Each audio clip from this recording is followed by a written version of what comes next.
The timer on the buff has run out. No, it's a timer on the stream. But the timer on the buff of Oh sleep god. for Teskis has Oh god. also ran out. I'm muting the stream. You're fine, you're fine. So maybe wondering why the stream is called What is the Teskis? Good news. We got something you need to read from while I get my notes. Oh, piss! Alright, send it over. Also, Tia, that is I like that thing you sent. Yes. Enjoy it. I very much will. Resting. Also, Candy, you have my permission to be scaroused. Aroused. Oh New no! Oh God! Ooh. Ooh, okay, that's actually pretty good. Pepper Okay, City. I am saving that.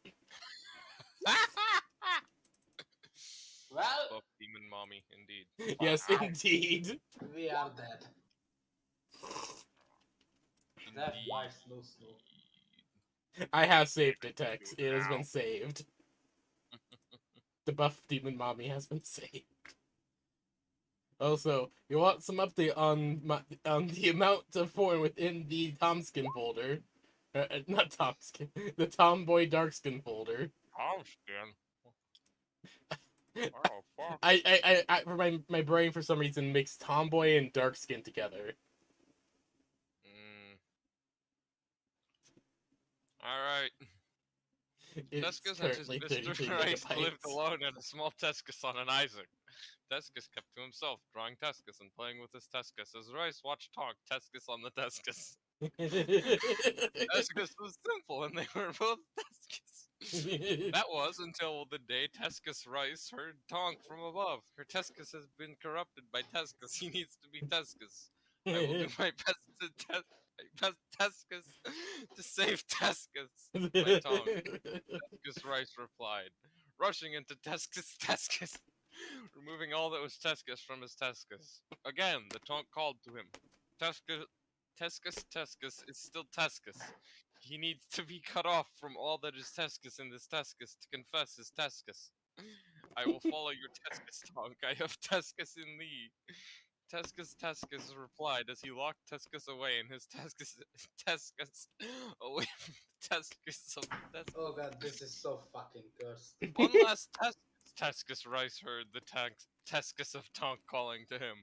You have done as I asked, but I still Teskis your Teskis to Teskis. To prove your Teskis, I will ask one more Teskis of you.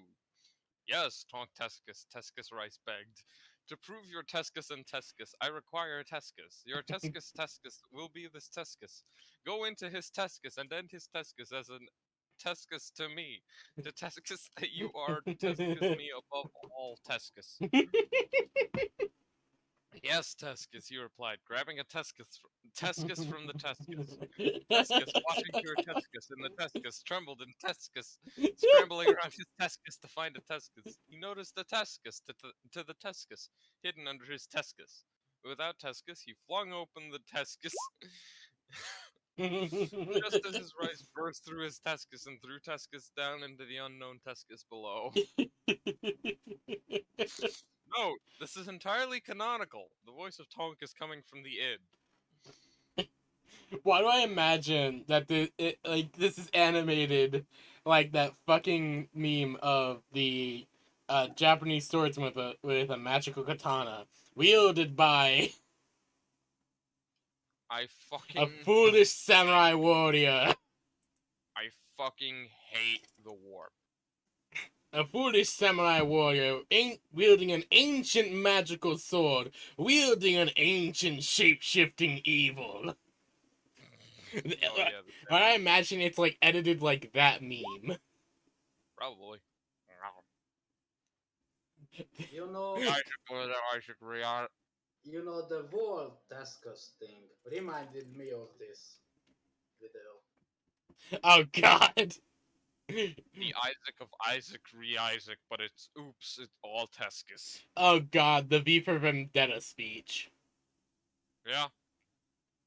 I really do like that speech. I was reminded of that. I love the speech from V. He's a fucking nerd, and I love the little laugh he does. I just like him just because he just gives off a weirdly good vibe, you know? Mm-hmm. Yeah. It's a great speech. The guy's just like flexing his ability to his speaking ability, and I love it. Yeah. It isn't like Mr. Red White, who's just like saying words that don't really fit. Yeah.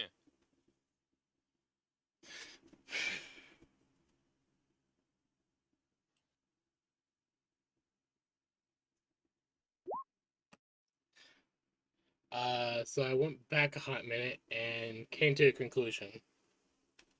Oh boy. What did he come to a conclusion on, Tex? I mean, I yeah, really Tex. shouldn't have let you all try to make firing shots against the Lehman Russ as you fled, if only because the storm was so thick you didn't have the visibility for it, even if you have marksman. Ah. Well, piss. Well, I mean, that makes sense. Ugh.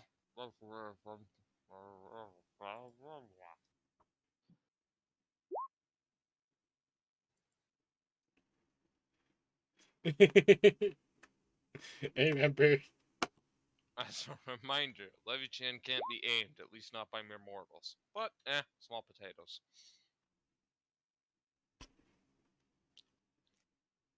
Indeed, Texan man. Oh, great, my computer needs to update. Fuck it, it can wait till after the session.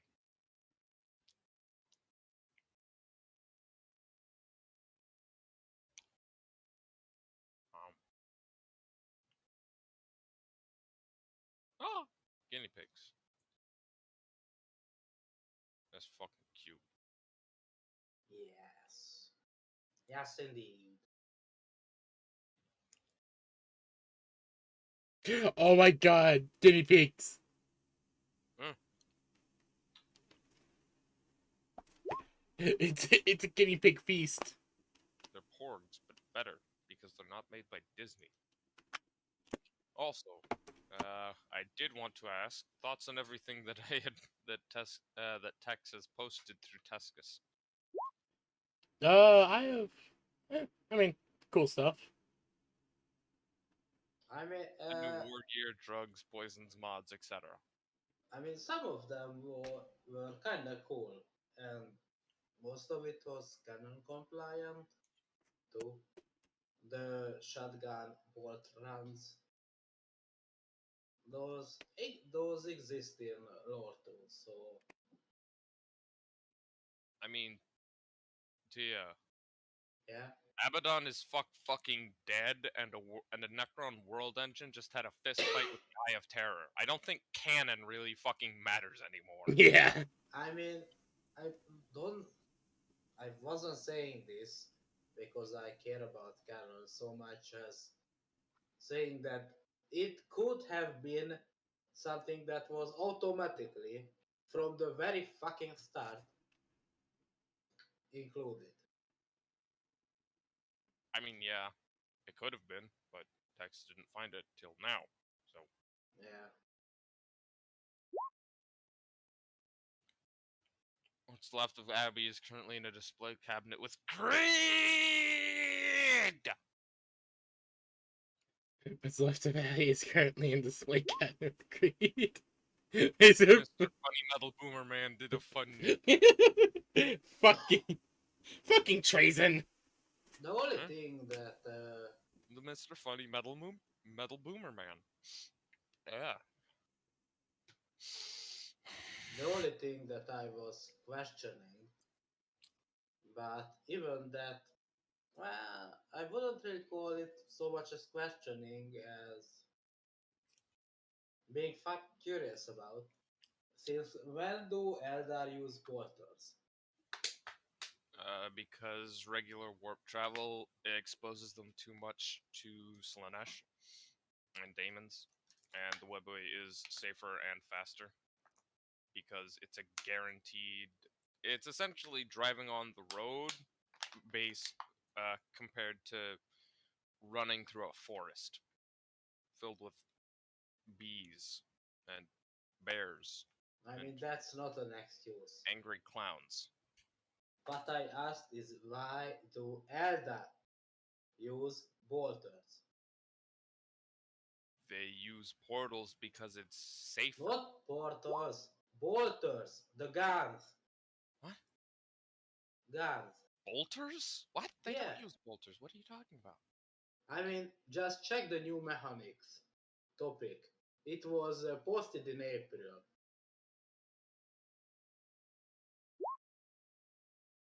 I mean, bolters are a fucking.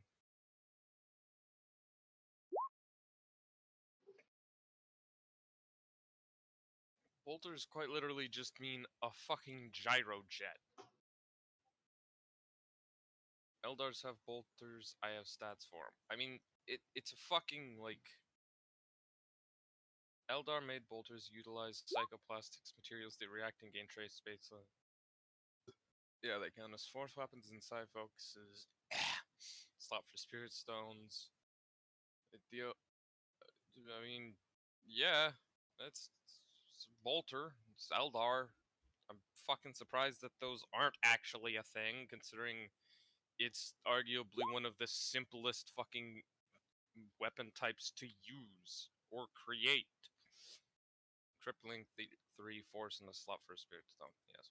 I mean, I'm pretty sure shuriken guns are simpler. An Eldar bolter, what the No, fuck? no. Eldar Shuriken weapons slice off a tiny, like, so thin it literally would not be able to do fucking anything, piece of wraith bone, and then propel it with a series of railguns and gravity railguns, or rails, and then they shoot it out. And they do this about 5 million times a second, give or take hyperbole. Meanwhile, a bolter is a rocket propelled grenade. I mean, sure, you can spice it up with fancy armor piercing materials and an interesting propulsion system and all that, and maybe put some electromagnetic rails on the barrel, but there's not really anything you can do to make a bolter better. It's a fucking rocket propelled grenade.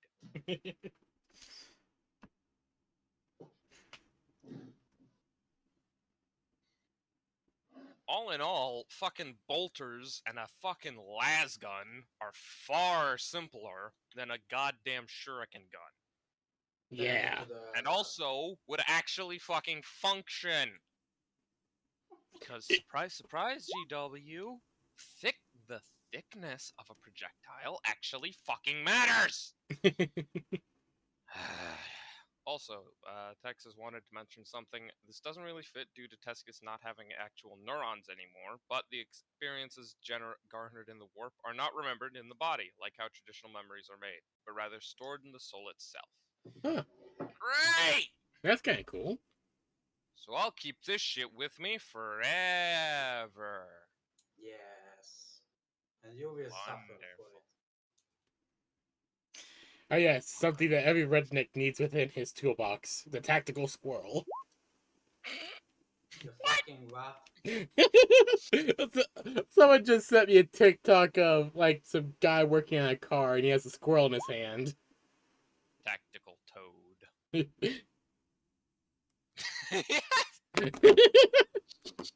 Fuck you, Tex. Fuck you. Tex, do you have a tactical squirrel in your toolbox? No, Why Tex you has a don't? tactical skaven.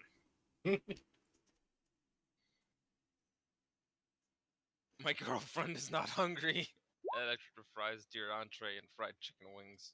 Or fried cheese sticks. That is I really funny.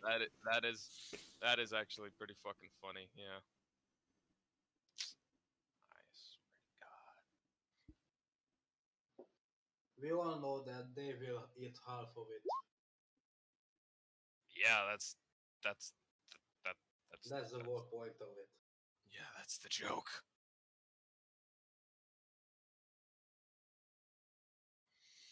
I made him into a cyborg and his name is Methosaurus. Of course Nice. you did, Tex. Of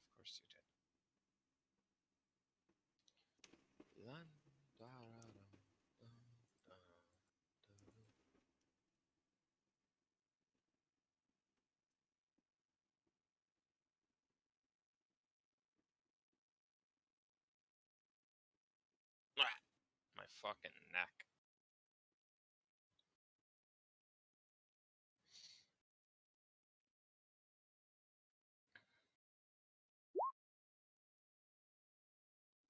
I also wanted to say this. On a good day, the Renegades act like a proper stationed army. Note, Teskis, the player character, knows exactly what this entails. On a bad day, they act like a rowdy merc mob of hooligans and fucking diagnobs. Or They aren't. diganobs. Diganobs. I mean, Only when the fleet is actively under attack do they tend to cut the shit and act like a full professionally trained and army fighting for their lives instead of a bunch of low functioning alcoholics and raging psychopaths. That's the Renegades for you. Yeah, I miss Slag. I really do picture the Renegades just being the Chaos All Guardsmen party, every single one of them. Pretty much. Like, God damn it, Tia, stop that. stop ooh-wooing with the twat. I swear to God, if you cause Tex to have another fucking breakdown, I'm gonna stab you. Ah yes, Twuck, my beloved truck. Pat, pat. Uh,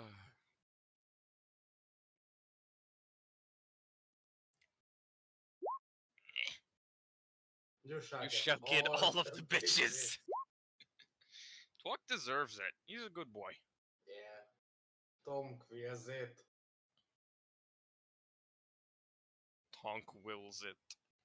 And as we know, Tonk is God. Yes. Don't you know? Tonk spelled incorrectly is just God.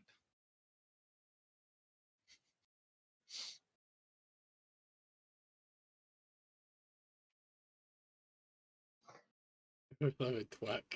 Beloved Twuck. Twucky is the good boy. Tonk is just another name for God, spelled by a Skaven on Kreth. So technically, it's the Chaos Tonks. Oh god, there's multiple Tonks. What?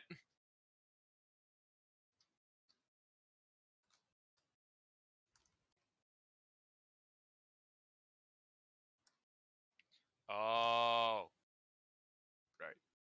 Apologies, my brain just farted and I didn't quite understand what you were saying. I understand now. No, only one true Tonk and a bunch of Chaos Gods. Yes. It took me a minute for my brain to realize that's what you meant. And the other such things in the warp. Also the Catan. I like the Catan. They're weird. But I would not want to meet one in real life because they would probably turn my everything inside out. Just for the lols.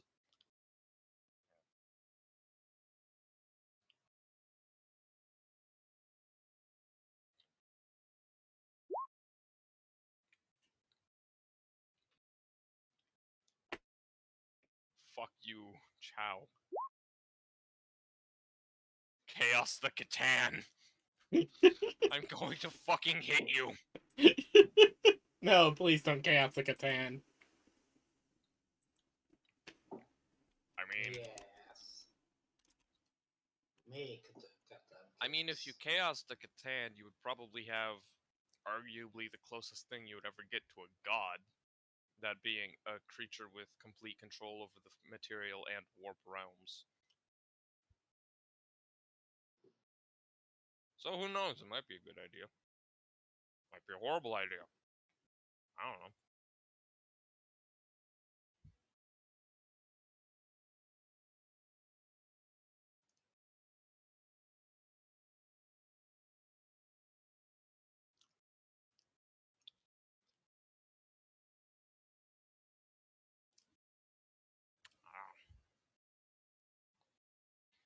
I don't know.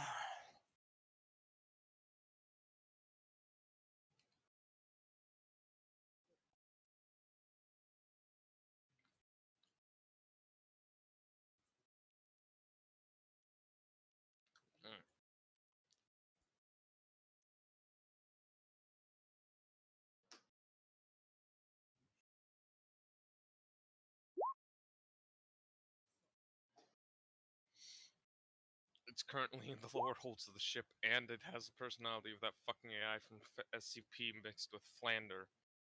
Oh god.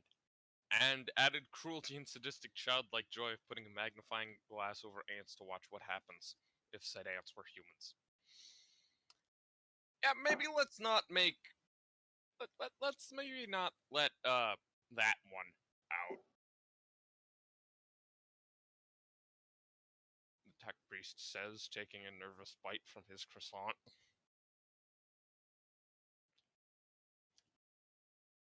I don't want to know what happens if that one gets out. Because I think I already do know what happens. What happens is death.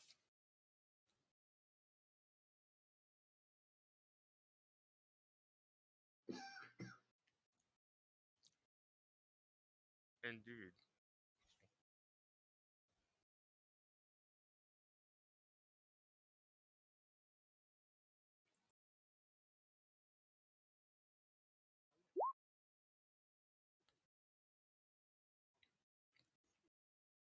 If it gets out, redacted happens, then the campaign is probably over. Yeah. Yeah, probably.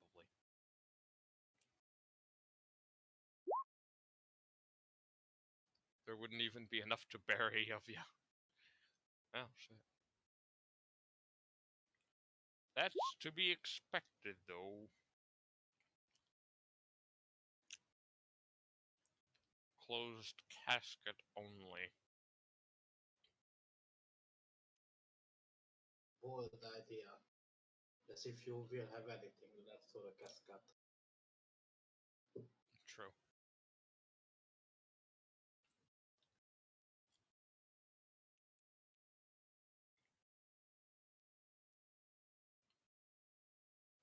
Well, I believe our regularly scheduled shitposting hour has Best. passed. We good to get into everything now, Tex?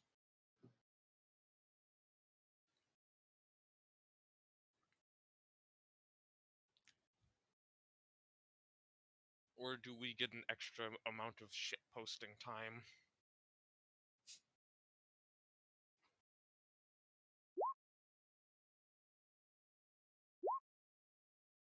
So to start, we're up to 17 insight and knowledge owed. Note that isn't one question, although it can be. It's one important detail. Something not known prior, which has some tactical benefit, either on the battlefield or off it. Way ahead of you. Got it. Oh, I'm gonna have fun with this one. I'm gonna have a lot of fun with this session.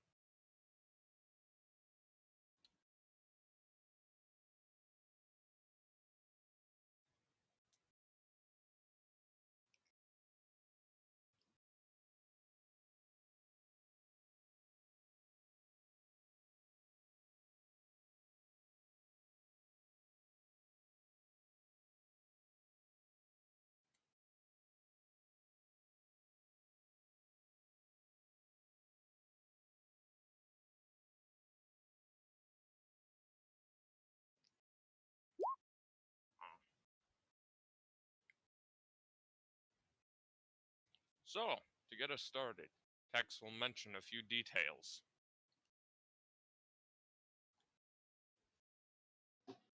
Or rather, the Bloodletter Desert Storm will. Also, god fucking damn, I'm gonna have to do the voice.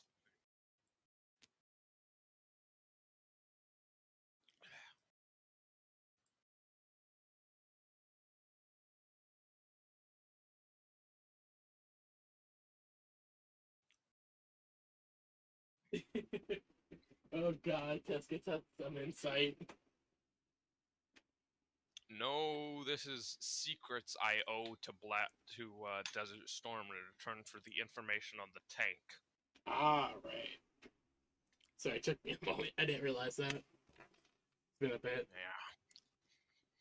I'm also gaining Madman's knowledge by the day I spend in here, so that's wonderful.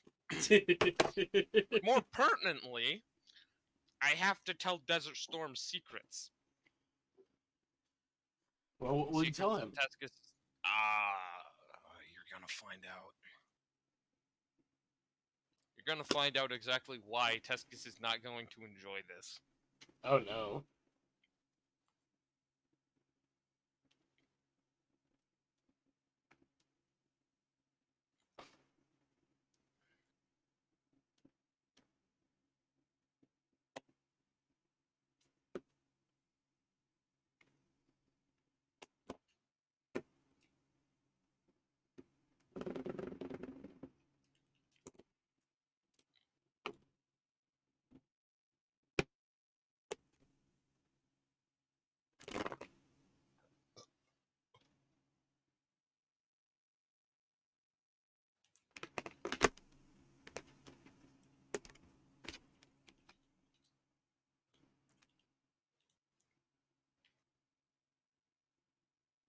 You know what I want? What? I want a bot that just posts this. Just every Friday. Just this. Oh god.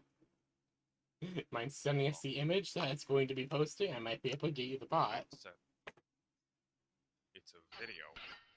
What the fuck? Alrighty. Few details. 1. Desert Storm is around 1.5 feet taller than he was in the Materium, and he What was the already actual big fuck? as the biggest of men. His armor is somewhat more modern than normal Bloodletters, and his Hellblade is a solid two-handed greatsword with many, many a barbed edge on it. When Bloodletters are created, they get a straight sword with no barbed hooks or jagged edges. It grows in length as the daemon ages and gains new hooks for successful and worthy victories.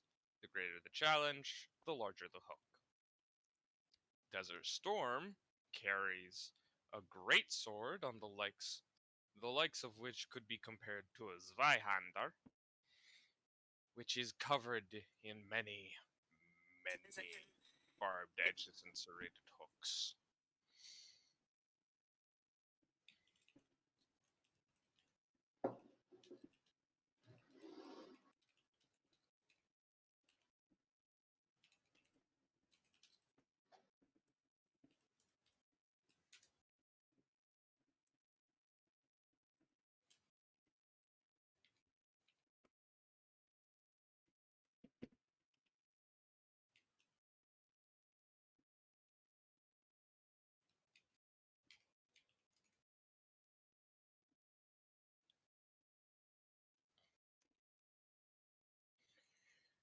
Oh boy.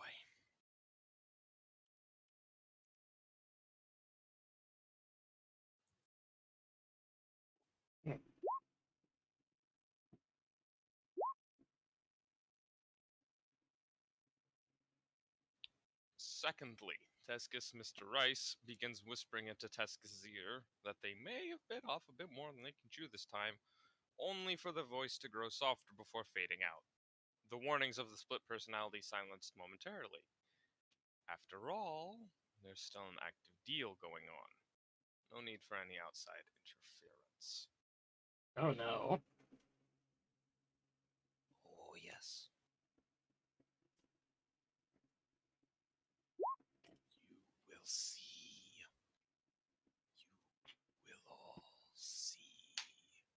Ever wanted to see a bloodletter of corn give off a smile so faint you could believe it never even existed at all? Because I just did.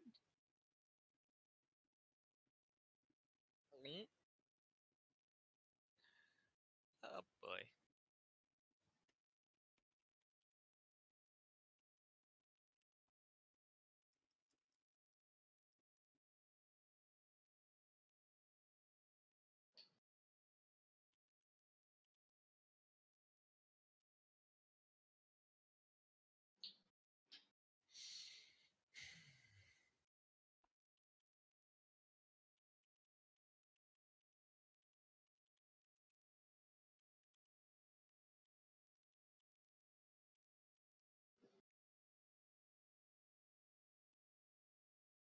What the fuck is this? Oh. I have no idea what you're talking about. What The you talking stuff about? Teskis posted.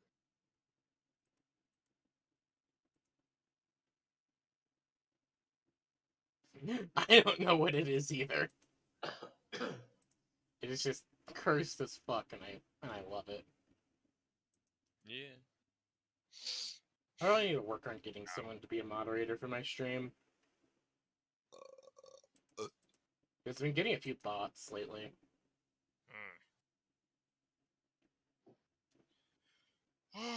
And I mean like the bad ones that try to bait you in to their scams. Yeah. Oh my fucking god. I swear to god, my boyfriend is gonna drive me nuts.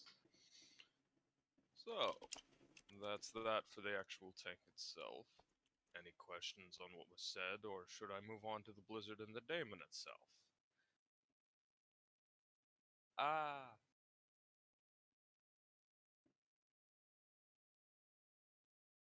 I do want to know more, but I feel that I may have grossly overestimated this and the safety involved.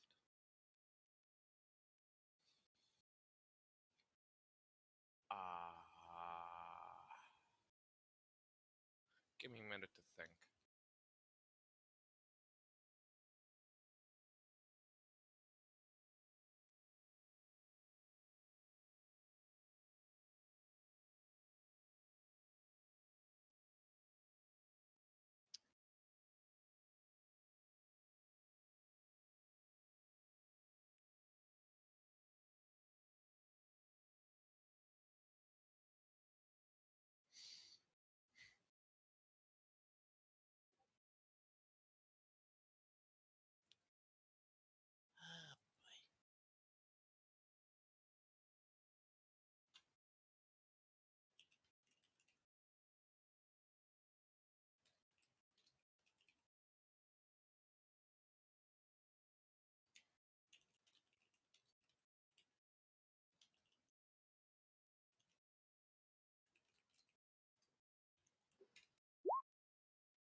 No, clarifications won't cost extra. Oh! Then, yes, please tell me about the clarifications. And specifically only the clarifications.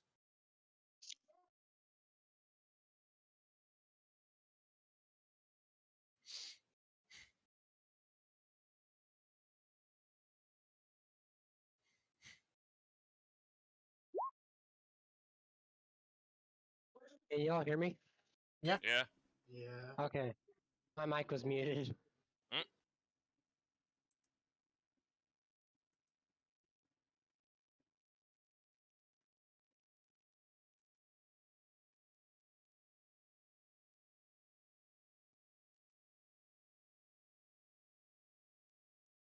So what have I missed? Not much. Not much. Mostly just the shit posting hour and Yeah. skipping the session itself. Fair enough. Remember I'm not gonna back be on to- roll. I'm not gonna be on roll 20 because I can't get on roll 20. You're fine. No worries. Don't worry about it. Just It, shush and it's listen. just more roleplay right now. Yes, it's just more warp fuckery shit.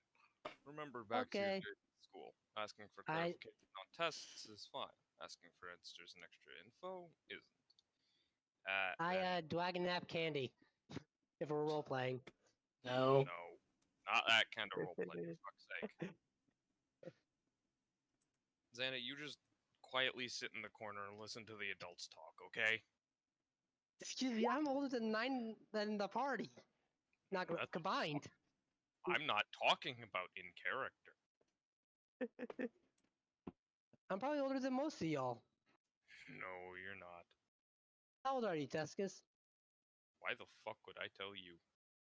I'm Well- genuinely curious. 22. I'm 24.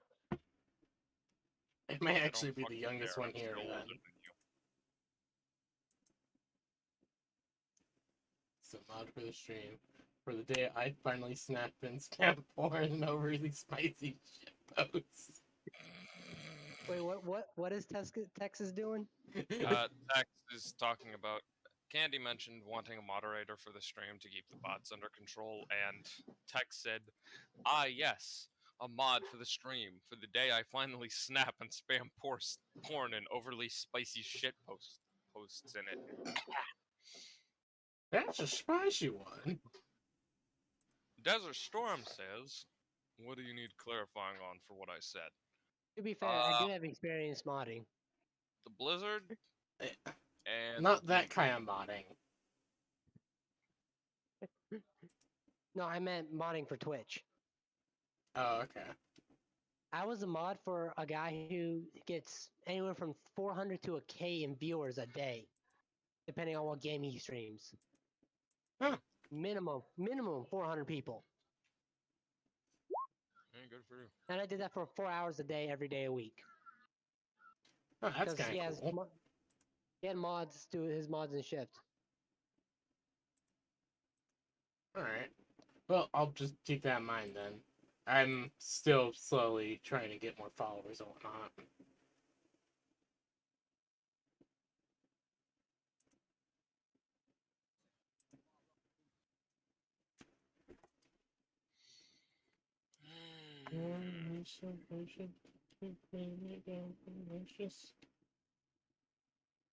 Fuck's sakes, that song's just everywhere on TikTok and it's actually just getting annoying.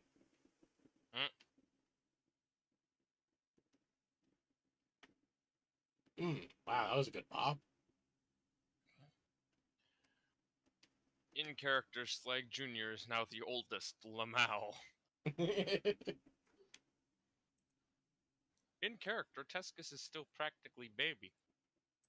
He's like 26.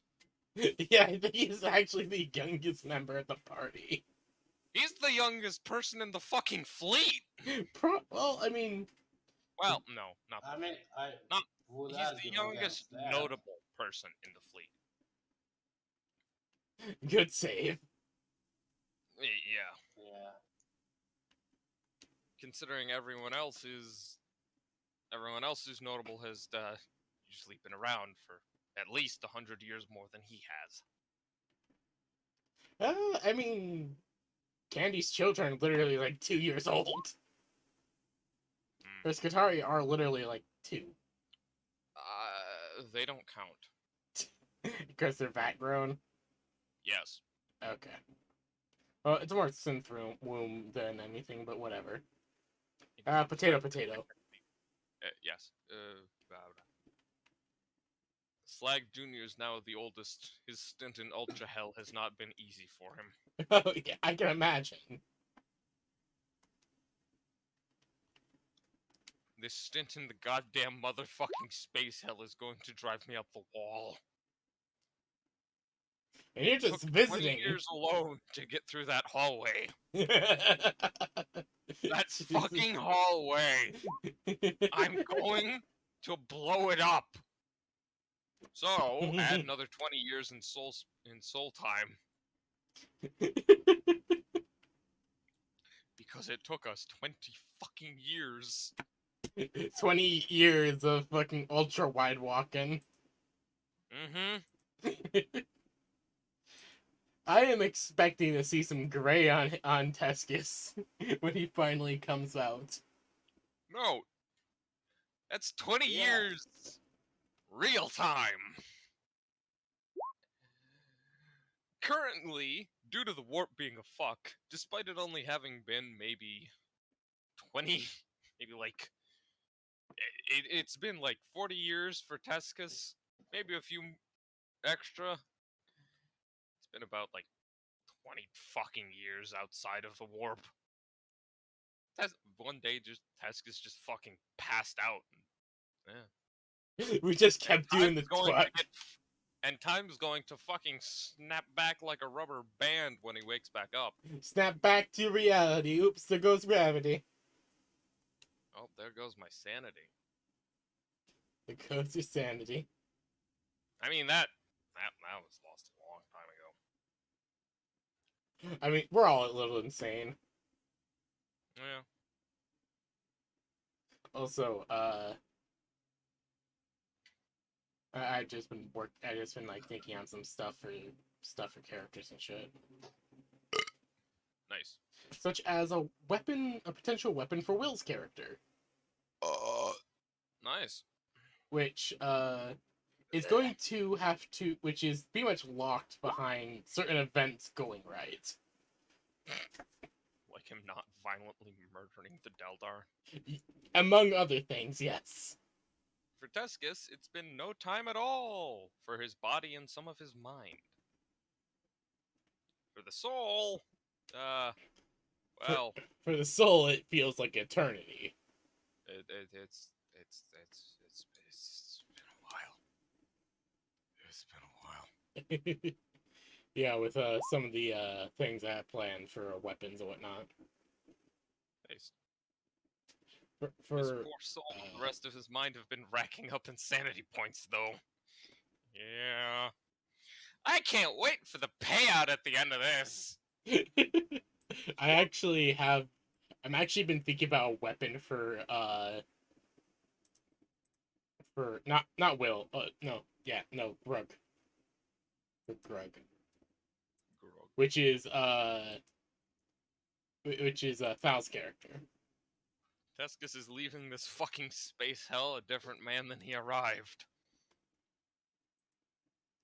I want to get out of this goddamn motherfucking space hell. What would be a good weapon for an Ogren? Beyond a Ripper Gun, I've already given him one of those. You got an idea, Teskis? You want a Gatling good gun. weapon? Candy, do you want a good weapon? Yes. Or a bug fuck weapon? Yes. Alright, then here's an idea I just thought up on the spot. Mind running Ripper it, write gun. it down for me, hun? So I don't forget later. Sure, Send it fucking- send it to my DMs. Alright, yeah, sure. Ripper gun. Extended barrels. Multiple barrels. Oh god. Fucking twin linked. Strapped to a fucking autocannon. Oh no. Oh god, With- I'm already loving this. That's Let's say tumbling rounds and a belt-fed backpack magazine. Ooh. oh. Remember the Space Marine las gun? Las LMG? I gave you. Yeah. Oh yeah, I Yeah. remember that. Ripper gun, extended barrels, multiple barrels, strapped onto an autocannon receiver with tumbling rounds and a belt-fed magazine. So essentially, take the minigun from Fallout, Yeah. turn that shit into a goddamn shotgun, and then give it enough ammo to be worn on the back, and also to fire for a straight day. There you go. Jesus. That feels like something I can very easily do some fucky shit with if I decide to make that a warp weapon. Exactly. There's a reason I came up with it. Jesus. I have an idea now, and it is fucking glorious. Not tumbling rounds for a shot. Use those special shotgun rounds. Oh, right, yeah, not tumbling rounds. The fucking Yeah, just write that all down, Teskis. I'll figure out all the stats and things in a bit. Like I'm Where's still your Gatling I'm gun? still finishing up your Rogue Trader. Where? Just mostly because the stuff for the Rogue Trader is not exactly complicated. It's just that I'm needing to figure out how to properly display the spaceship, considering it's a lunar class Corvette, or I'm- not wait, Corvette, Corvette. You mean cruiser? cruiser. Yes, Yeah, you're getting a class lunar class cruisers. cruiser, not Corvette. Why did I think Corvette? I've been playing too much Stellaris. Where the fuck are the shotgun rounds the Cornates were using? Hey Tex, I don't think those shotgun rounds are in the gun god thing. They Probably might in Home. have Hold on. been talked about Um, at a later point when the whole texting to leave happened. Yeah, shotgun. Let's Let's see. Shotgun. Flechette. Oh, flechette shells? Nope. Was that it? No, that probably wasn't it. The leader of the compound. Assault shotgun. No. Trapinators were all booby traps. Skaven 20 gauge with glass sabots. Skaven 20 Small gauge. I shard. still love that. Yeah, I can't find the shotgun rounds the compound's using. I don't think they're here unless they're the flechette shotgun shells. But those are ones you had me post over. Look up grinder. Grinder. Oh, right, grinder shells. That's right. They're called grinder shells.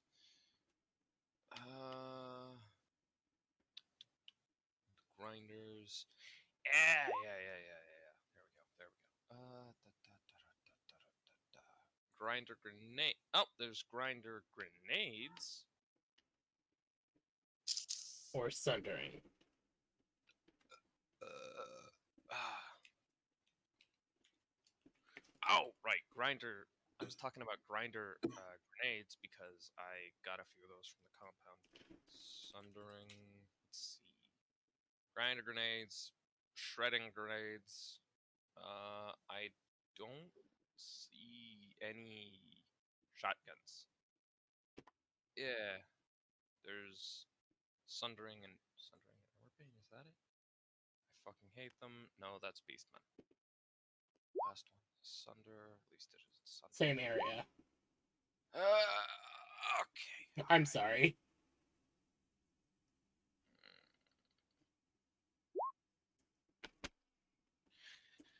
Alrighty, let's.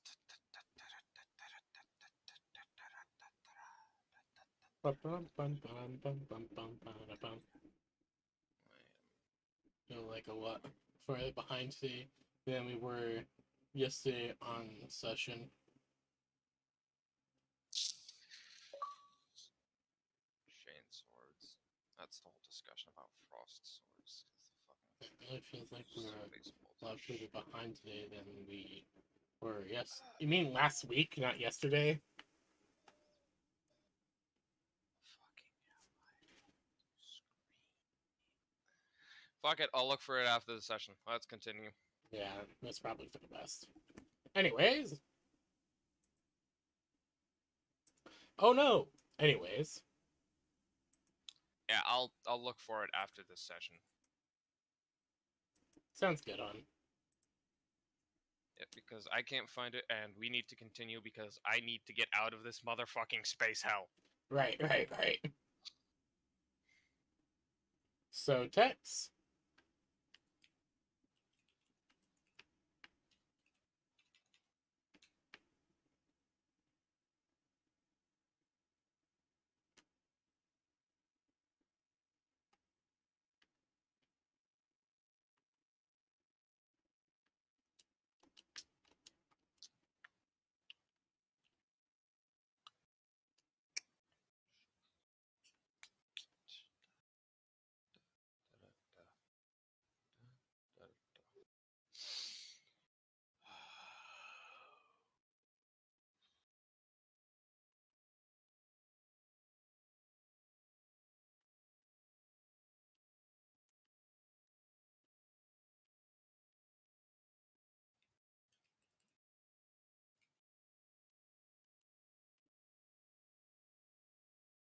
Into the city, all good things flow. At the right time, your prize, what you reap and sow. Words of good fortune from dust and from sand. No gods or kings, only man.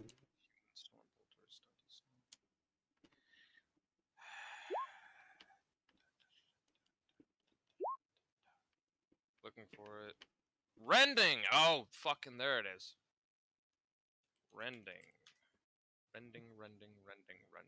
Culminating It's in the homebrew, arm-mounted chain blade, human chain dagger, hot drag mining hood, daemon mace, fist of corn, red dot, scarce,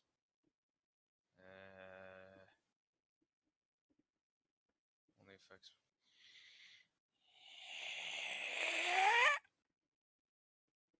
Calm down.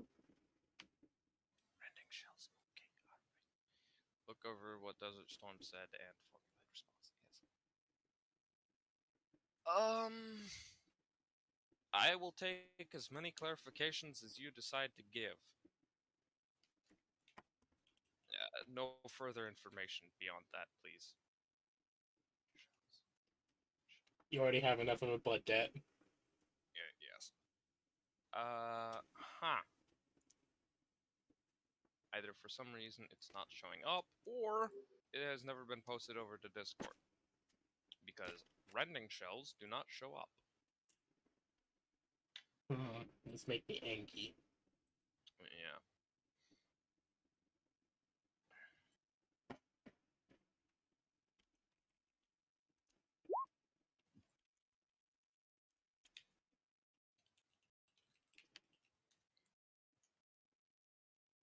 The rending shells were meant to have a chaos weapon effect on them. That one causes more wounds if you did damage, period.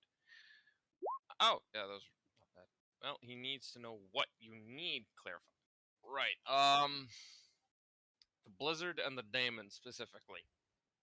Any clarifications you can provide on the Blizzard and the Daemon?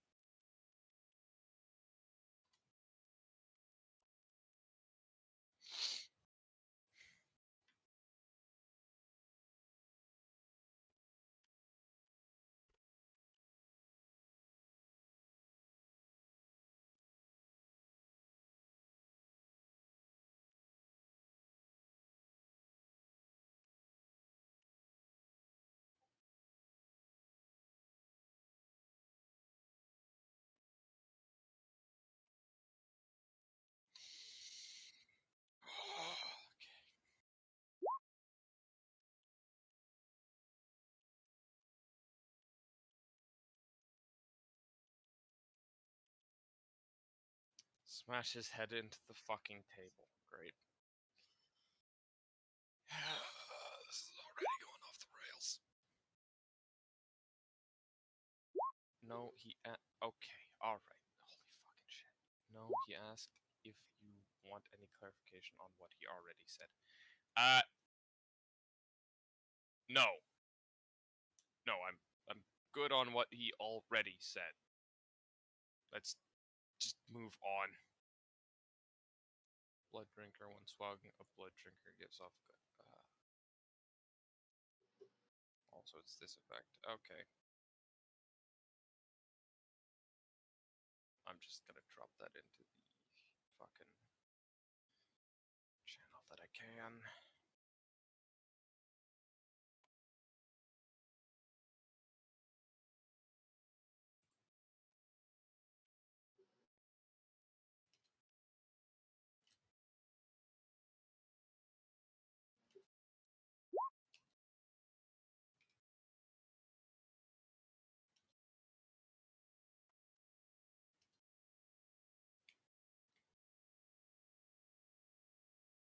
If it deals at least one wound, the round thirstily inflicts an additional 4 as it drains with blood of its foe against opponents that don't have blood. Undead, for instance, the weapon functions as normal.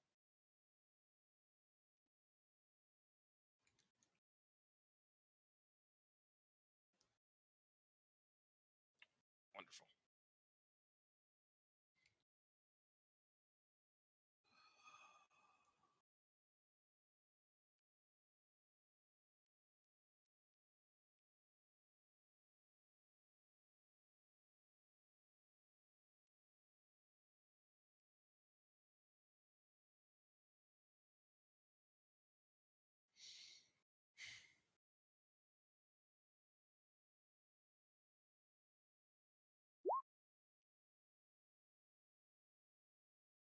And deal less overt damage if you want.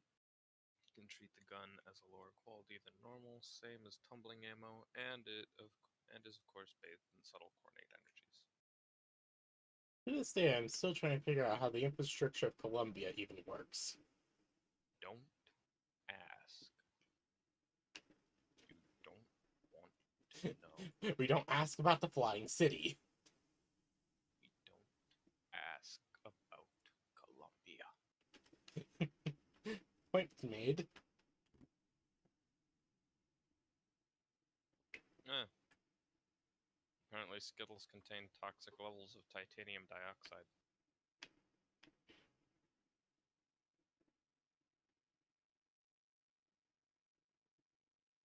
Oh. Oh well.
Current.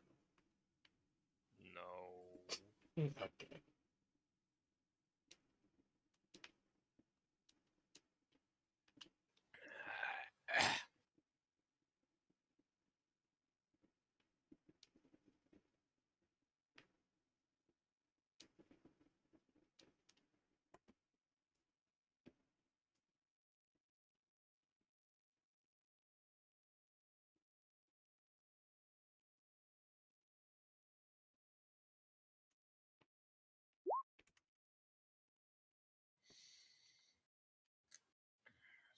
So, the storm, as you would expect, is a localized blizzard on itself.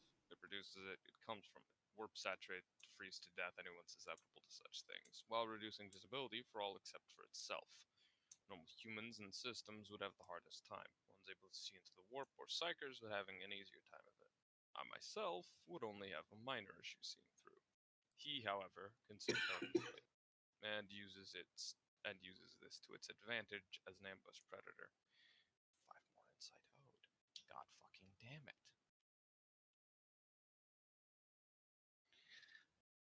Oh, you said the fucking clarifications wouldn't cost anything. Alright, moving on.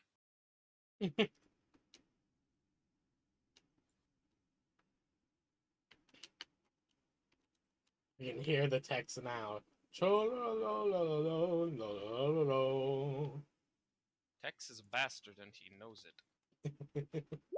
At least it's not as bad as God is sometimes. These aren't clarifications, these are details, true.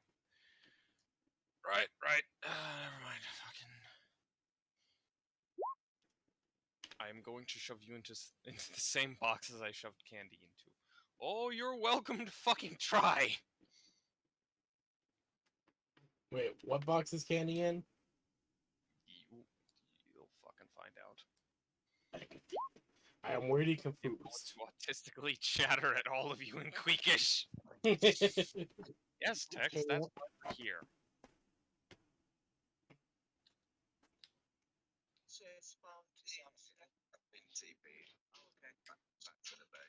Also, yes, Tex might be a bastard, but at least he's not as bad as God.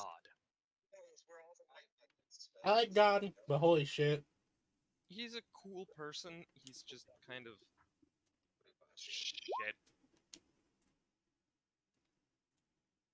I shoved you into the course box yesterday that you could not see during the Cyberpunk stream.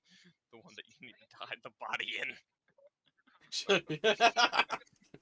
fuck's you did you see that part, Teskis? No, I did not. I was trying to find something and let me get into a certain part of the game,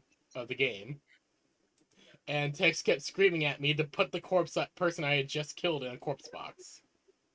Oh, yeah, you should have done that as soon as you killed him. Yeah, the thing is that the corpse box was in line of sight of somebody, and also I didn't know that there was a box there. Well, then just kill that other person and hide them as well. That The person was in hamburger front of a stave bunch and of other rat people. noises intensify. There's also a lot of other people. I didn't have a silent weapon. It was a stealth mission. That's Then I immediately So transferred wait, it to a loud mission. that's so why wait, you what? use hacking. Duh. Wait, were we supposed to be on the stealth mission? What? No, we were talking I'm about my confused. cyberpunk What are you stream. talking about? No, pay attention. I'm stuck in the warp. You're all fucking asleep, and Candy is talking about what she did during Cyberpunk. Ah, oh yeah, I find stealth to be fucking hard as fuck in that game. It's really not. You guys are just shit at it. No, I'm good. I'm pretty good at stealth. So my assault rifle was suppressed, but My, every time I my tried to sneak cock through a and fucking building, balls are a stealth weapon. We are continuing.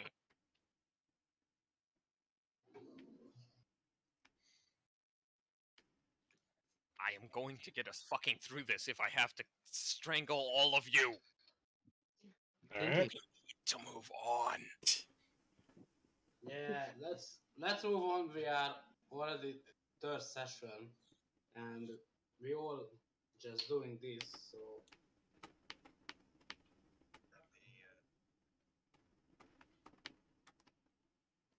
I want to see the Starship Planet. If I have to spend another goddamn session in this fucking warp hell, I'm going to strangle someone.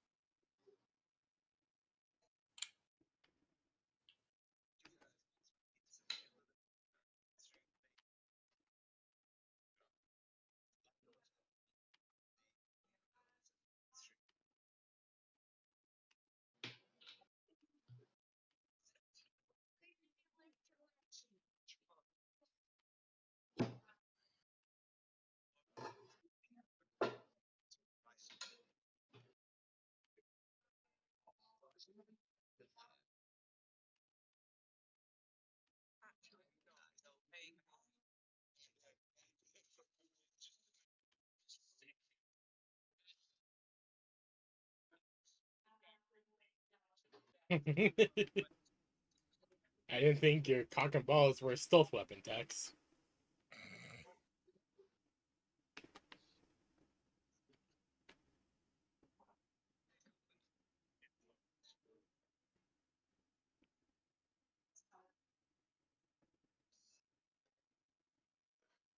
Also, the handymen are fucking terrifying.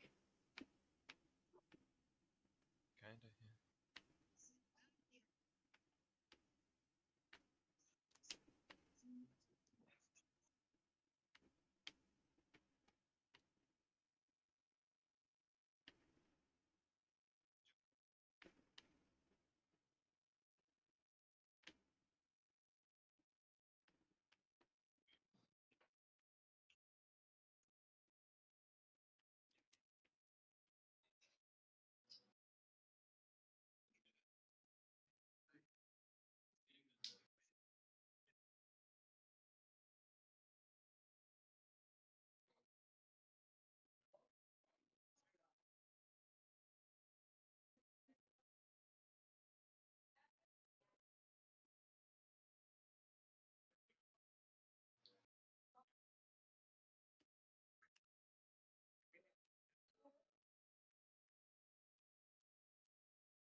I'll be right back.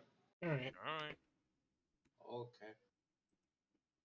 I'm just waiting for Tex to finish his scathing ramblings. Yeah.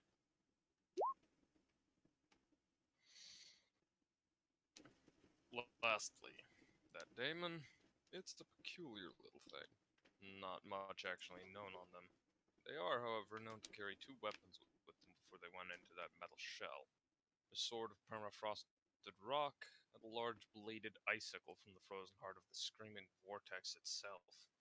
Individually weak, but deadly if you let it get off an attack. And as you would expect from one of its ilk, it's cowardly. Damn near impossible to hit. For more insight owed for a total of 26. Well, that's just wonderful. Well, time for my end of the deal, isn't it?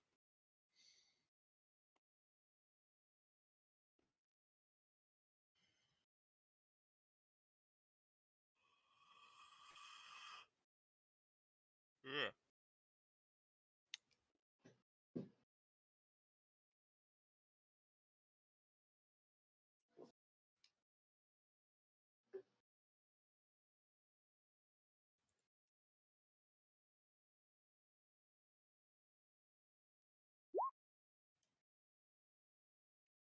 Mr. Rice at the moment. Oh no.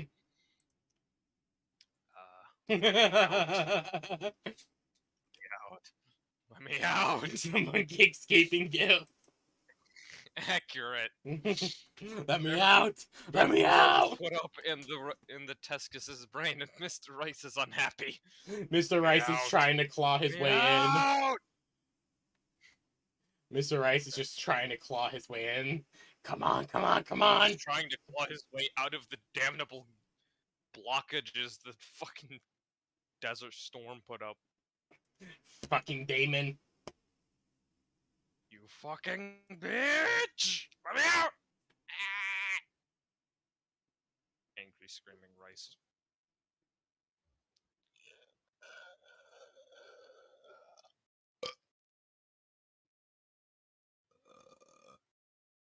Excuse me.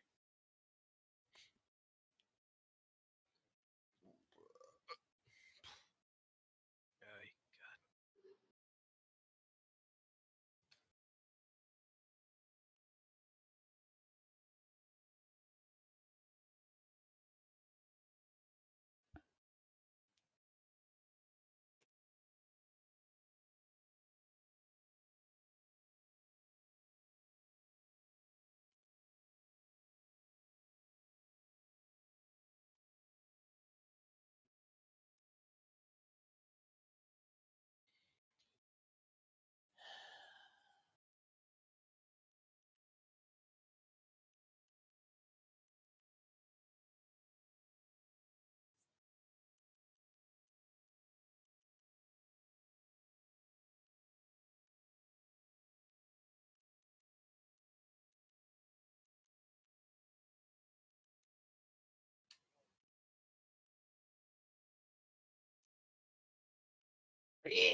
Fuck. What the fuck was that? That was me.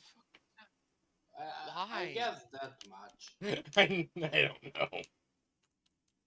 I fucking assumed that it was you, considering I didn't do it and the voice doesn't fit with Tia. I don't know why. I'm still a little unsure of, though. I don't know why, okay? What I miss? I just gained a melee weapon. I Nothing. wanted to attack people, but the game wouldn't let me. Ah. Well, you see, that's why you have grenades. Or at least that's why I have grenades. Collateral damage.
So that's all you need to know on the daemon that I know of that I'll charge for. There are rumors of the daemon having a third attack, but those haven't ever been confirmed, along with the matter of its true name being unknown to me.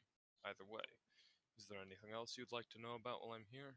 I would be willing to part with some information for free if asked on some aspects of Corn, the Brass Citadel, demonology that I know wouldn't be valuable enough to be charged on, or the Obliterator over there. He gestures with his entire sword, using it one-handed, as you look over and see the Obliterator punching a massive boulder the size of a small house across the field. The rock is made out of the metaphysical manifestation of the concept of rock. Um, Metaphysical representation of a rock.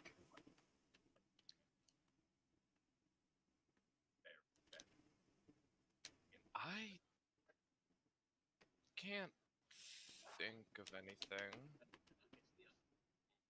yet.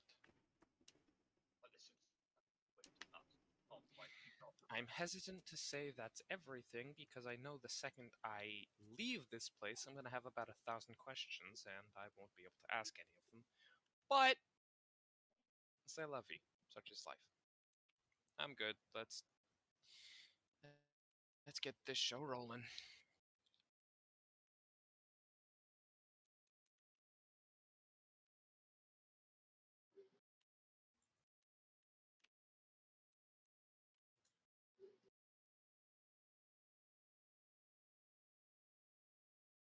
What the fuck? What is this about, Fireman?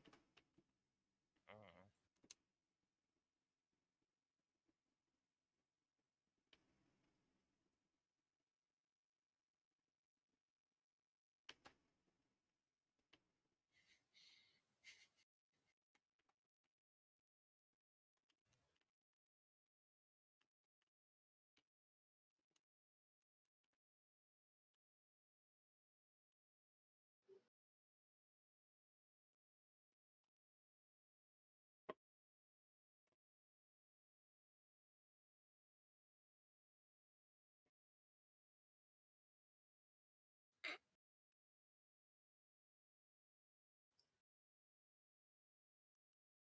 Who keeps adding me right now? I,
Ugh.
Are you ready to once more broach the subject of my assistance in helping fight this entity? Oh, wait, yep, that's a while. That's after that. Oh, don't worry, I'll be making a small visit to the Materium soon, regardless, both to take care of a mission I was assigned and to ask Candy for their third of the debt owed. You owing 17, her owing 9. Ah, great. The four doggos continue running around Teskis, with Famine giving the Volkite pistol an inquisitive lick, while War smells the head of the bitch be good stick. Yes, thank you, Tex. My eyes just kind of locked onto the last one. Are you ready to once more broach the subject of my assistance in helping fight this entity? Yes. On that. I don't really expect you to do much against the fucking tank, more considering you're more skilled with dealing with infantry. So I just wanted to clarify that we don't want you to help us fight the tank. We want you to help us fight the daemon that comes out of the tank, Oh, and what? What's going on? not in the cornate way of fighting where you stand back and maybe jump in to block a few hits or chop its head off at the end. I mean, like, actually helping us kick its ass, because we can't fight a daemon on our own. We would get turned into fucking paste. Hello? I'm sure you planned on like letting us have the honor of killing it ourselves. Please don't. I don't want to kill a demon myself. I don't think anyone in the group wants to I do. risk dying to a daemon. I do. So if Well, you you could can get a go at it then. act, But if you solo could only. actually help us, that would be wonderful. Not that I'm trying to imply that you wouldn't actually help us, but do you get what I'm trying to say? Because I'm not sure if I'm managing to get it across correctly.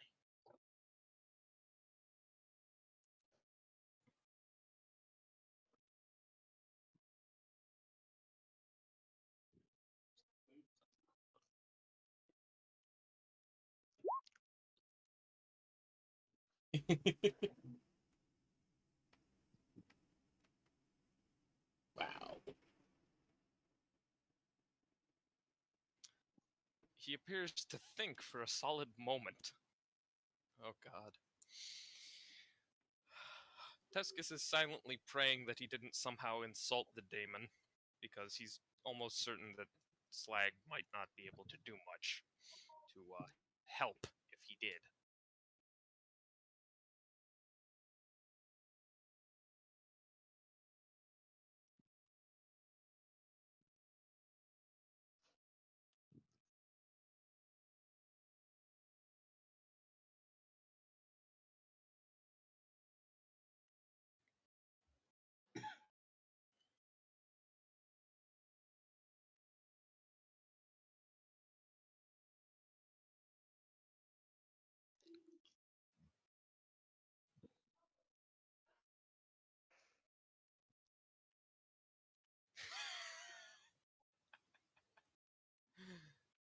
That's accurate. The scientific method involves 2 steps: fuck around and find out.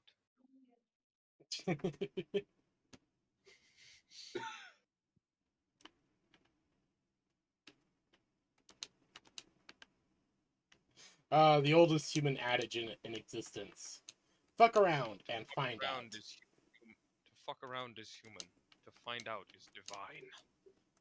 And by God, I feel like showing some motherfuckers God.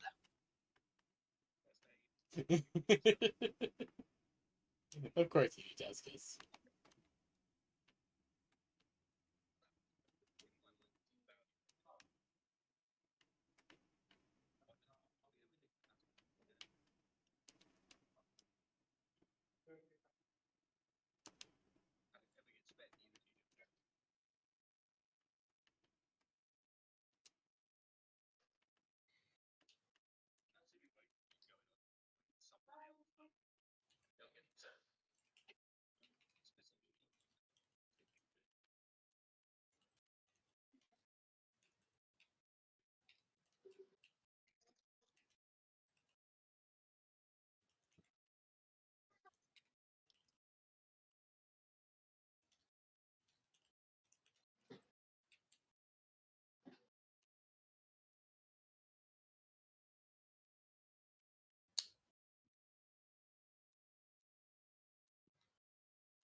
My neck. I'll be entirely blunt. If I fight the Daemon, it's going to be a one-on-one duel between me and him. Me with my hounds, which are just as much part of me as your gun arm is you.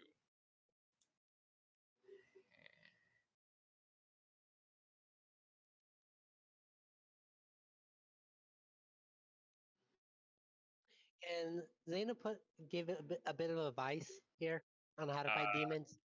No, No. because I'm I- fucking asleep.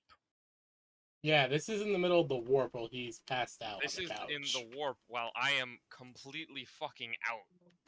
Yeah, he's Oh, passed out on the okay. couch right now. Yeah, I am passed out in my fucking bunk. Okay. I'm just sitting there staring at him. Of course you are, you fucking dragon. You really need to pay more attention to these fucking sessions, Zena. His main worry is himself getting damaged or killed against the fucking Daemon tank. It wouldn't look too well on his record. More importantly, his hounds getting hurt or killed. Even if they can all reform the warp, he would still prefer to not put them at any unnecessary risk. Despite that, however, he needs to take them regardless as they work as a unit. He isn't really supposed to care about them much, but Desert Storm be Desert Storm. And Desert Storm is indeed a lad. I mean, yeah. Exactly say he's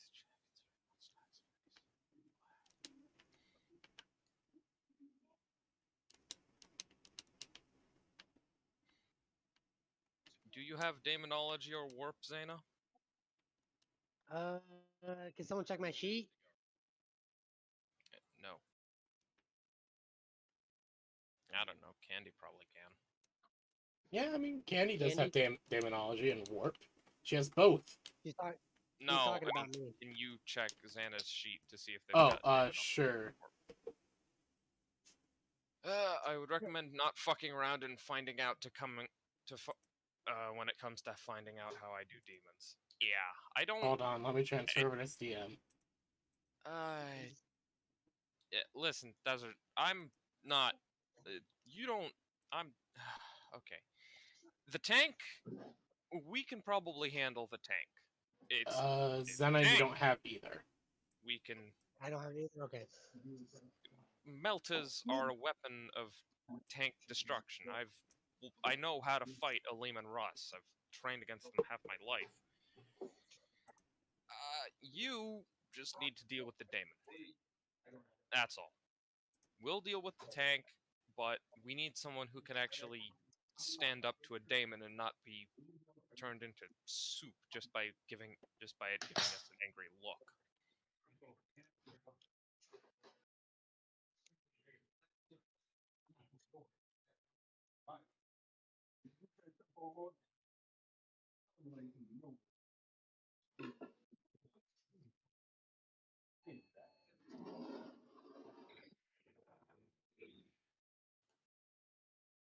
I feel like showing some motherfuckers the light of God. Yeah.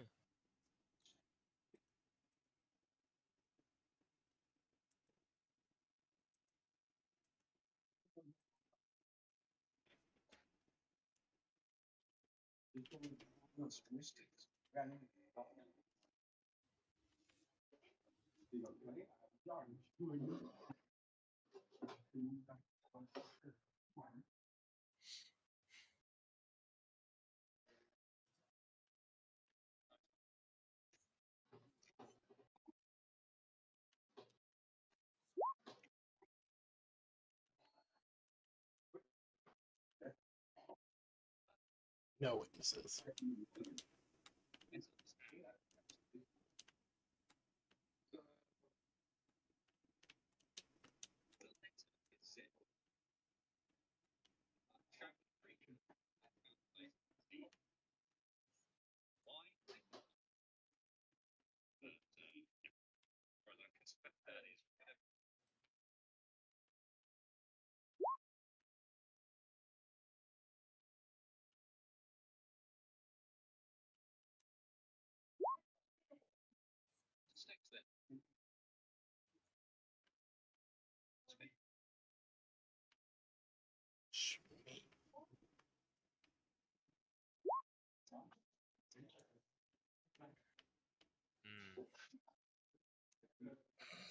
best girl here has 1 rank of warp. 4 ranks. Rip.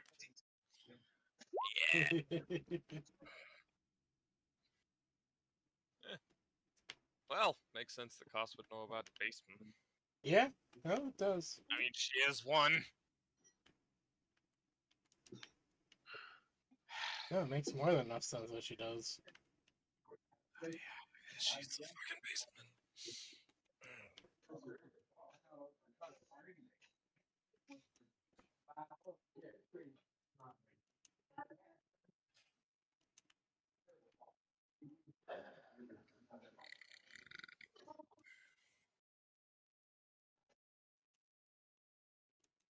Yeah. No. Da-da-dum, da-dum.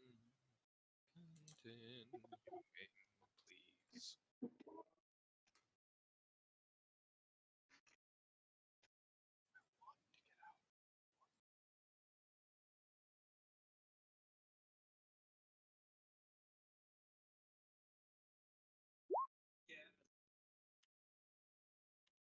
This comes with its own risks and chances, its own price. One that would not be cheap. Are you willing and ready to pay?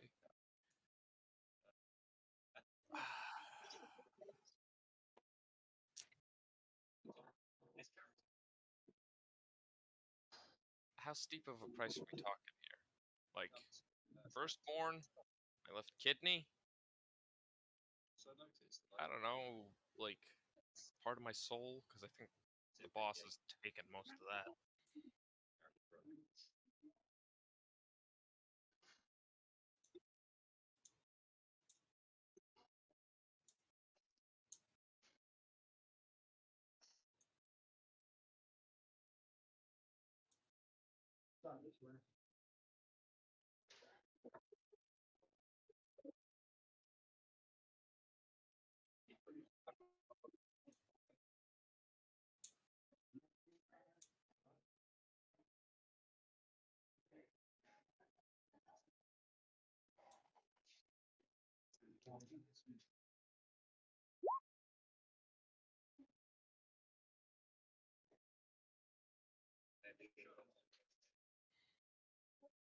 It will cost all of your remaining hands, says the mathematically perfect rat.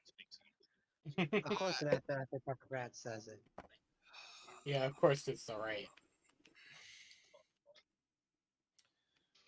Thank you for that little pearl of What? wisdom, BR. Hey, Candy, what's my Slaneshi at? Um, hold on, I gotta get back over to the proper thing. Hold on. I'm constantly having to switch between GM and player mode. Hold on. That could have been bad. Your Slaneshi is currently at 28. Damn it, I need 2 more, and I get my horse. Of course, you're focusing on your horse. Yes, I want my steed of Slanesh. Yeah. Alright, whatever. Sorry, my brain is just. 25 of Nurgle. Nice.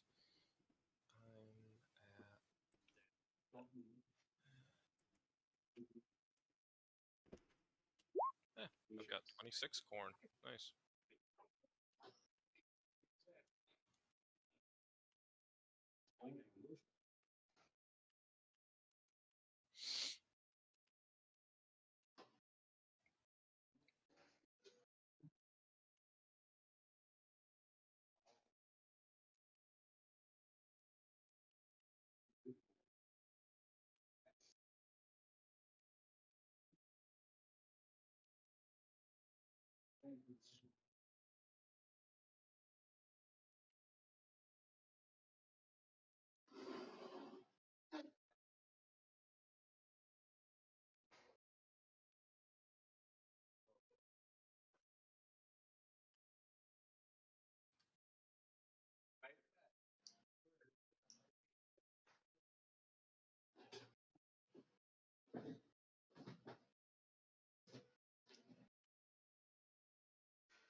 First things first, we would need to discuss a manner of summoning it into the material. Because if you kill it, it'll come back with a vengeance, and you would need to have a proper way to summon it directly after the surprise attack. As you might expect, we demons have difficulty staying in the materium for extended periods of time without ways to sustain us. It isn't our domain, after all. We rapidly lose energy and therefore presence there and must return here to recuperate. Normally, normally we either need an artifact, a chaos item, or a ritual with set instructions, and ideally a few cultists who even get us there in the right spot.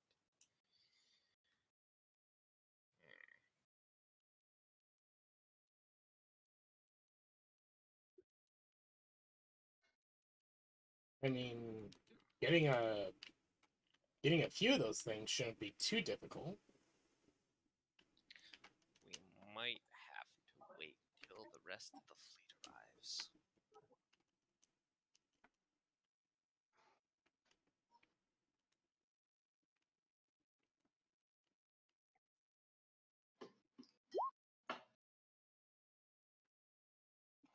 One of the only ways to maintain us in the materium being extremities of the individual god's domain.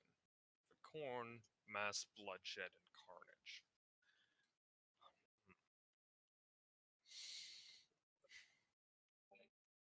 I mean, planning to do something that might help with that. Yes.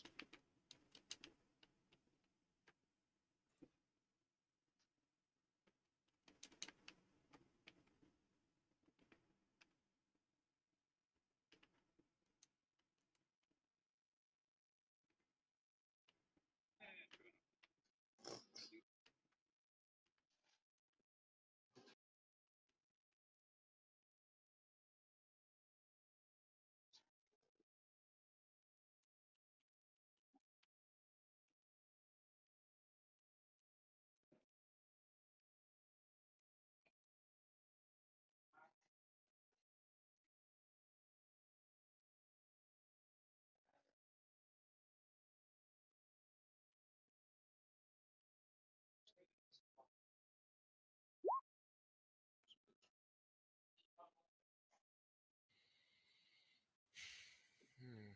Luckily, I wouldn't need to be there long. With the Spirit of the North being rapidly depleted after arriving for his attack, I would just need to arrive and slaughter him wholesale. Right.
Thus, brings out the interesting point of how to get me there when I need.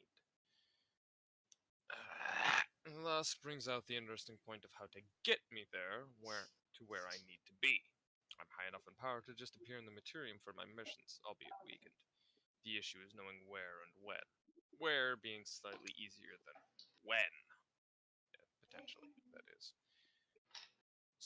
So, what I'm hearing is that you need some kind of focusing thing to help you target.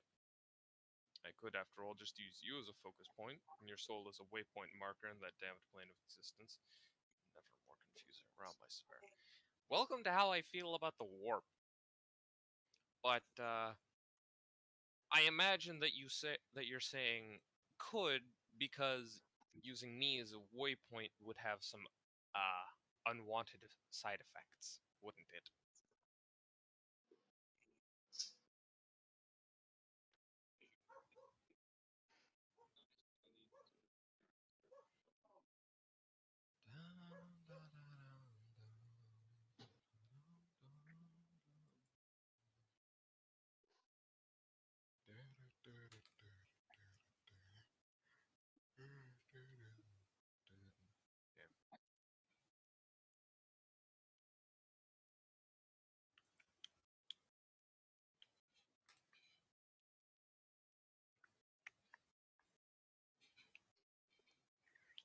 Hmm.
What?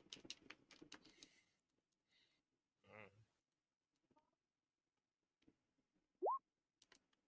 Damn, people worshiping John Wilkes Booth. I mean, what else did you expect from the southern states? Potentially. I'm playing Bioshock Infinite. And I doubt you would very much so care for me placing a mark on your soul which allows me to track you wherever you are, barring a few other tricks you can do. But those are Slaneshian or Zinchian as fuck, not even touching the thrice damned Witch King's methods. Ah, yeah. I'd rather not have a tracking chip in me like a dog of some kind. So, do you have like an artifact I could use as a focal point instead?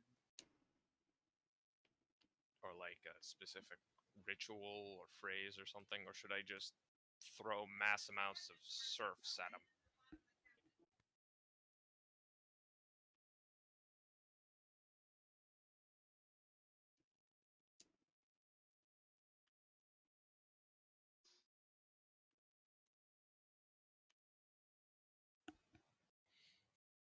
So,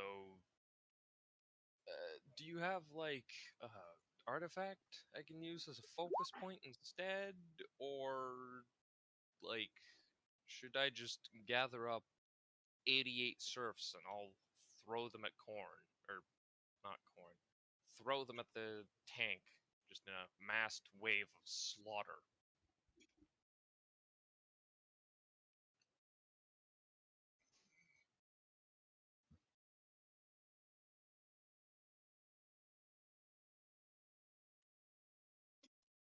Damn, $8 for 300 rounds of ammunition?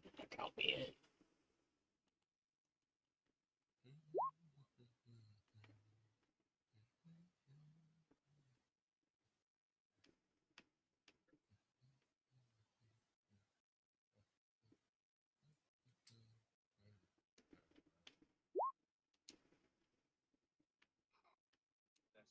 He sighs. Well, one way to get my fucking attention and to let me know exactly where you are is to speak my true name. But I am beyond fucking loath to share that. It would be akin to me killing famine here. I don't want to know your true name. I don't want to know any demon's true name. That one is off the table. No. Yeah, I mean, if knowing you do knowing know a it, daemon's if you true name is bad shit. Yeah, well, technically, because actually, no, can I say? Xana, listen. He's not making a daemon weapon out of fucking Desert Storm. I'm not turning Desert Storm into a fucking daemon weapon. And knowing a daemon's true name is akin to knowing how to control them and what they are.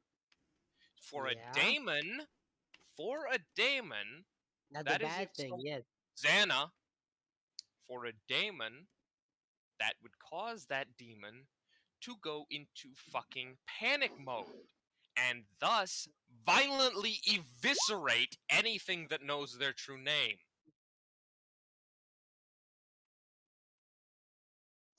I I know. don't want any demons. I don't want to know anything about demons. Desert Storm reaches over and pats the named doggo. Good family. Yeah, I'd much prefer you keep your name to yourself. Thank you very much. I don't want to know anything about that. You're Desert Storm. That's good enough for me. Yeah, Uh, but for chaos artifact, would Levichan I work? don't fucking care. I'm not putting Desert Storm into a goddamn chaos artifact. No, no, I no. don't He's want to put him there. I want to just use him as a, I don't know, focusing marker. point. Yeah, just a marker point. I don't want to put him in a gun. I think if we put that Desert Storm in Levichan, Levichan would become too powerful to contain. Yes, I don't want to trap Desert Storm in the Levichan. I just the same way he can put a mark on your soul and to know where you are and when you are. Would I he don't be think he able can to? take the mark off. That's the thing. Yeah, you can put it on Levichan then. I don't have Levichan with me. And I don't think Levichan would enjoy having something carved into his hull. Even if it's probably a mark of corn. Yeah. Also, Desert Storm has never even seen Levichan. Yeah, that's. It's kind of hard to use something as a focal point if you don't know that something exists. Yeah, he'd need to be able to see the fucking Leviathan gun to even know it's possible. Okay, so name is off the table because I don't want you trying to kill me. Uh,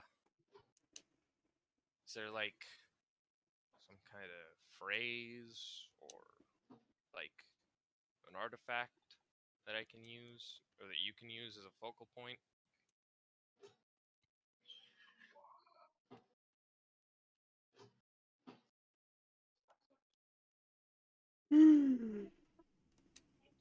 Oof.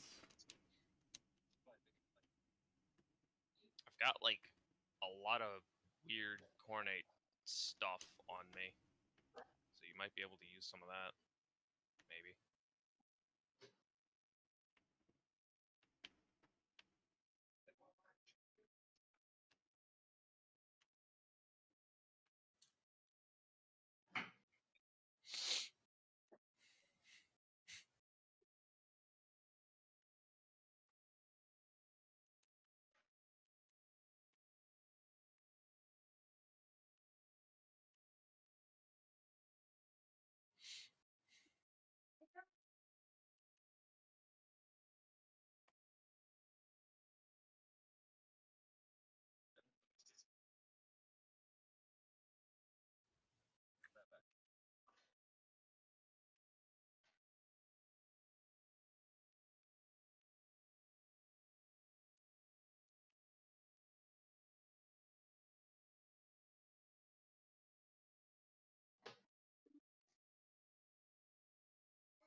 Yeah, I'm getting something. This is important for you all to know. Oh boy. Well, this is gonna be interesting. Oh no.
Oh god, I'm scared. Yeah. Whenever text says there's something you need to know, you know it's gonna be bad. Oh yeah, for sure. This is gonna be interesting.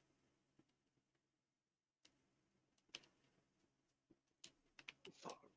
Why the fuck does this hat allow me to have my fists be burning? What the fuck? Mm.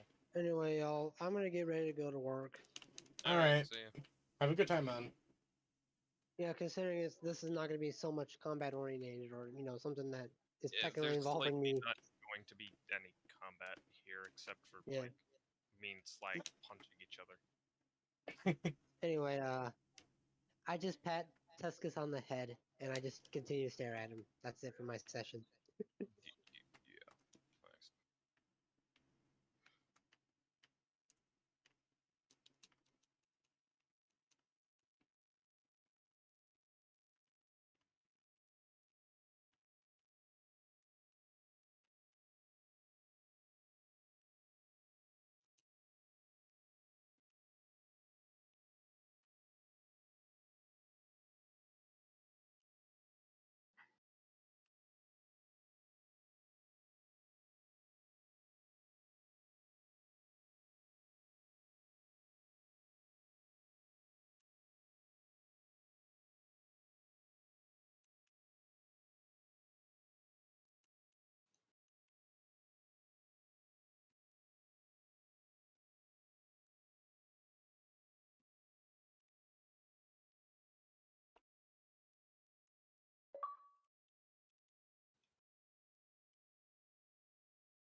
Rex, you doing okay? He's probably still typing and looking for it. Probably, yeah. Maybe just typing in a different little area. Yeah.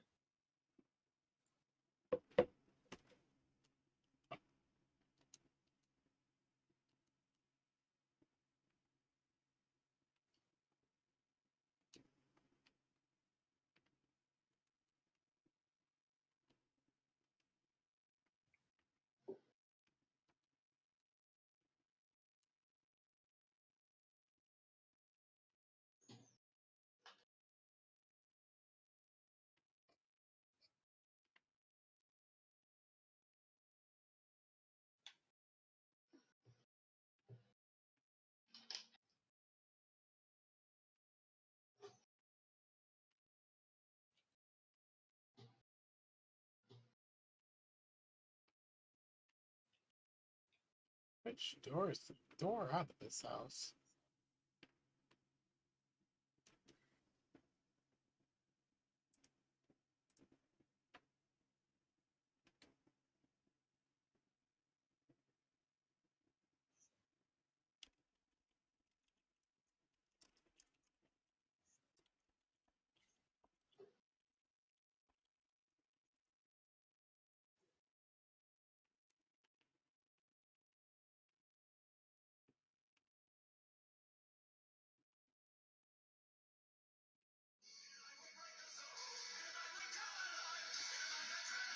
What the fuck? Ow. Loud.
Oh, wow.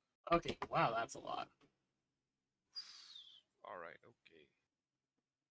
Daemons are creatures which always prefer to have the upper hand in negotiations, along with everything else. They're often loath to give up this said advantage unless absolutely necessary. Learning a demon's true demonic name, and thus the quintessential aspect of its being, its concept, its identity, is one of the few ways to get an advantage on it without fail. Issue is, such things are hard to find, and even harder to mask from the what the fuck is that? I think that's TS phone. And even harder to mask from the daemon once you do learn it. And they never appreciate others, non demons, knowing such things. We're talking someone knowing Teskis' family or Slag's homeworld level of what the individual is willing to do to keep that information secret.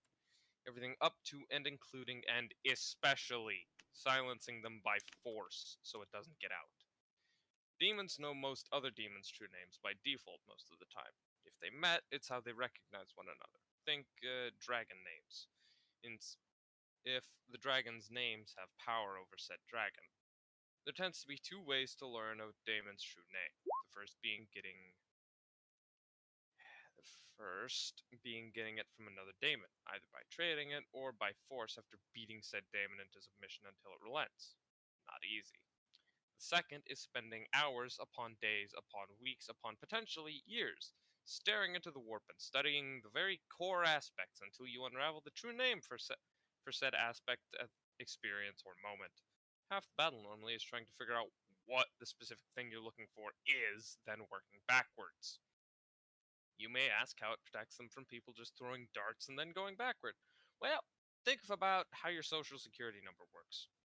There's a lot of demons, and you kind of need to know the background and side details about the daemon to unravel what you want. You can get lucky, but that often takes time and energy. Not to mention the risk of staring into the warp on your everything health, or the risk of predators seeing, or the risk of demons wising up and tracking your ass for a beating after doing a Uno reverse card. Another point I feel useful to make for daemons, it's no matter the daemon, both have a crippling fear of I cannot let you live, and you know too much, and an addition of how the fucking dare shit do you know this? Desert Storm wasn't lying where he said if you spoke his true demonic name, he would know, and he would know exactly where and when you are. There are ways to hide this, but let's just say it isn't easy. They can often even know it if you even think it. There's a reason warpsmiths who work with actual demons are all completely fucking insane, and why they need so much specialized tech shit. Yeah, I remember you telling me essentially all of this in private text. I'm just going. He's just reiterating it for everyone. Yeah, I'm just gonna copy that down for like Zena. Future use and shit because it's a lot. Yes.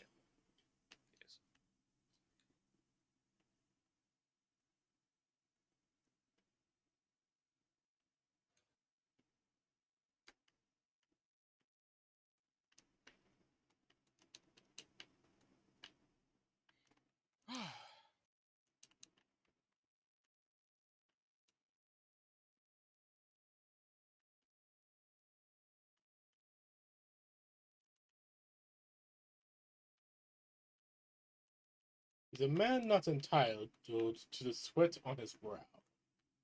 No.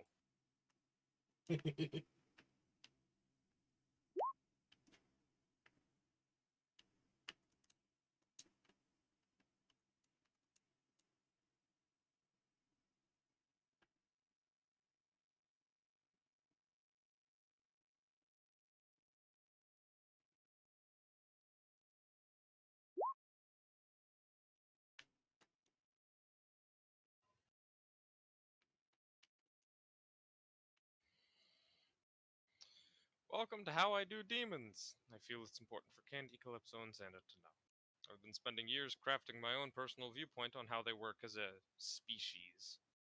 Oh no, this is how I see demons as well. They are not fun creatures to Yeah. understand. They are not Like- fun creatures to deal with.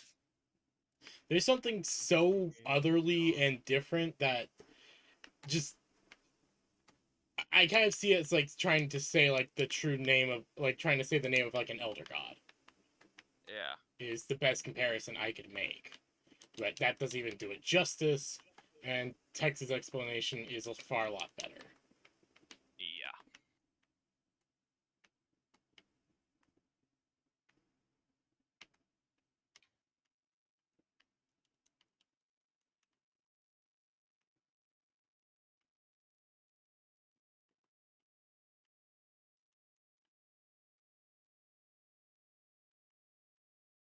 Demons are just really weird, but also really cool just to read about to me. Yeah. Demons are fucking strange. Yeah.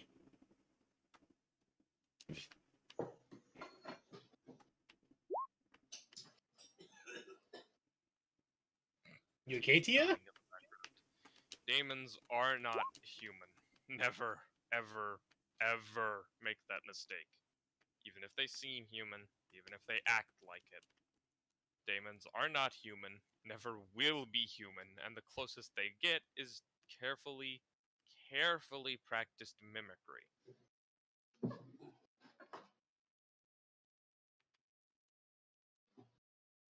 Yeah.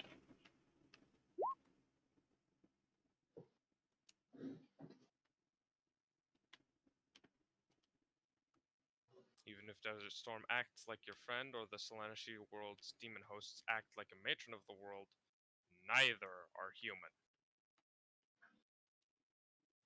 Yeah.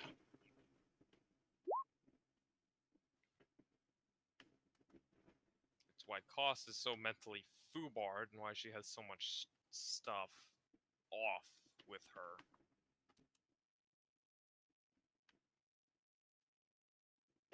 That's kind of what I figured, yeah. The whole reason that she's just so weird is because of the fact that she's a daemon. And a particularly weirdly fucked up one.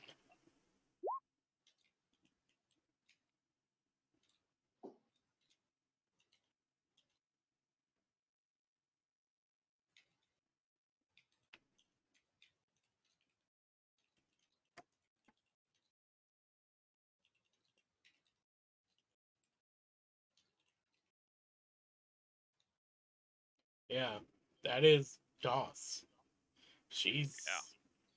Koss is the closest we have, and it's half beastman, not human. A one-off from on that. One of a kind. Koss is likely the closest a daemon is ever going to get to being anywhere near human. Yeah. And even then, she's about as far removed from a human as a cat is from a fucking mountain lion. Yeah.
So, we would need to figure out a way to have you summon me when the time is right, but that's logistics we can handle later when I pop in for Candy's side of the deal.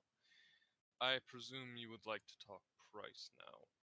Even he looks uncomfortable, both at the new point of topic and on the sheer idea of sharing his true name.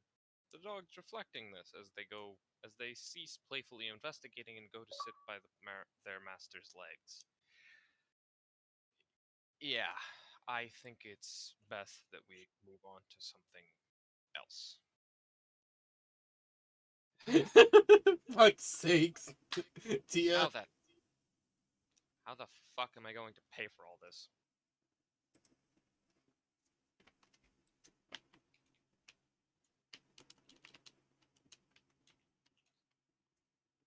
Good question. Oh, there's this Candy, character. are you high? Maybe? Mm. I don't remember much before this session began, and I was out with my grandpa, or my dad, in the garage. I might be. I don't know. I'm just remembering uh,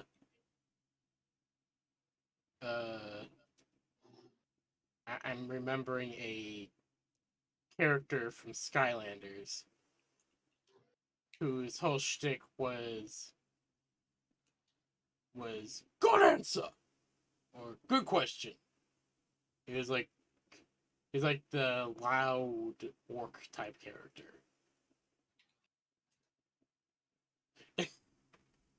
I'm sorry, I'm just being weird, I guess. Apologies if it's distracting. Yeah.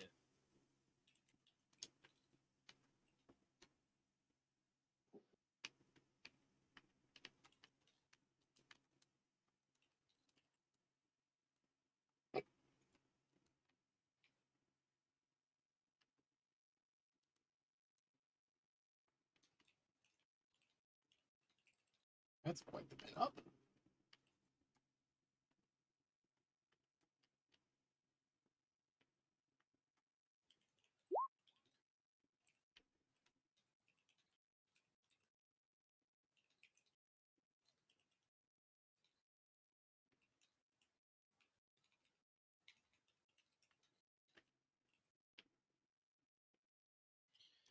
I will be blunt. The price for my assisting with the demon, which I will mention you might want to consider paying, the demon was crafted to be a potentially party killing level threat unless you get lucky, would be for you to further the will of Corn. Mm-hmm. How, specifically?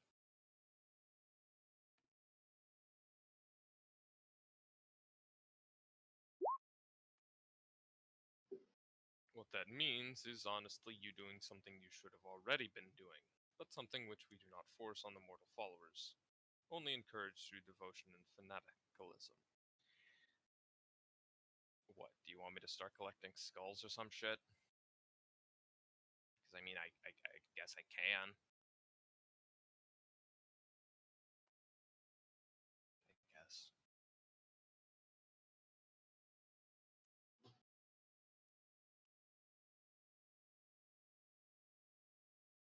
Oh god. That's not really good arguments. I'm looking at what you're saying in general.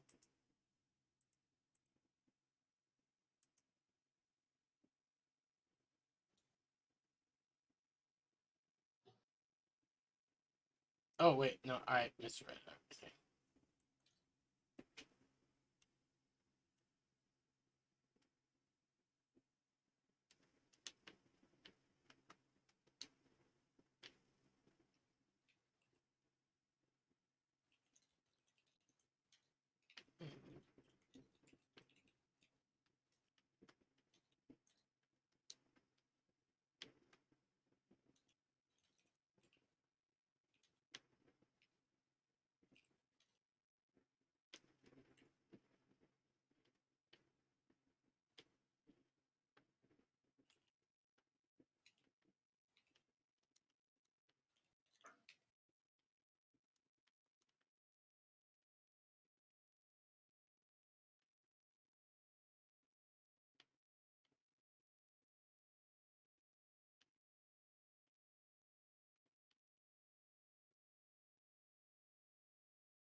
aka work to further the will of the Blood God.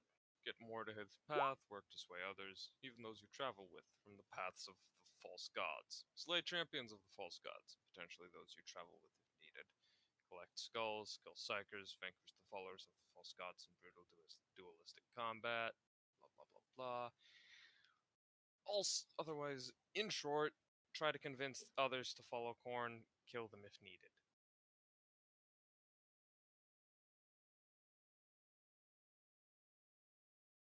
Ah.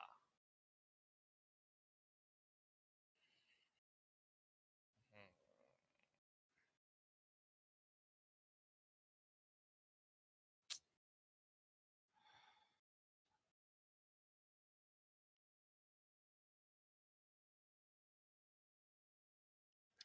Rather than really saying anything, Teskis just lets off a noise. It's very obvious it's not a happy noise. One could call the noise discheesed, even, if one wished to get their kneecaps broken.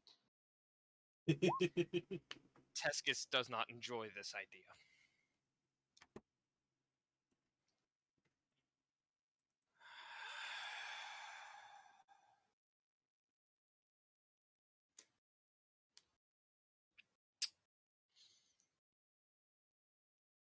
You know, Desert, you really know how to put a damper on a guy's mood.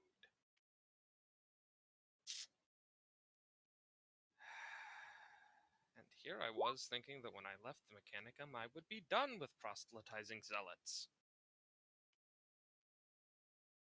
Which I will mention, you might want to consider not immediately throwing the offer out. Yeah.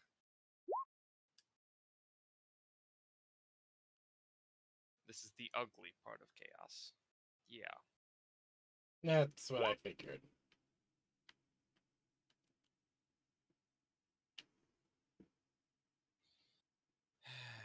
The good, the bad, and the ugly. We've seen the good, we've seen the bad. Now it's time for the ugly. Wonderful.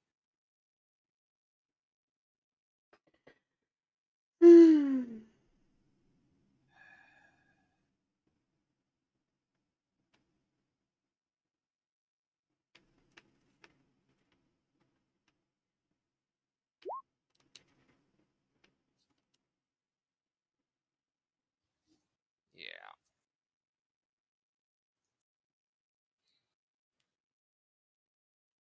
No, I figured that this was the ugly.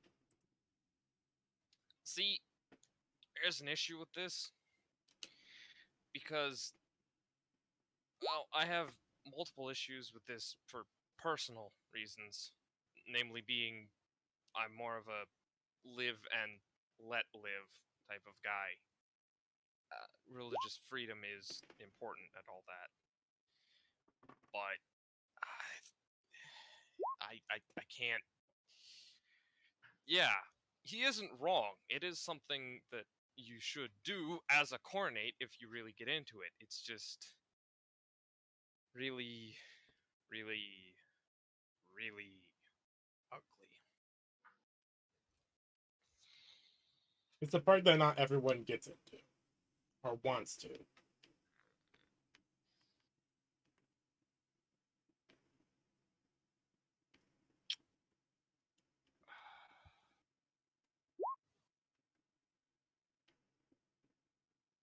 That ain't chaos, though.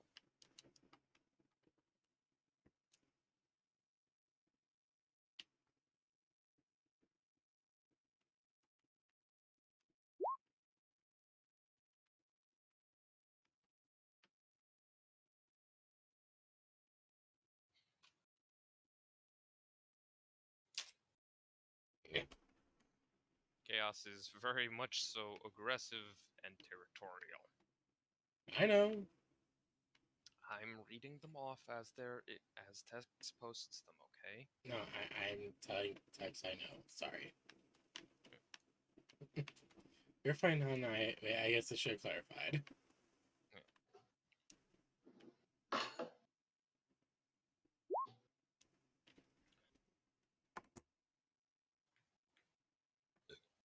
Chaos isn't live and let live when the chips are down and the time is out.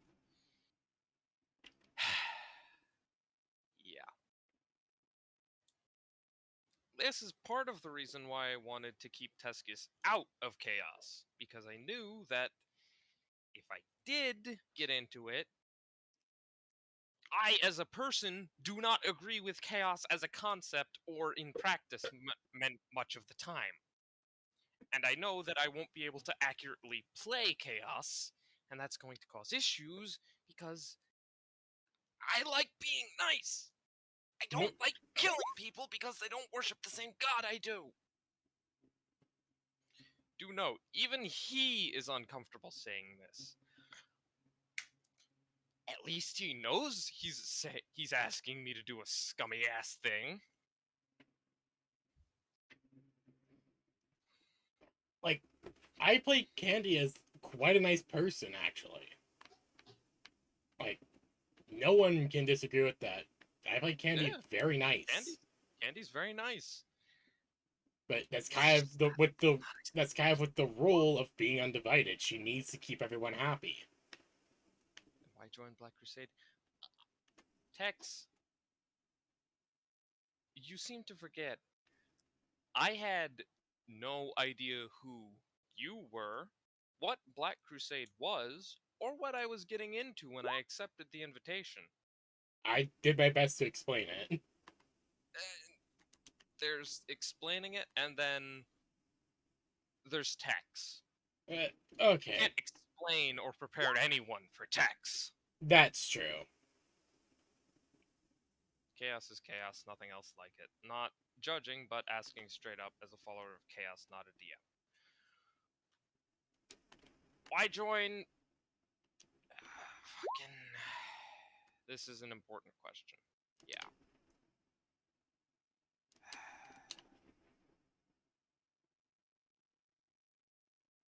I mean, because it was real. I joined because it was the only thing going on, and because I wanted something to do.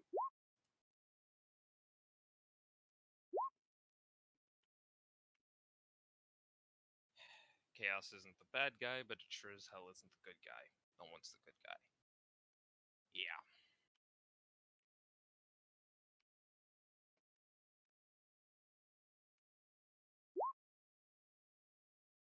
As I've always said, there are no good or bad guys, only survivors and the dead. Welcome to 40k. That is 40k. No one is the good guy. No one is the bad guy. They're just the winners and dead people. Yep. That's just how 40k is. Yeah.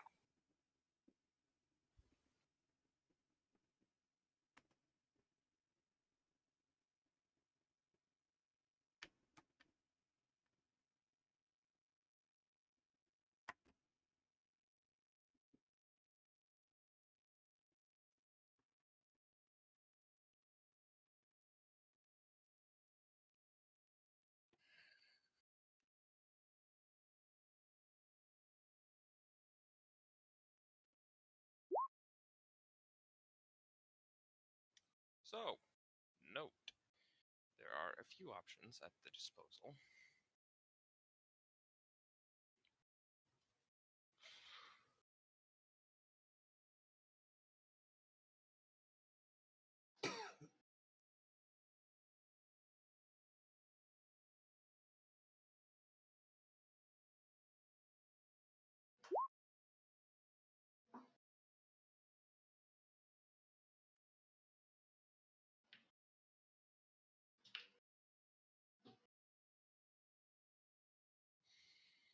The first is to just go without his help and potentially lose someone, if not a total party wipe if the dice gods hate us. They have proven to hate us at times. That is certainly an option. Not an option I'm especially looking forwards to. But, it's an option. And hey, if we save it for later, we might be able to bring Slag with us, and maybe get some come back a bit stronger after taking out the Imperials. The second is to accept his help and go the peaceful route of trying to convince others to follow Chaos peacefully, either NPCs or especially other party members. Fido is an option, and Grave did just join. Yeah. Yeah.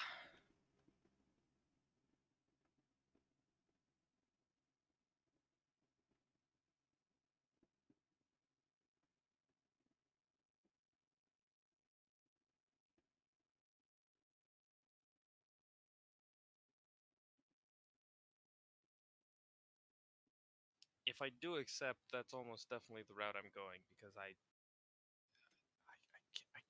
I can't manage. You're fine. You're fine. I completely understand. The second is to fight either the champions, either NPCs or party members. There's certainly other NPCs who deserve it.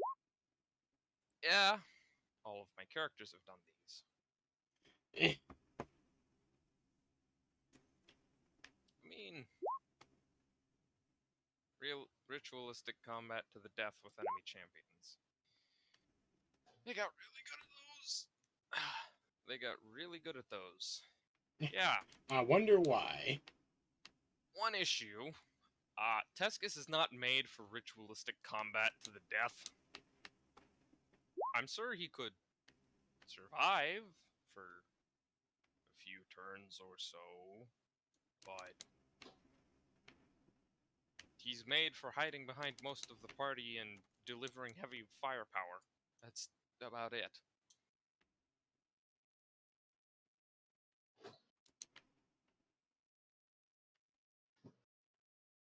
Well, because they had to, apparently.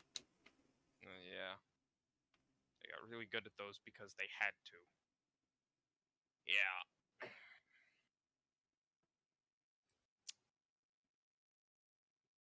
I'm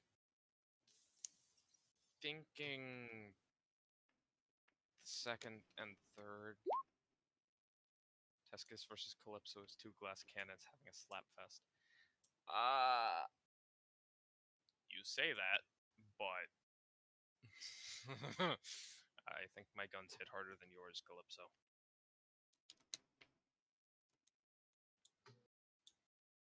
Then again, I'm not exactly in the mood to... Calypso, I don't have lungs. Your spores don't do anything. I will give you both a squeaky hammer, which is a rat on a stick, and let you two go at it. May the better nerd win. So, the plant is also made of crystal. It's not an actual plant. Also, oh wait, no, I was about to say something dumb. Never mind. No, spores would definitely affect the plant. It's made of warp magic and crystals. Well, so are her spores. Anyways, I'm not going to fight anyone in the party unless they, like, actively prove that it's deserved. So, PvP is definitely avoidable, but, I would be up for fighting champions. I've got the mop for it. You've got the mop for it. Andy. I'm sorry. Andy. I'm sorry. You forget this mop does 2d10 does 2d10 damage, toxic, and tearing. I know. I just With a penetration of 4. This thing actually hurts. I know. It's just the phrase itself. I've got the mop for it. The plant is an upstanding member of the community who pays taxes and votes in the Maryland election every election season. He's not even from Maryland. How the fuck does it vote in Maryland? Maryland does have to exist since what? Technically, 3K? Maryland does exist. No, technically Maryland does exist. It's just,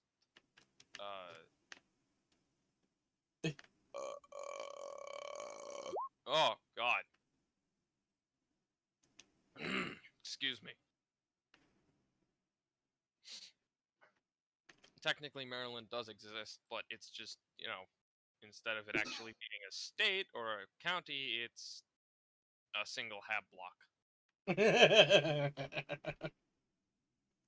Hell yeah. Yes.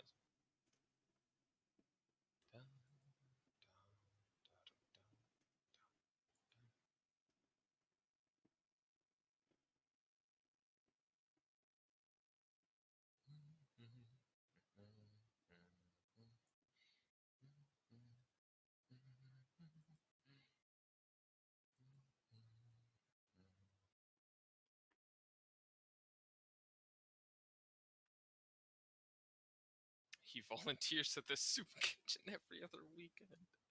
How the fuck does a plant? You know what? I don't want to know.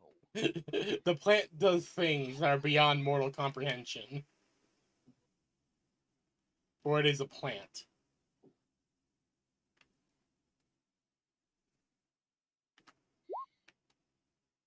Can you also repeat what you said to Desert Storm? Which part? I said a lot. Yeah, he did. I say a lot.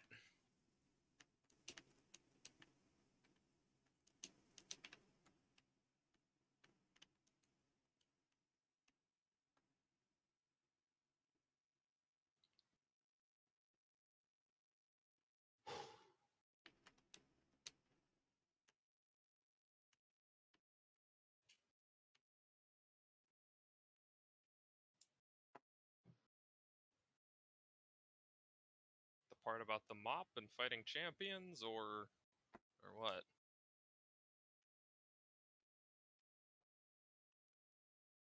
Because if I still had that piece of Blackstone, I probably could go toe to toe with some fuckers. Just because Unfortunately, it got zorked. it got zorped.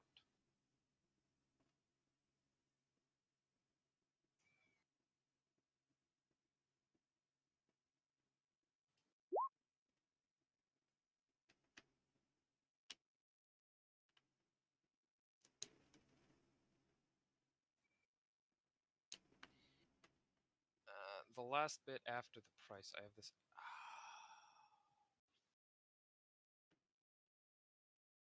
Oh! I remember now. Okay, yeah.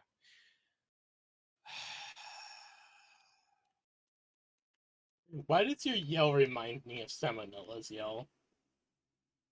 Desert, you really know how to put a damper on a guy's mood. You know that? Do note the Blackstone would have been expunged if you tried to bring it here into the warp, the materium. The fucky wucky dimension. Lucky Yeah, that makes dimension. sense. The fucky wucky dimension. I mean, it is the warp. Everything is fucky wucky.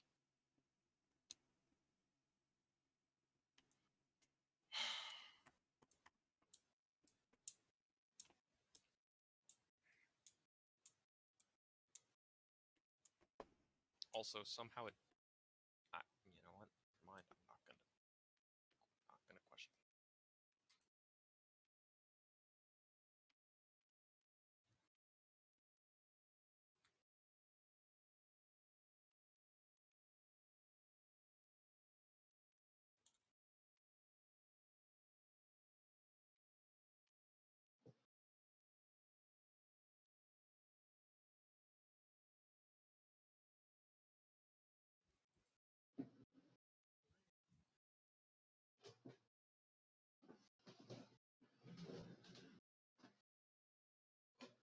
Oh, thanks.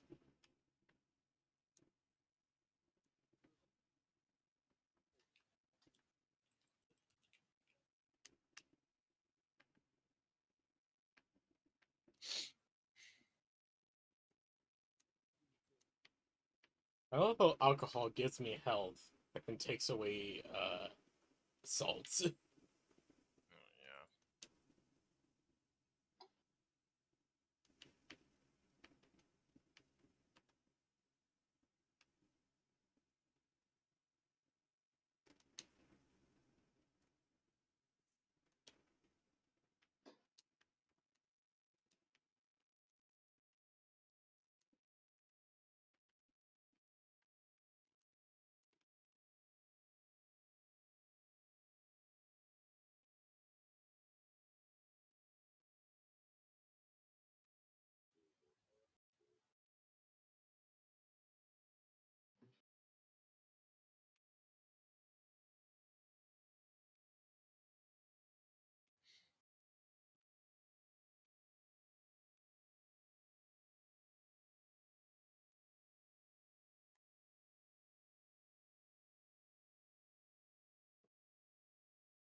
I mean, it is. Yeah. I'm not saying it's not.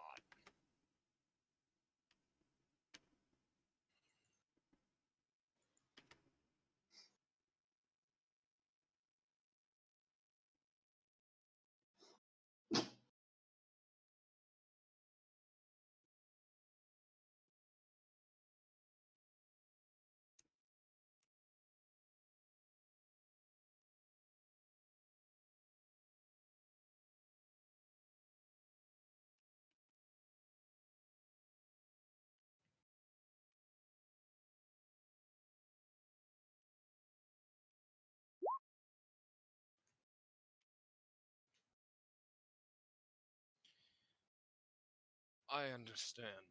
This is asking a lot, and I mean a lot from one such as yourself. One who didn't join Chaos willingly, and one who prefers more background role. However, that's why I asked. I know you would sacrifice much personally if asked to do it, but that isn't what is needed. That isn't what I want. What I want is to see you grow as a follower of Chaos, and this is how. I will give you all the time we need for you to make a true decision on the matter. After all, this is not one to make lightly, before you go and kill the tank itself. His demonic mouth seems to twist into a grim line, one clearly knowing of what he's asking. The dogs lay down, their playful energy sapped, as he bends over and pets them on the head, one at a time. It's clear, if nothing else, he cares for them.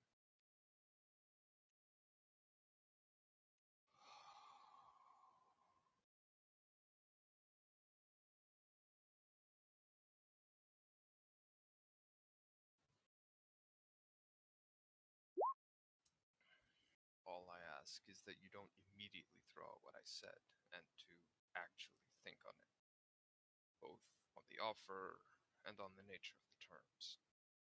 That this is indeed what chaos is, what it embodies.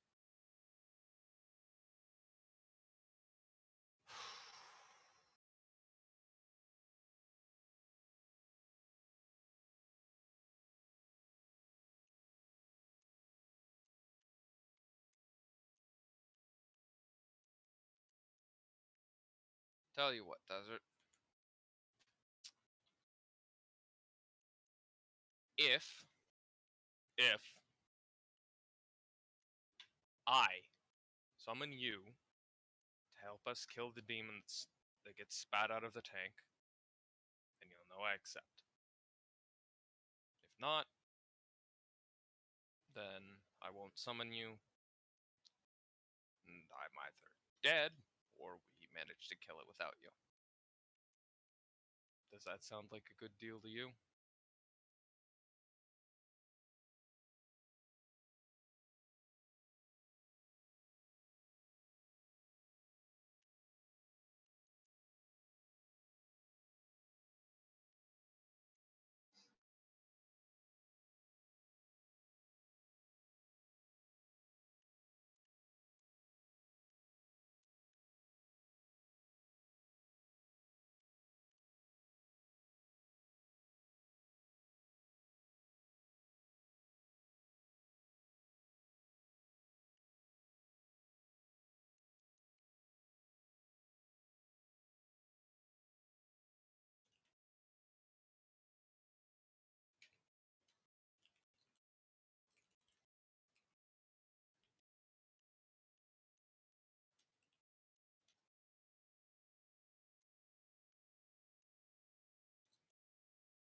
Now, here's a rat on the end of a stick. Go beat that Nerdlight move with it. See if she squeaks like a dog toy. Alternate reality Desert Storm. Oh boy. Very Very well. well. I will accept that as an answer when the time is right. I'll inform you that Corrin is aware of our agreement, and that your answer will have long-standing ramifications for what is to come, even if you refuse to follow the tenets of chaos itself. If you prove you do not need assistance in the victory and manage to slay the daemon, that will be respected. Strength begets strength, after all. Thank you. At least I'm not being forced into it like some things.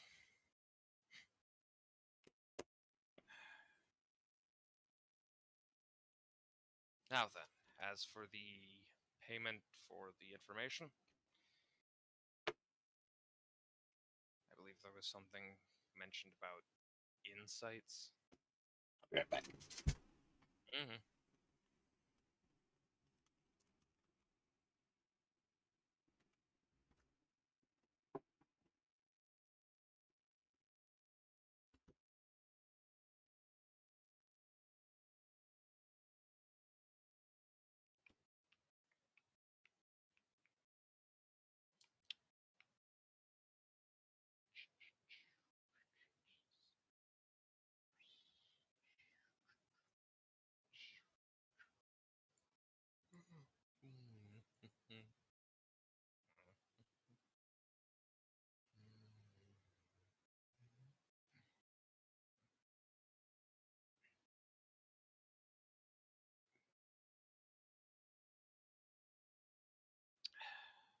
I do ask that if you are unwilling to assist in anything related to those you travel with, even peacefully, even with regards to candy, despite the will of corn, that you keep in mind for those not in your little traveling party band.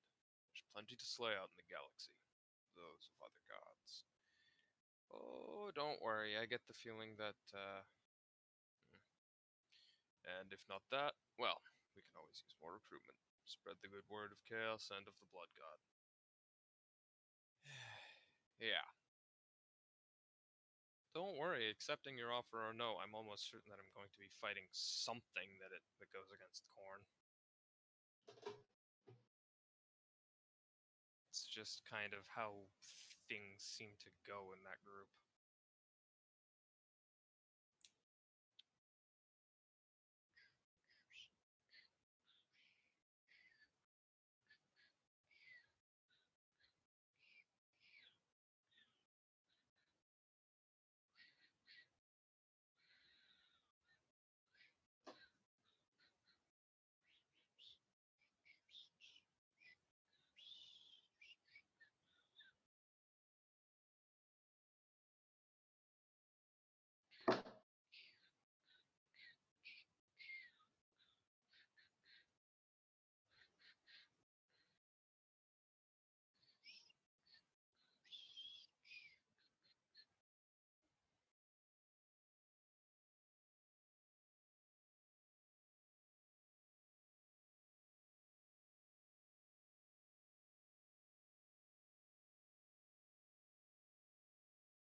Now go into the brass forge and fight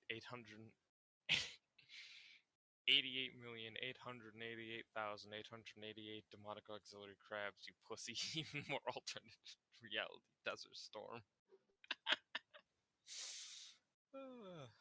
Yeah.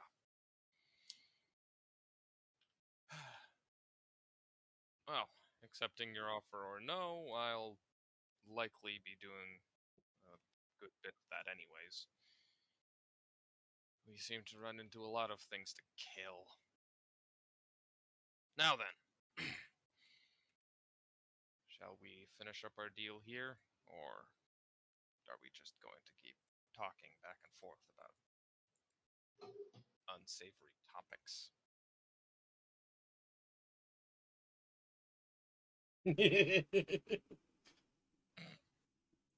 Sorry, I'm just reading something.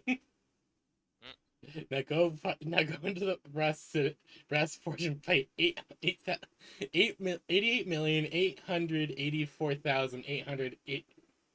Fuck, I messed that up. No, 88,888,888 demonic auxiliary crabs.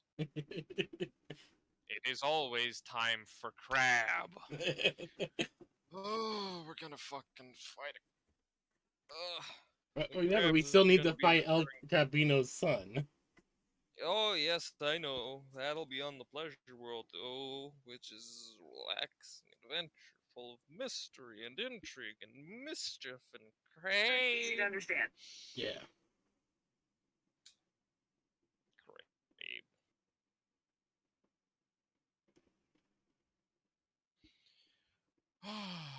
And it is occasionally time for Crub.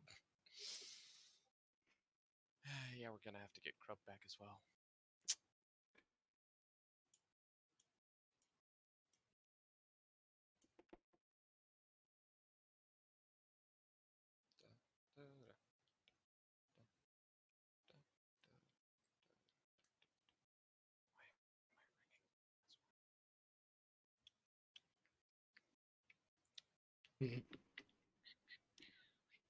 I should cook those potatoes a bit longer.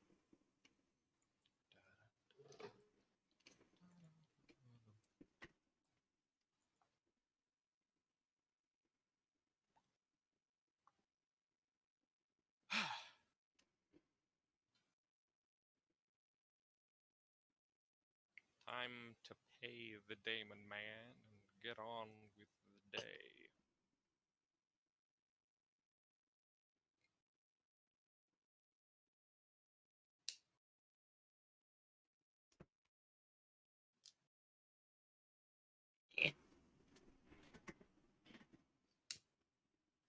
And I'll be sacrificed to the blood god. No. Blood for the blood god. Blood for the blood god. Blood for the blood god. Blood for the blood god. Blood for the blood god. Blood for the blood god. Blood for the blood god. Very good.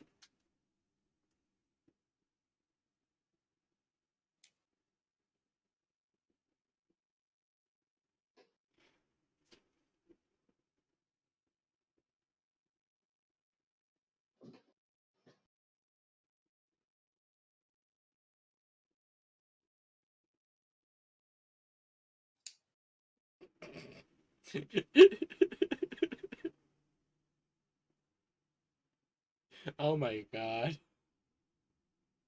So there's been a lot of people trying to a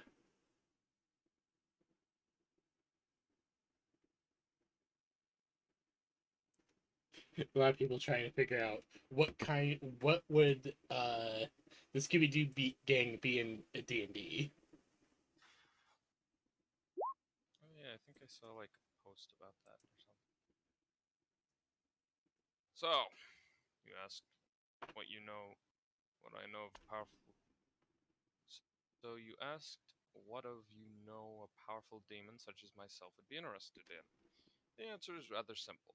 Although I am well informed, I am nowhere near all knowing. There are numerous aspects of tactical knowledge which could prove useful, if not to me, then to my fellow daemons, or the mortal followers elsewhere in the galaxy. Aha. Well, I know stuff. Gotta. Oh. Right, well, what do you want to know?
Actually, it looks pretty good.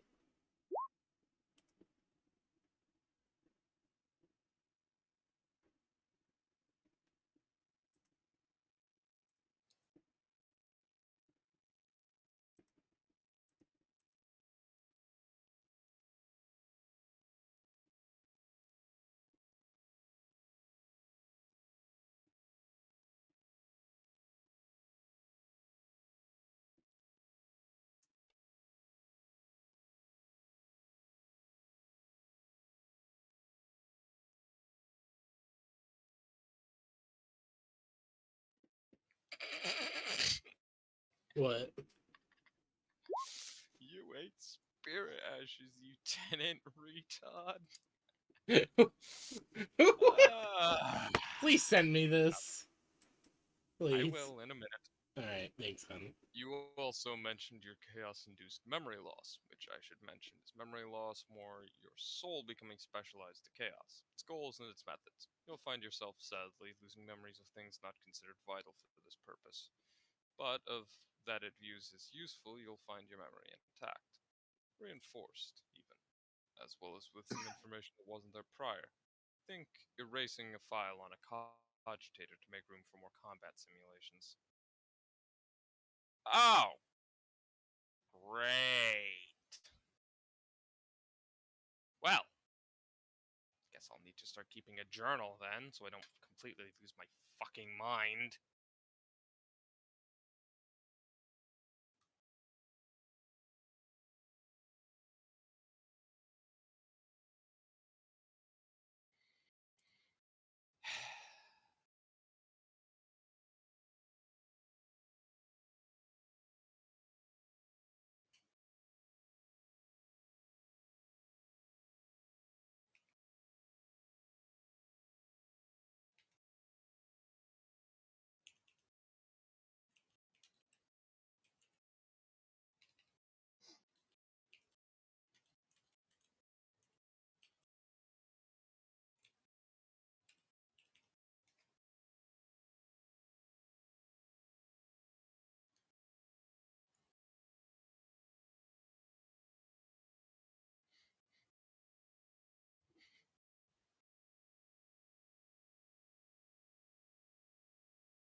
Alexander Teskis, my brother in the blood god, you are in the brass citadel. You no longer have a mind. Okay, first, rude. Second, that doesn't mean I can't still try to keep something of myself intact. Third, I would prefer not to lose all my memories because some overarching hell entity decided, oh yeah, you don't need to know what food tastes like, or your mother's face, or something fucking stupid like that. No, you just need to know how to kill shit. I like being me, so I am going to start a journal and record what I do remember, so that if I do lose more of my batshit broken mind, I won't completely lose my meanness. Does that make sense? Also, yes, that is in fact how character packages work. Makes sense.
Actually, that isn't based on anything the gods do or have a hand in.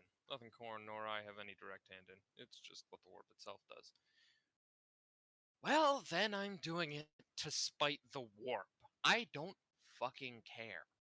I'm not losing my memories of my childhood or any other memories that I am about to lose because hell decides that they aren't important. I'm sorry, hell. You don't get to make that choice for me. Now, can we get on with this so I can get yeeted back into my body? Teskis is The, just long- done. the longer I feel myself in this goddamn space hell, the longer I begin to become agitated. My limbs feel stiff and I cannot stretch them enough to pop.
Would you like me to pop your... Alrighty. As for keeping a journal, very good. I recommend it even. Good for laying your thoughts at it, for organizing them, and for record keeping. Would you like me to pop your joints for you? What the No, fuck? thank you, Desert. I'm almost certain that you would shatter my fucking spine by trying, but thank you for the offer. I would much prefer to leave this accursed place and hopefully never return, ideally. He holds up a slip of paper showing he's a licensed chiropractor. Of course he is. What coronate demon wouldn't have a license in chiropractic? It's good to have hobbies. Korn is offended if every one of his demons is not licensed in chiropractic. I mean, it doesn't actually have to be chiropractic, just any form of hobby. I suppose. It also makes sense for them. I mean, yeah. When you think about it, gladiators, you might think them as casual soldiers, but they were also athletes. So they were pretty much well taken care of. So I imagine that proper champions would also have good health care, to put it weirdly. Mm.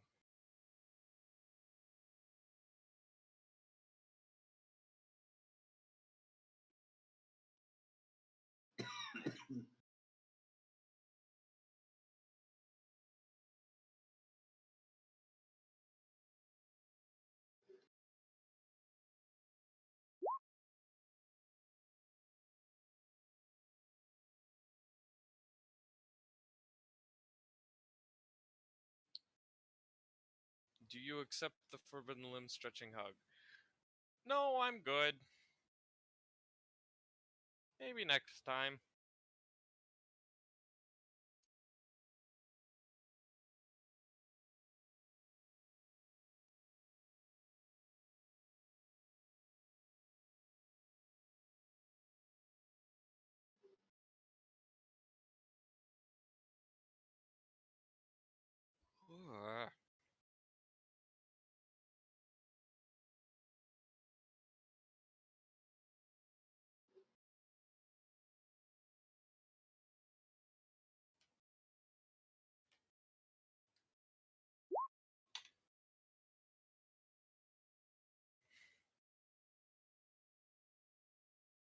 Yeah, I got my license from the Warp Plains Academy over what you mortals would call a year-long course. Whatever a year is at any rate. Ah, good for you. I'm not going to try to explain time. I probably wouldn't do a very good job at it.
Teskis' mind is shattered over the existence of Warp Daemon Academia, I presume. Not particularly. It's surprising, but I wouldn't say shattered. I mean, it's the warp. Of course, it's going to have school. Everyone hates school, so obviously the warp has it. Well, getting back to it, I did want to ask. The rate I have planned is 2 to 3 you, 2/3 you, 1/3 candy. Would you prefer a different rate, or is this fine? My reasoning for the numbers is one you will likely figure out. You don't want to talk to a psyker? Shit.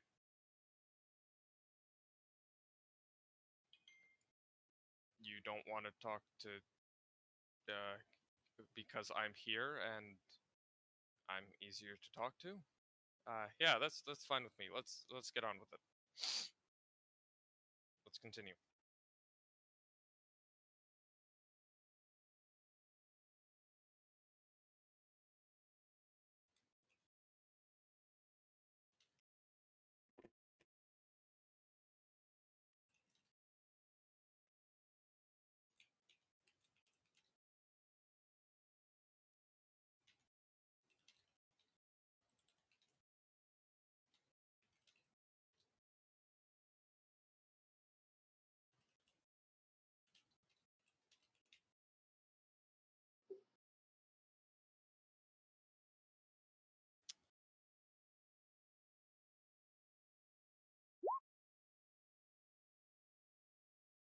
No, not that. It's more just the number of subjects both have access to, which interests me. Oh. Alright. Okay. I wouldn't exactly consider myself more knowledgeable than Candy, but alrighty.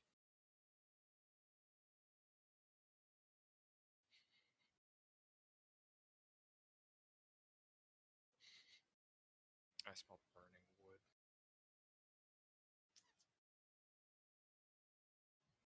Wow, something's on fire.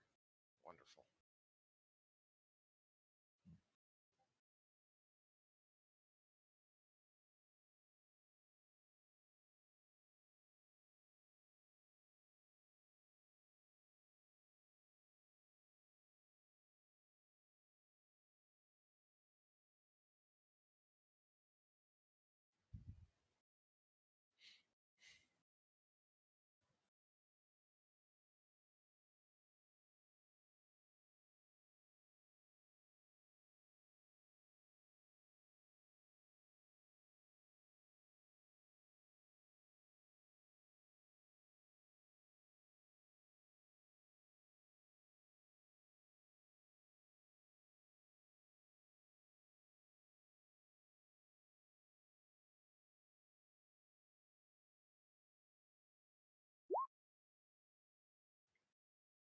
So, Teskis, you were, well, born.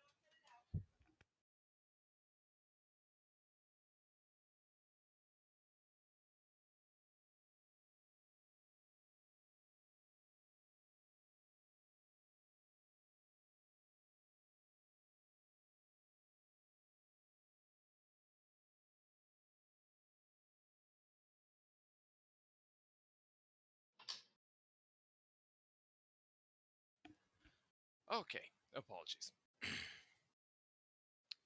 So, Teskis, you were, well, born isn't really the term, but it's the best we got for entities such as you and many others.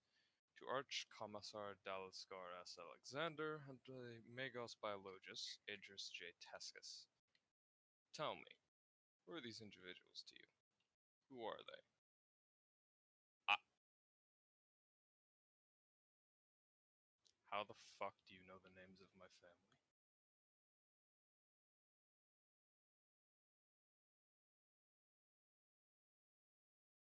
I am not a notable enough person to have demons knowing the names of my parents.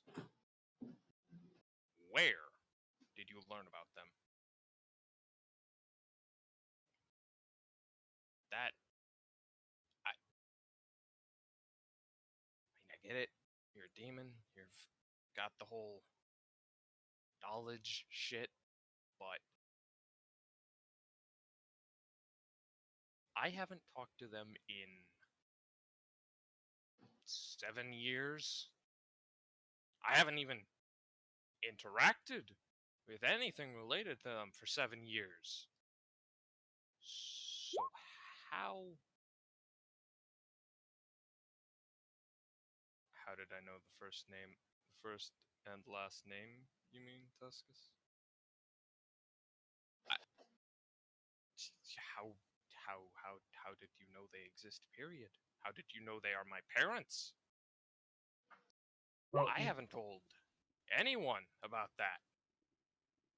From the same place, Korn, who learned it from other daemons or mortal followers out in the world. Ah, right.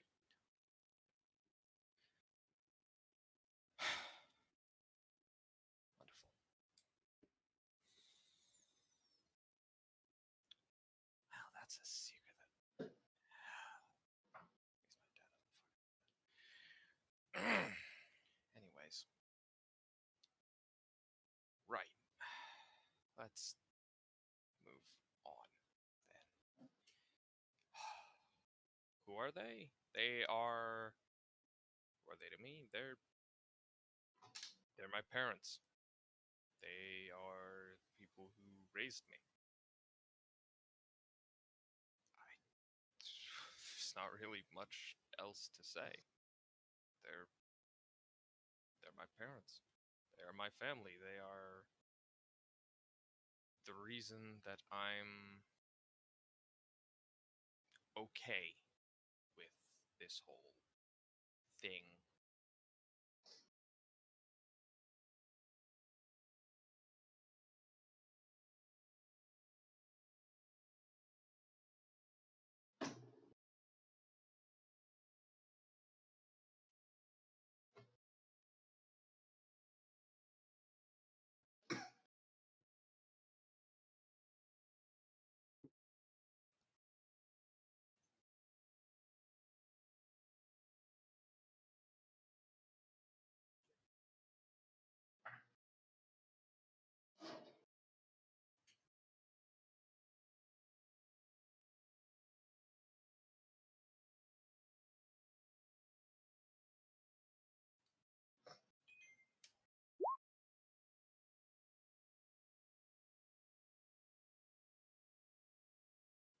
Who they are is no secret. They're off making an impact elsewhere. The relation to you, I had to dig for myself. Wonderful.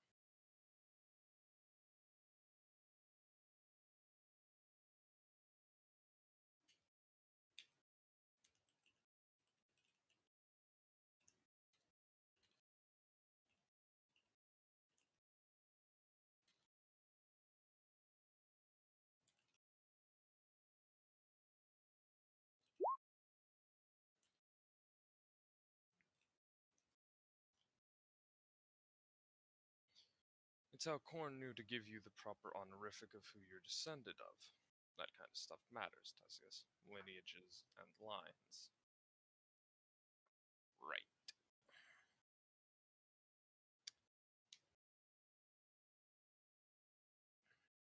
I don't like that. I really don't like that, but okay. Alright. That's. I don't like that you know that, but okay. They're my parents. They are my. They were my teachers. My father, Daliskar, he raised me as a Kriegsman. Obviously, he showed me a bit more care than most would, but I. I was his son, yes, but I was also just another soldier. I wasn't shown special treatment. I wasn't shown anything. I wasn't given anything to help me. Besides some advice from him and personal training from him, that was it. He trained me to be a guardsman, and I served as one. Till I showed an aptitude for technology. An aptitude that got the Mechanicus interested. Once that happened, I moved to learning under my mother. She taught me essentially everything I would need to know about the art of the biologist. Medicine, minor medicine, admittedly. A bit of genetics, some basic sciences here and there. And she's the one who mostly taught me how to work with technology and such.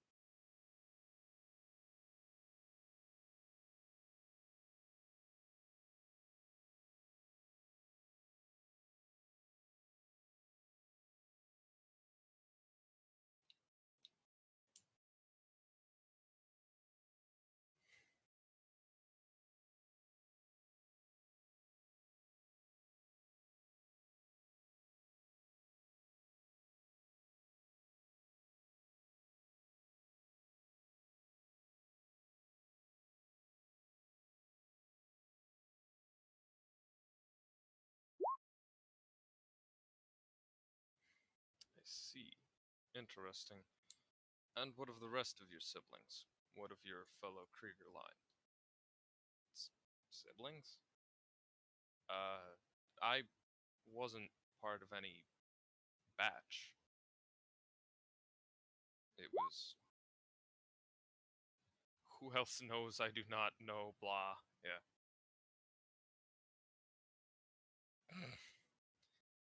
Yeah, don't worry, Tex. I don't have any siblings. Not directly, of course. I'm not a. I wasn't a batch grown. I suppose you could say I was natural in a way. Full 9 month gestation period. Made the old fashioned way with some help, with some womb implants from for my mother. I will say, good for you, it isn't common knowledge, even among daemons. Korn knows it. I had to dig for it because I cared to learn after meeting you. Who else knows? Who else knows? I do not know. On the topic of Teskis' parents. Got it. Alright, got it.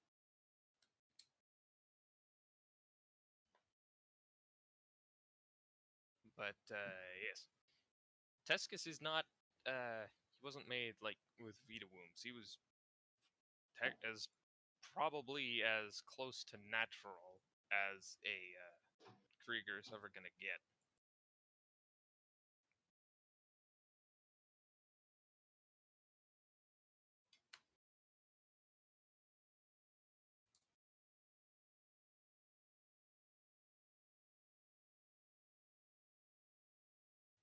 As for siblings, well, only child. I suppose the closest thing I ever had were the others that served in my father's regiment.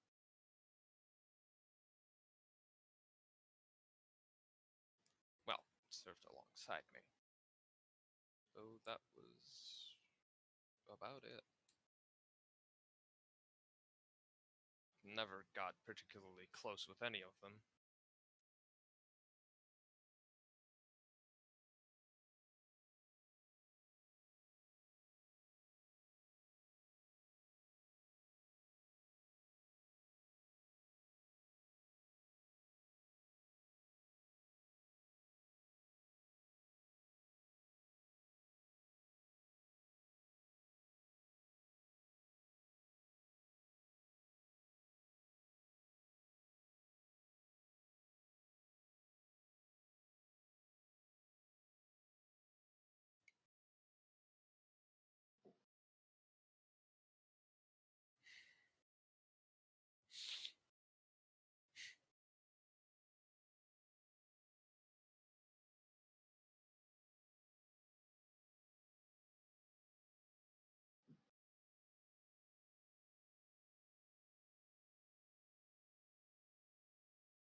Interesting.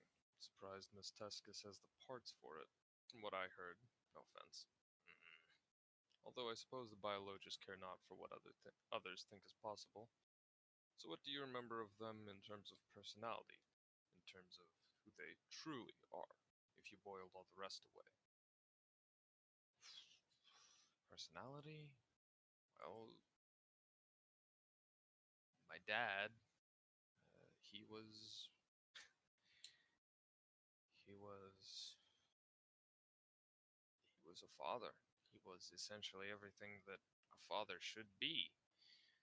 He's the one who taught me how to fire a lasgun, maintain a weapon, fight with a combat knife, use my bayonet. He's the one who ran me through drills on stripping and cleaning my lasgun, putting on my armor, and forming up into the regimental line for inspections every morning. But he's also the one who read me stories, and he's the one who would he would take me on rides in the night of his. My father is he's something else. Hard to describe. At first glance, he seems like your average Krieger. Dour, leaden-hearted, uh, beast, almost inhuman in his mannerisms. But he's different. Anytime I'd get scared or I'd have trouble, he would stop. He would, during personal lessons, anyways, he would stop and he would show me how to do it. He would take things slow. He would teach me, make sure that I learned everything and understood before making me do it myself. He always made sure that I was safe. I could tell. At the end of every battle, he would always make his way over to my company. Mine was always the first he checked. Mine was always the first location his knight arrived in at the end of a battle. He absolutely hates commissars. Anyone who, well, the typical commissar. He's a soldier, promoted to rank of a commissar after serving in the Krieger infantry. So he leads from the front. He led, he still leads by inspiring his troops. He despises most other commissars. He hates anyone who orders men to go die while sitting on the back lines. He's he's the type of man who you could always trust no matter what to do the right thing for you and everyone. A brilliant tactician. He's strong, quiet, caring, and sad. Every time a battle would end, he was always so sad.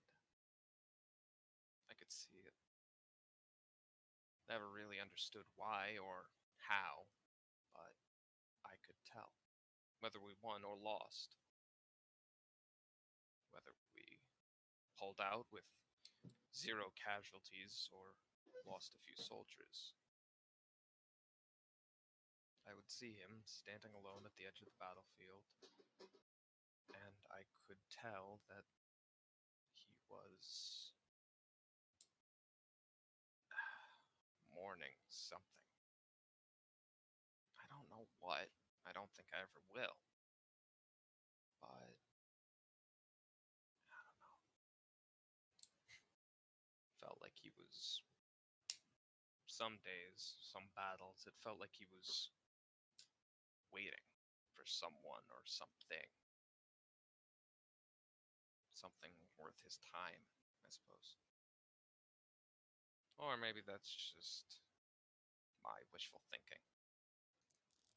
I I idolize the man. He's my father. I can't really do anything but.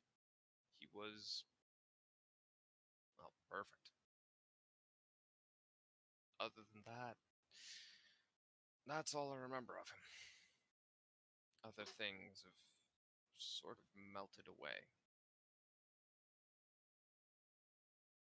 If you give me a minute, I might be able to think up more, but it's tough.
I must say, Teskis, this has been informative. You truly hail from an exceptional line, an exceptional soldier, an exceptional man. Yeah, exceptional is certainly one word to describe him. Although, I think one time I heard someone, I can't remember who it was, some inquisitor, maybe? Someone who had been operating with us After watching him fight and watching lead, I remember they called him the next Solar Macarius. I personally never really believed it, but it's nice to know that they weren't the only one who thought that. What of your mother, however? What kind of woman is she? Mom? Mom is. Mom is insane. She's. She's funny, kind, caring, terrifying when she gets angry, protective, and terrifyingly intelligent. She would. She was always the first to try any strange or weird idea you could come up with. She would always be the one to make the first prototype, to draw up the first plans. She would always be the one to personally fire the weapon or test the device, whatever it was.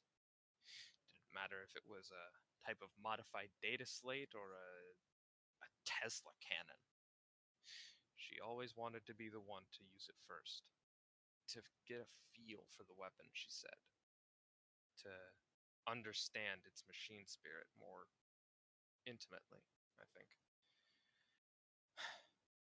She she had this strange, I don't know how to describe it really. Anytime there was an issue, she was always one of the first to try and fix it.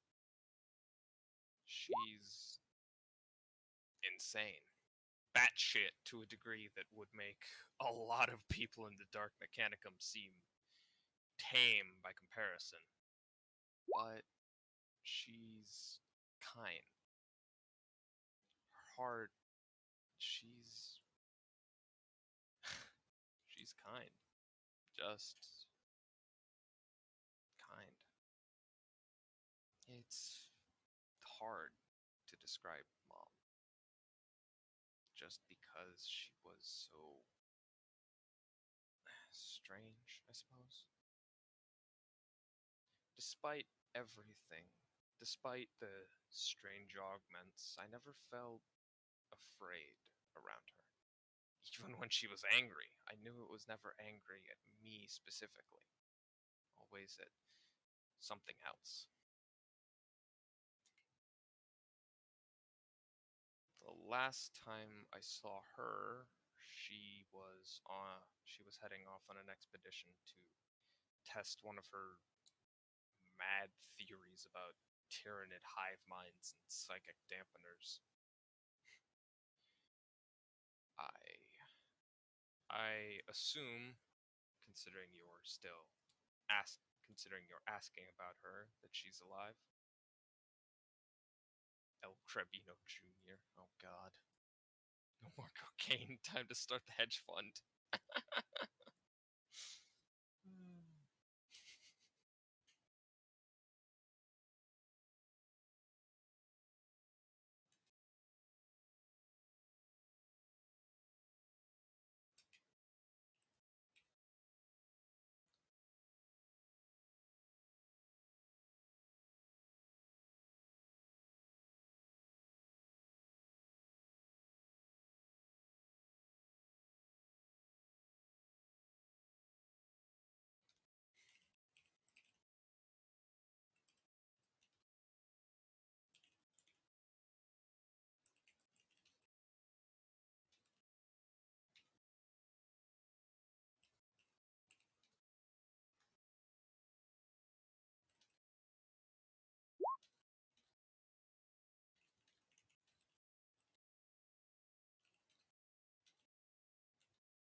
I will fully share this, Teskis. Both of your parents are alive and well.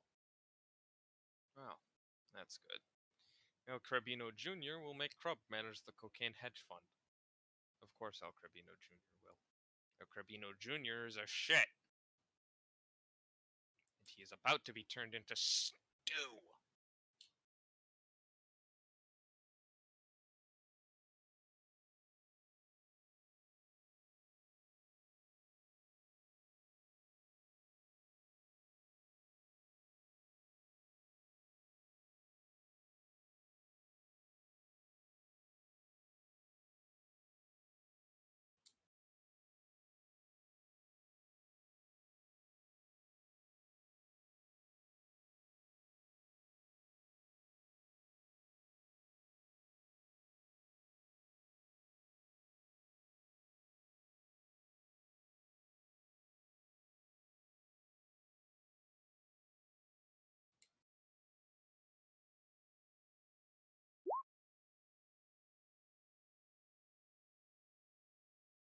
It's why I'm asking about them.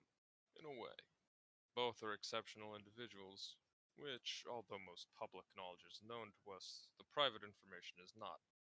Information that may help save lives. Ah,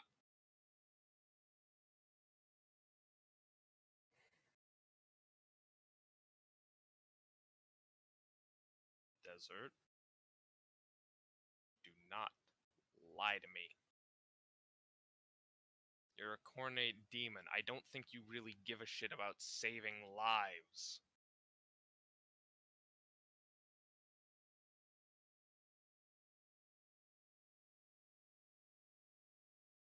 Wait a minute.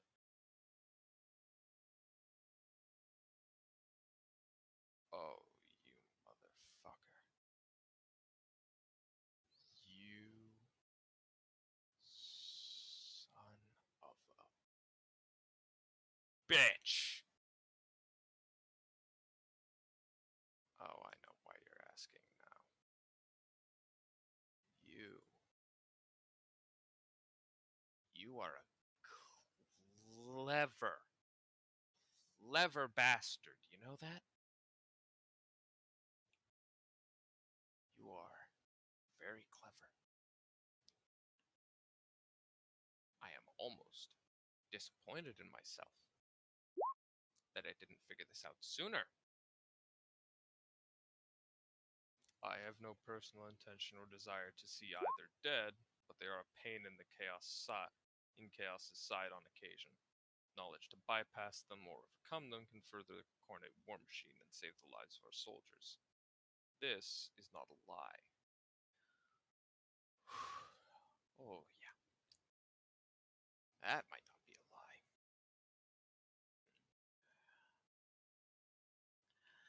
But there's another reason you want to know about them, isn't there?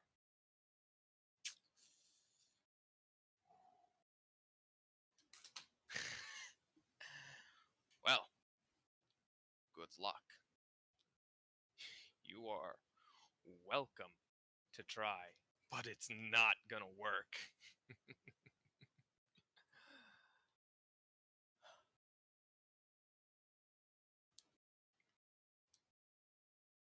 Try as many times as you want. It's not gonna work. Doesn't matter how many times you try or how many ways you try. It's not gonna work.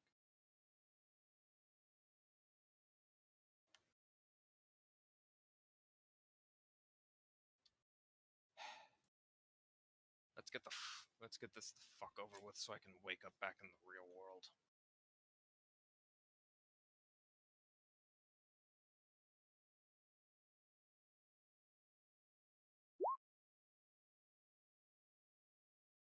What isn't going to work? You are asking me about them because you think you can sell the information off to try and corrupt them, turn them to chaos. It's not gonna work. I know my family. I know my mom. I know my father. Try as you might, it's not gonna work. Me walking my hounds and tracing down psychers and oath traders. You and I both know that's not why you're asking. Oh, sure, you might be asking because the information can help minimize coordinate casualties. Yeah, that's one reason. But everyone always has ulterior motives. You want to sell the information to those who think they can try and corrupt them.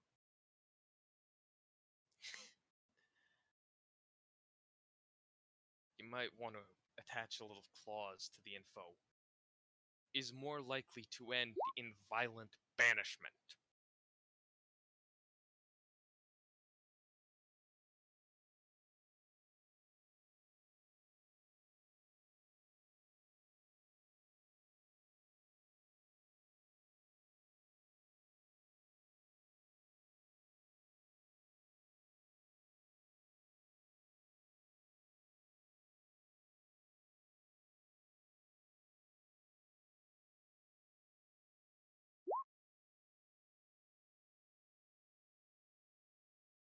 Teskis, I think you've forgotten what I am. I am a daemon of the blood god. I have no intention of going to that shitstorm that is Cadia. Why not? You're a demon of corn, eh? You know, the god of war, the biggest war in the galaxy so far. I find it hard to believe that you wouldn't want at least a few.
It isn't my duty. Not at the moment. I'm not a foot slogger, I'm a special operative unit. If ordered, I would go, but my hounds and I are not designed to be sent into that grinder.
He steps forward, rising to his full height as he removes his hellblade from his shoulder, giving it a twirl. As he does so, you get a flash vision of an entire mountain of skulls, each one branded with Korn's mark on the forehead. Desert Storm sitting atop them all, each one from a successful hunt.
I am a tracker, a hunter, a hound master, a dueler.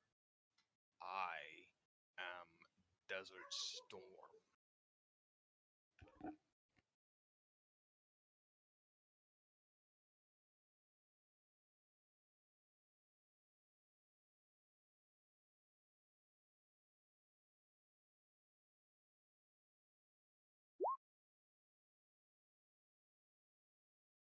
I am no commander, I am no lineman, I am no heavy weapon unit or anti-armor.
Specialized, specially crafted just as you were.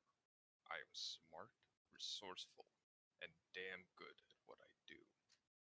Thus, I stay away from Cadia, where my benefits would be underutilized. This is a galaxy of a million wars, Teskis, all different kinds. One's far better suited to my expertise.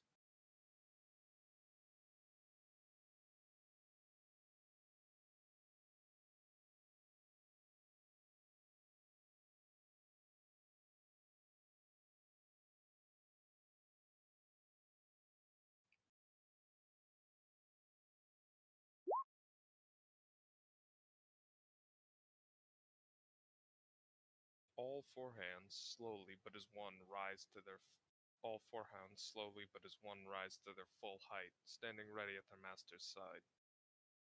Teskis has seen this before from Imperial Hound Masters, waiting for orders.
Right.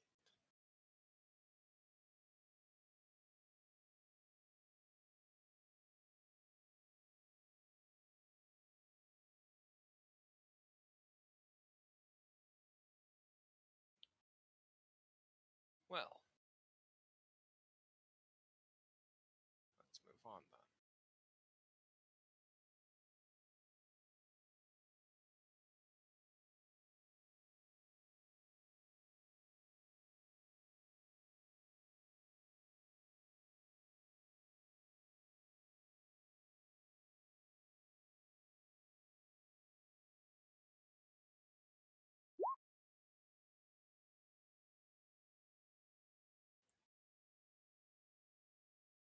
Seeing this is going nowhere, he sighs and stabs the tip of his blade into the dirt in front of his feet.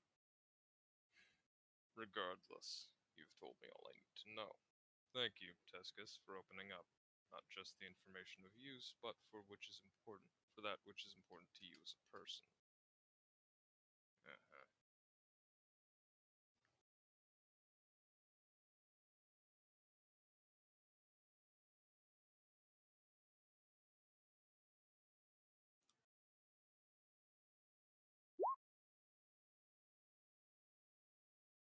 I will share my information with Korn, but I will otherwise keep it to myself. Our personal debt is settled. Good. I can go then?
You are free to leave at your discretion.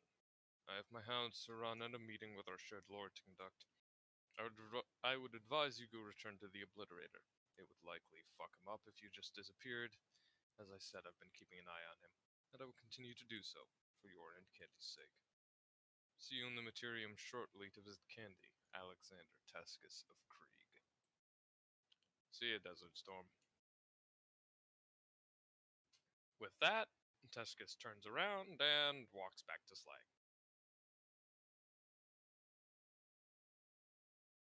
Slag, I'm done, here. You done abusing that poor rock, or what?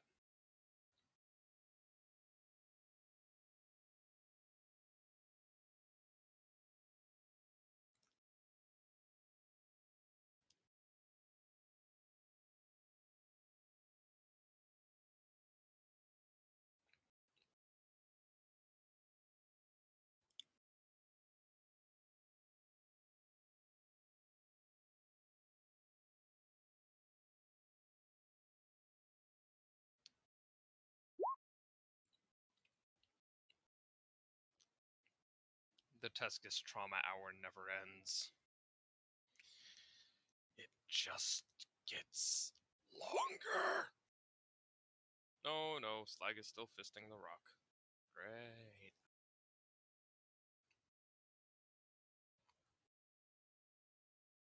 Well, Teskis is just going to sit down nearby and wait for Slag to finish.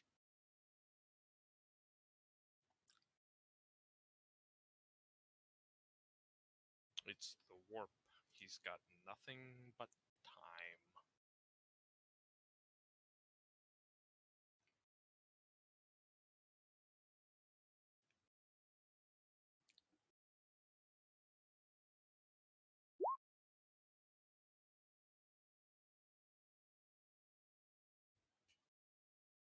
I should mention as you walk away, Mr. Rice pops back into your head with a scream. I am returned! That was horrible.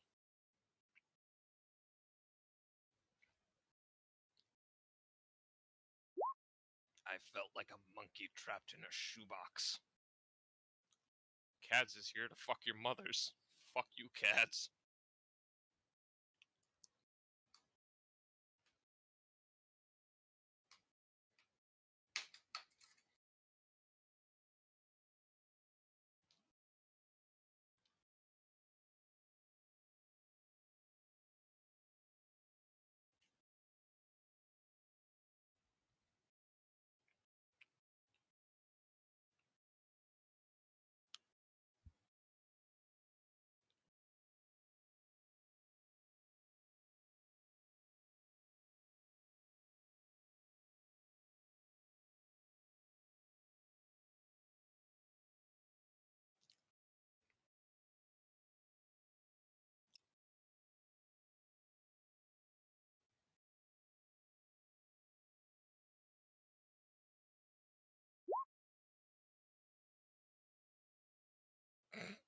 They are free to try. If you piss off Cads enough, he can and will grow arms and legs just to throw hands with your bitch ass. I love that.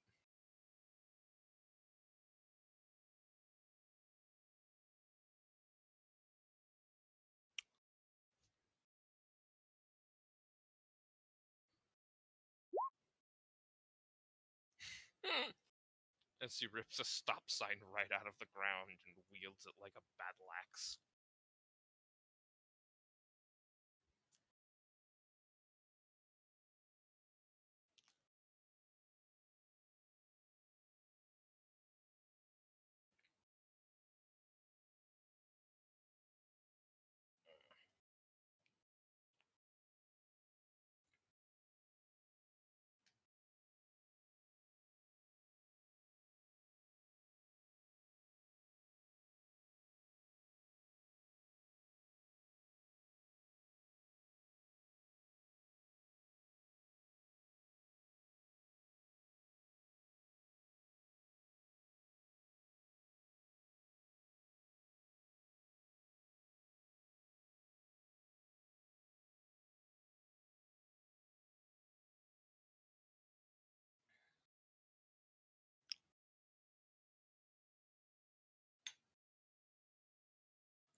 The obliterator is clearly exhausted and somehow fucking sweaty from his strenuous exercise as he looks over at Teskis.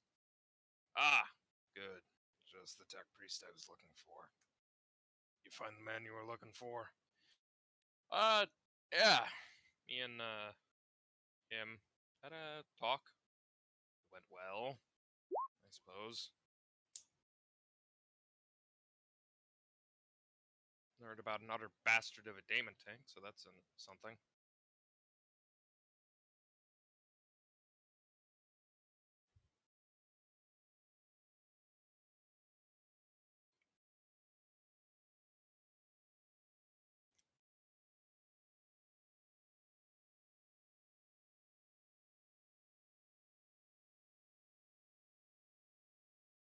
But, why were you looking for me exactly, Slag?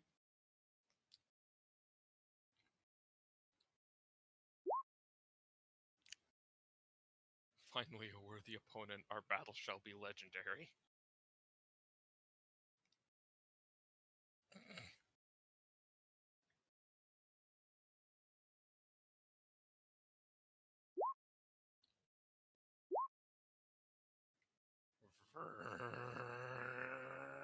Sounds of autistic bus driver and stop sign battle axe.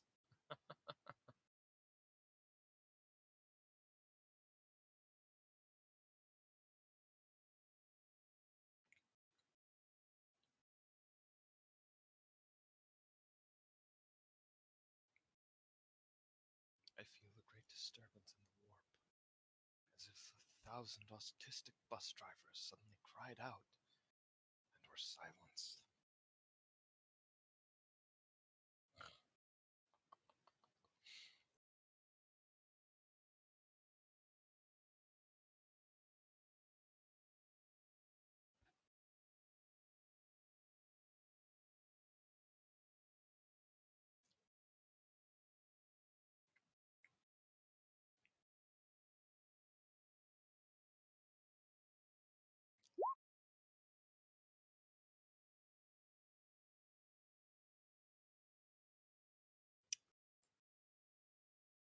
He looks Teskis over. Well, two reasons. One, to make sure you didn't get turned into an experiment or killed just to end up being yet another figment of my imagination, taking on the form of my past life just here to torture me. I don't don't worry, buddy. I'm real. I think. I hope.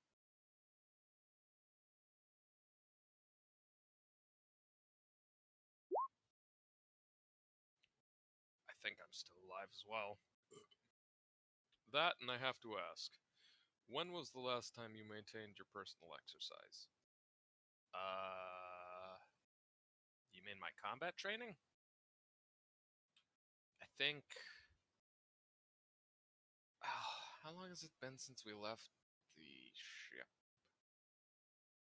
2 weeks? A week? I haven't exactly had the time to train dealing with all the shit that's been going on. I mean, I suppose running through the holds of the ship, running from a bunch of beastmen and Imperial guardsmen trying to fucking murder me counts as exercise. So, mm,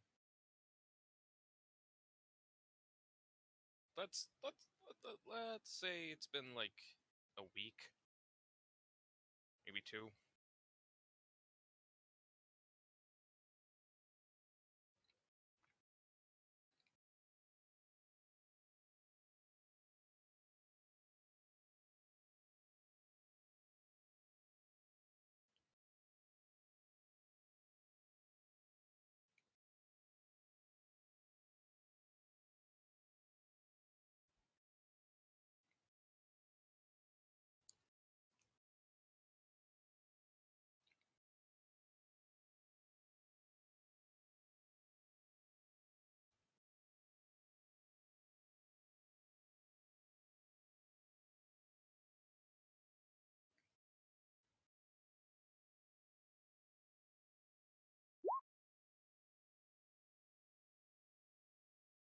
When was the last time you maintained your combat training? Yeah.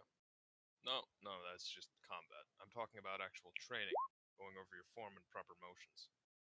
Come on, why don't you and I spar? It would do the both of us a world of good. Oh, I mean, I do the regular Imperial Guard practices every morning. Strip lasgun, train, and do the basic routine. But yeah, it's been a while since I've actually done any combat training with someone. Um, one thing though. Slag, I think you would fucking pulverize me.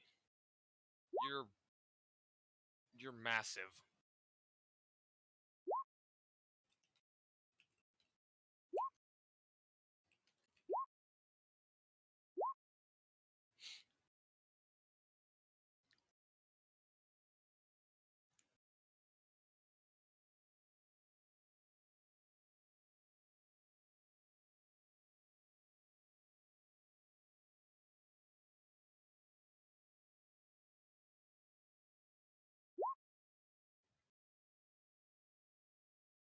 Yeah, but that's just personal.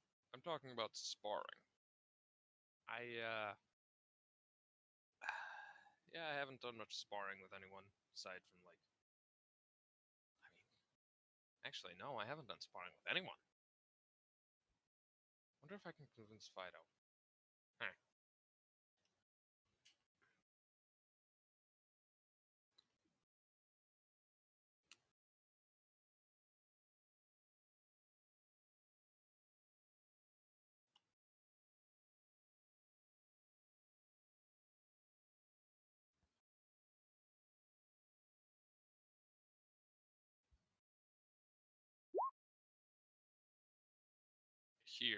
I haven't had anyone willing to fight me minus her. But she's less interested in dueling me to improve and more interested in finally seeing how hard it is to kill an immortal entity in the warp. Ah, who? Slag, you keep bringing up this her, but I have no idea who you're talking about. It's best for two cornates to fight together. Iron sharpens iron, after all. I mean, technically, stone sharpens iron because they use grindstones, but whatever. Yeah, the metaphor works. Let's go.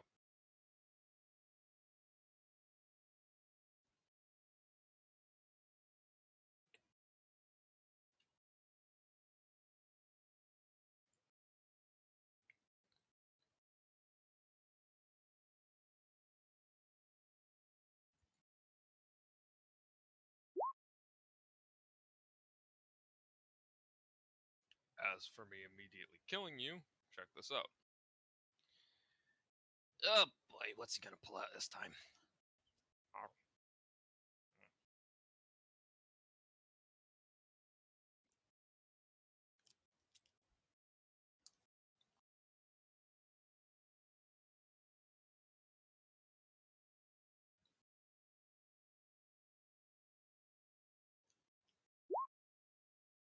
Oh. As he just extends his arm as his arm's weaponry disappears back into his form. His more impressive weaponry leaving and being replaced with much more simplified gear. Aha.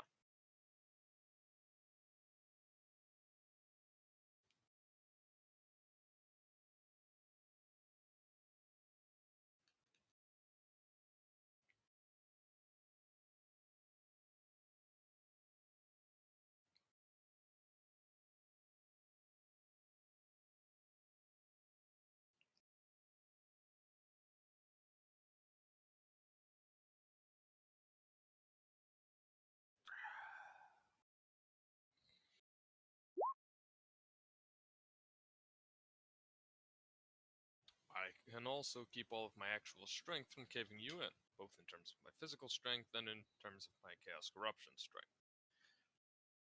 Wonderful! So I'll actually have a chance then. Well, hey, hey, I already agreed, dude.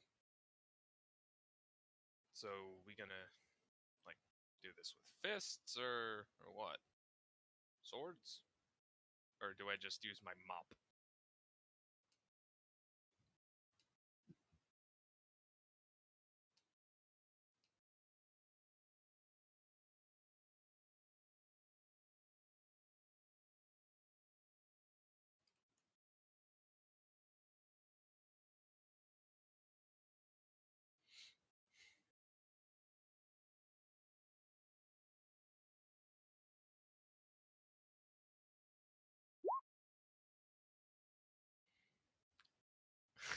He laughs out at that last one.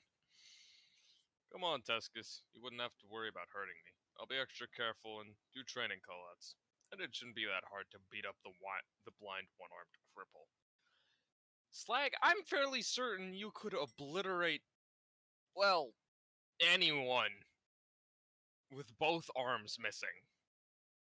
You could kill me by walking on me.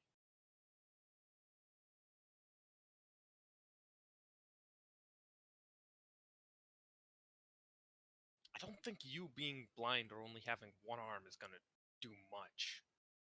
But, yeah, whatever. You. If you insist, I fucking. Yeah, alright, let's do this. Hey.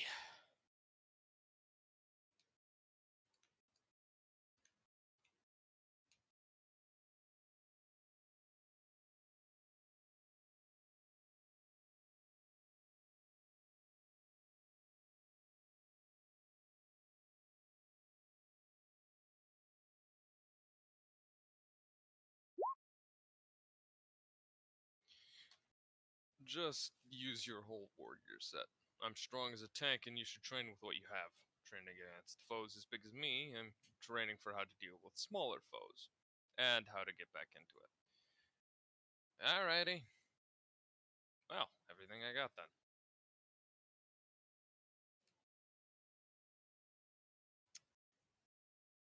Yeah, I can do that. They're gonna be like. There an arena we should move to, or are we just doing it out in the sand?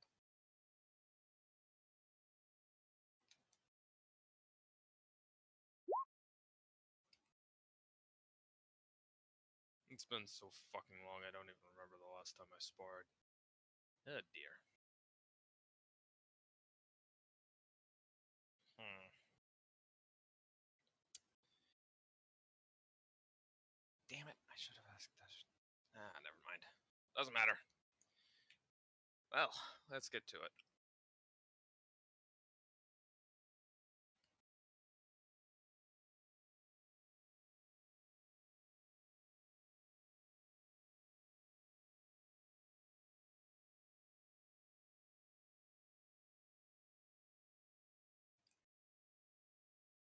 Besides, tell you what, once we get you back, I've got an Ogren friend who I think you'd enjoy sparring against.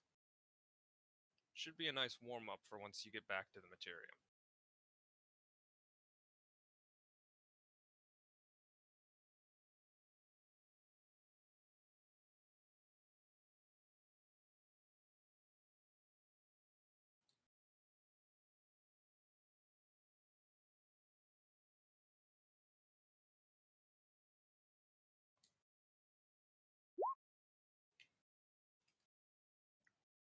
The two of you walk over to a large marked circle in the grass and get into positions.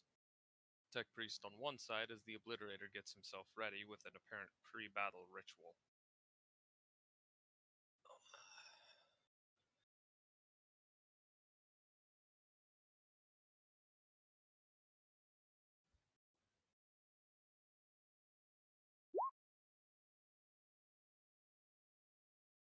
Oh, almost forgot. My war gear isn't complete. Huh? The hell are you talking about? Thought you ate every weapon on the fleet.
He stands there as his two massive stubby wings spread out across his back, making room for something on the middle slowly growing out of his armor.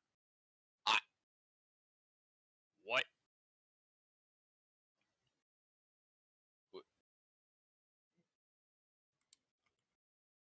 What?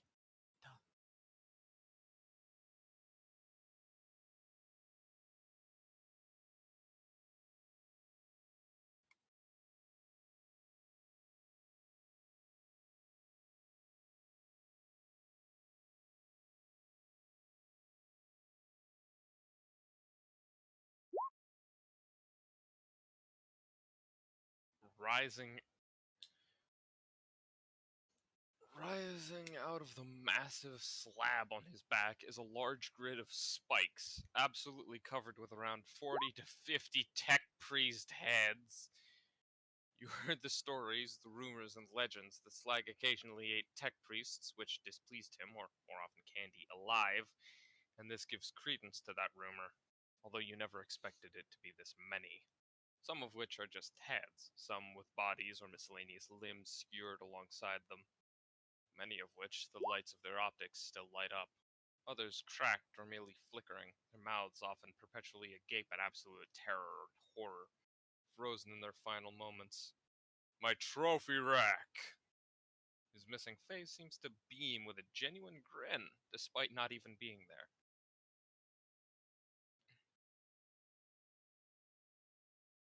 If the darkness of Teskis's warp form's hood could, he would, he would be white as a fucking sheet.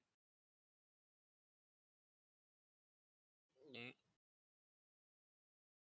Ah. Oh, dear lord. That, that's a lot of tech priests.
What's wrong? Oh, right. Tech priest, sorry. Let me just. He appears to focus again.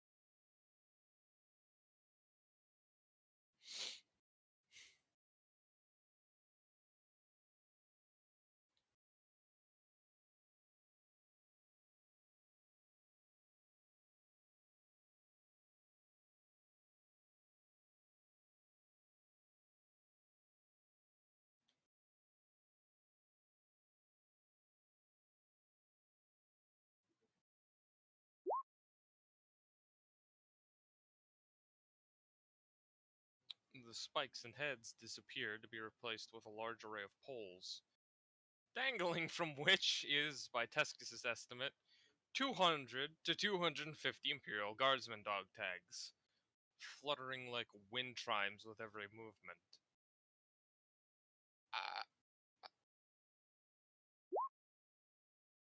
you look close and see they're all marked, all unique, and exactly as they once were. Ah.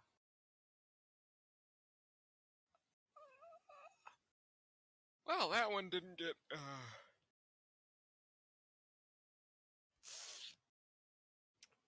The reaction that one got wasn't much better.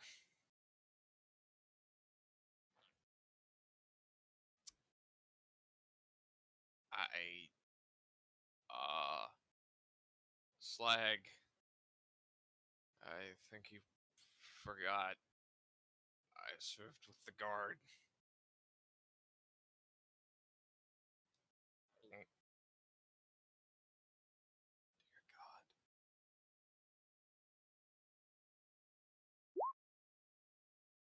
Corn, damn it.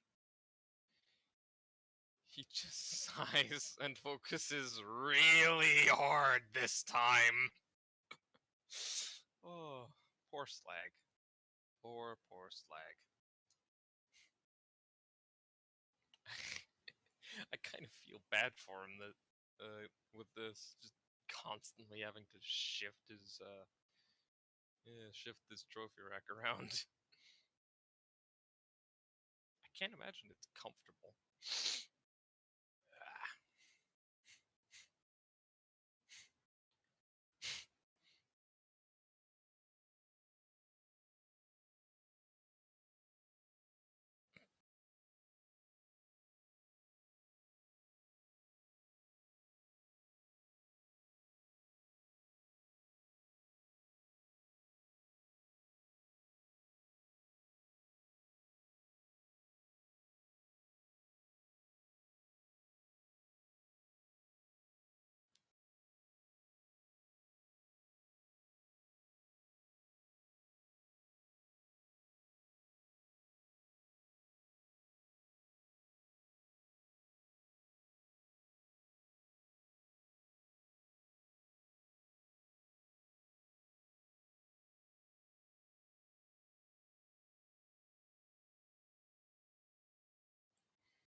The poles disappear and are replaced with a standard trophy rack more reminiscent of a Terminator's, upon which is around 20 different Space Marine helmets, all different types and models. Both Terminator and Basic Legion, from your estimate, 5 different legions, most of which are Iron Warriors and Emperor's Children. There we go. The fucking Space Marines we both hate. Ah, much better. I apologies on that. It's I can't imagine it's comfortable shifting all that around.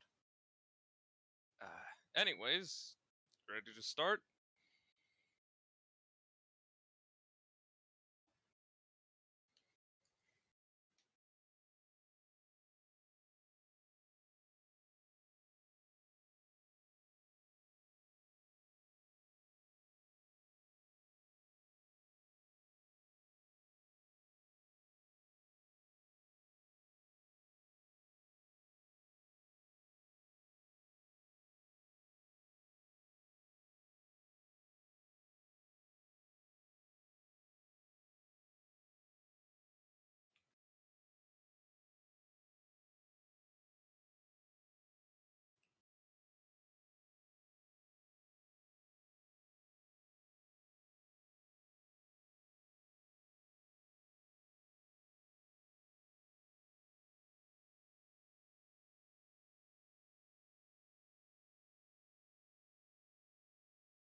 Do note, you take a permanent -5 with will WS will wisdom weapon skill. There we go. His robe he is robe shitting terrifying on a subconscious and conscious level. Makes sense. Good thing I wasn't exactly planning to get into melee range. Or at least not too much melee range. Excuse me, Excuse me. Excuse.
Nah, it's more hard to explain, and I doubt I could ever properly explain it. But I imagine each gun, armor plating, and item IV being its own muscle. To bring it out, you just have to remember which it is, and flex it specifically. Note, for this engagement, I have planned 5 rounds to start, some in melee, some at ranged, some mixed. I want you comfortable with all forms, and I may bring out Tonk briefly to show extra mobility and to show you how to counter that. Oh, great! Alright, what are we starting with first?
We're going to start here at standard range, 50 meters.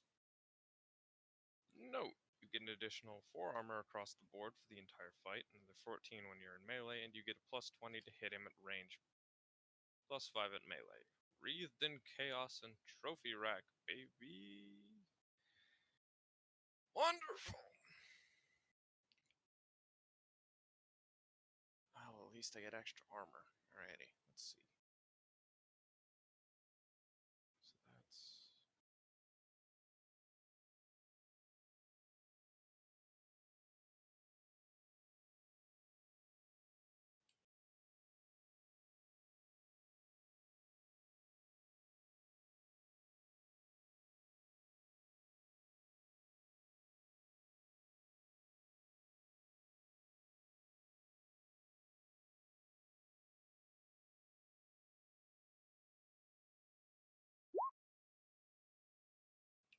14 extra armor in melee. Makes sense.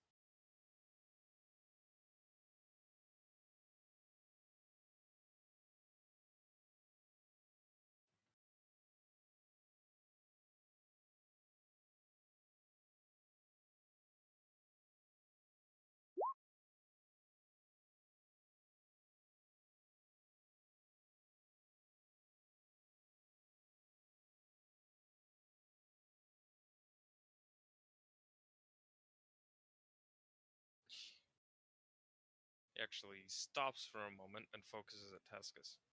Wait a minute. You're hurt. Wow, that won't do. Come here and let me see if I can't fix that. Alright. He begins to lumber over. Teskis meets him halfway and, well, yeah. I don't exactly remember getting hurt. It must have been before I passed out or something. Weird.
He makes a face as he begins focusing on something, muttering out, let me see if I can't figure out how to do that again.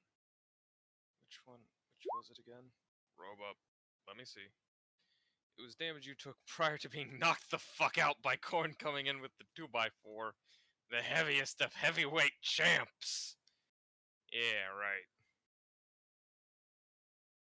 Teskis just nods and pulls up a portion of his robe over the damage. I really don't remember what I got it from.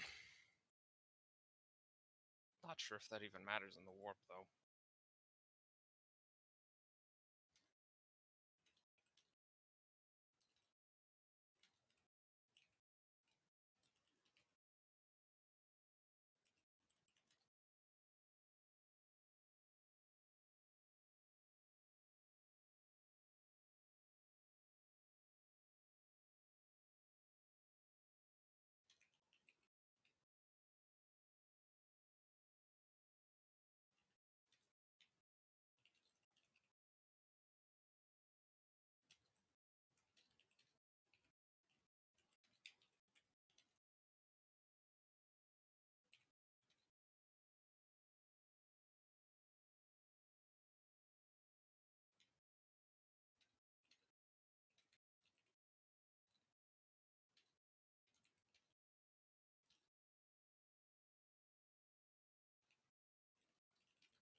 looks at a crack in your form, muttering to himself that it's been forever and a day since he did Medicaid, let alone on a non-organic, and you see a Medicaid kick grow out of his arm.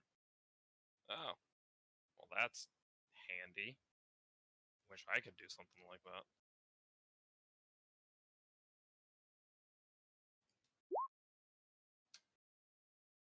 Damn. 4 degrees of success. Alright.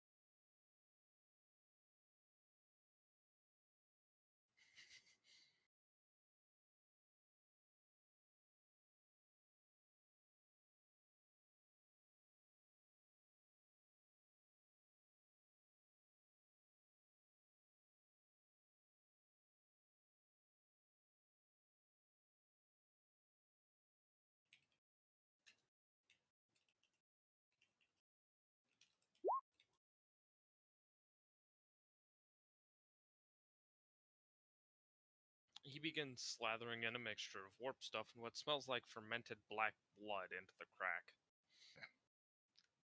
Well, that's appetizing. Although I suppose it's better than most.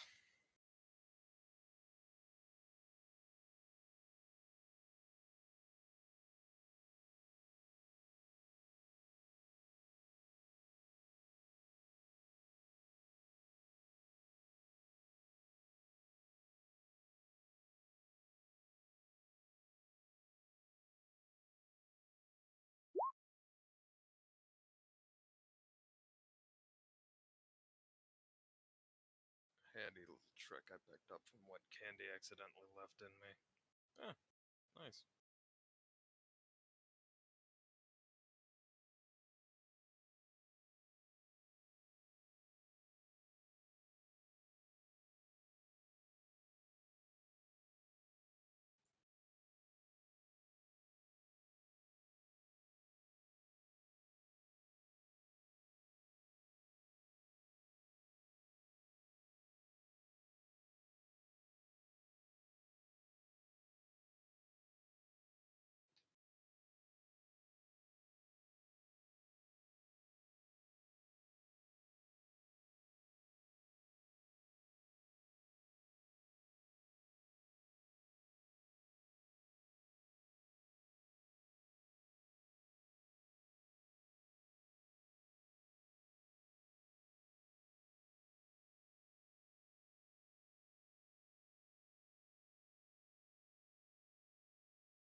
Figured out how to make it.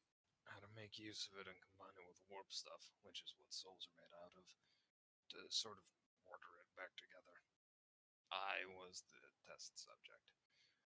Don't worry, I got much better at it with time, using a mixture of what the Medicaid kit makes, the old black blood, a byproduct of my obliterator virus, and warp stuff. Well, okay, alright, Roll20, what the fuck? Just gonna fucking interrupt me right in the middle of it. Great, fuck you. And my warp stuff, which my barrels produce as a byproduct as well. Don't worry, it's not contagious. I didn't think it was, but I suppose that's a fair concern. Thanks. Feels better. Then again, I can't really feel anything much there, so who knows?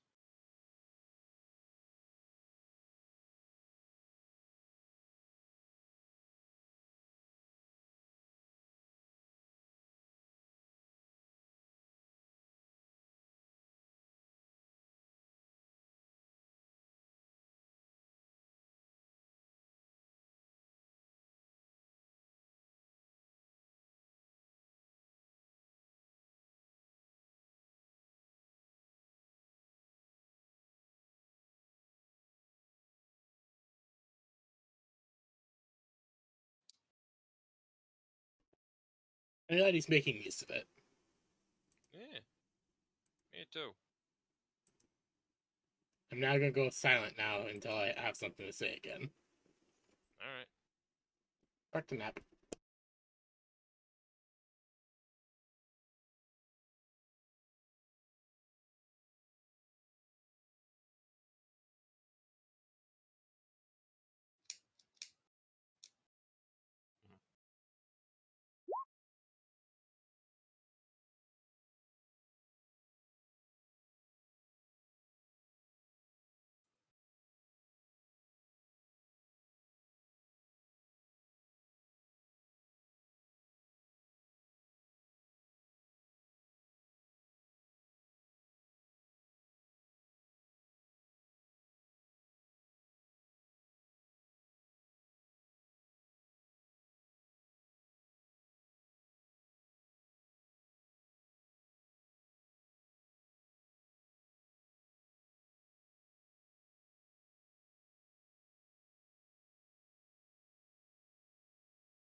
I'm sorry.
Alrighty.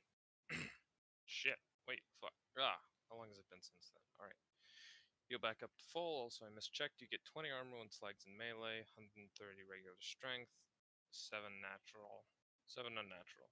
That, Slag finishes up and wanders back to his side of the arena, getting in a battle-ready stance, his arm fully outstretched towards you. Jesus Christ, Jesus Christ, he's fucking huge. Alright. Here we go. 15 health.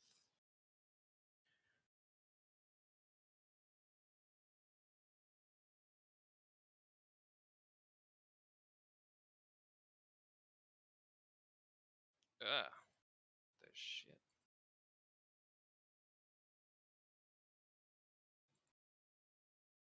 10. Hiss.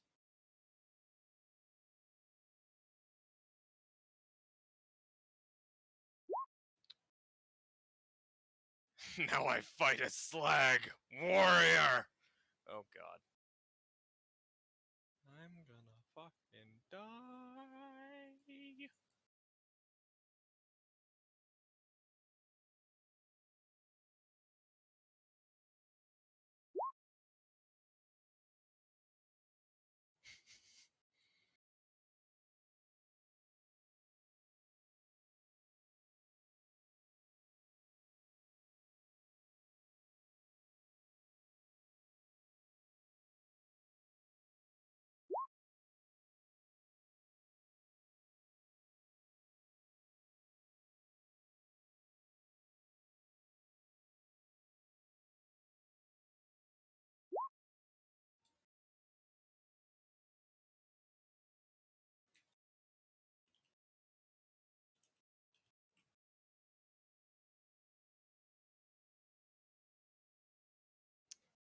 This begin the song playing in the background. The theme for this fight is the Pus of Men unused soundtrack for Dark Souls 3, by the way.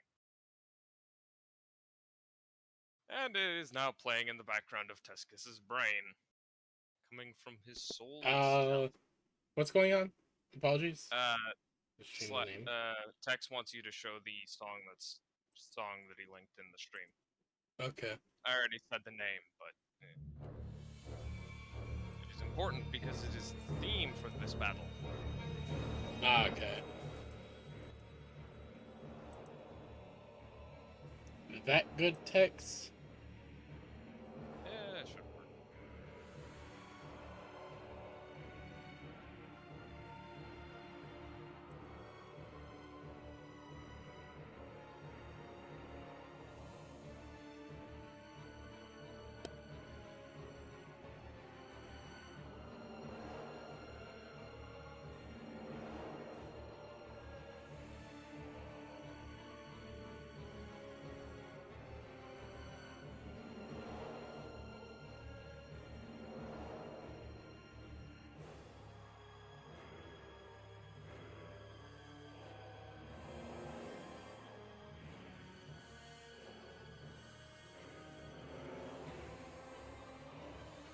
Jesus.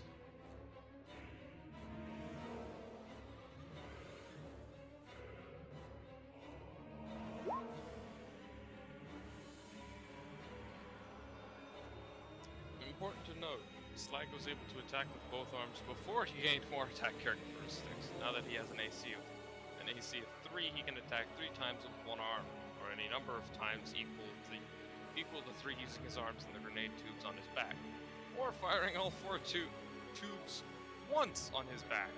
Since he has one arm, do the math. Fucked. Perfect. Also, the name just fucking fits for the song. The obliterator virus being the pus to this man. Indeed.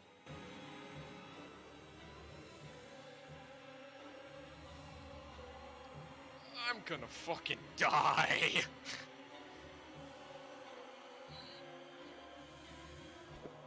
I mean, this is Dark Souls music. You are playing the victim here.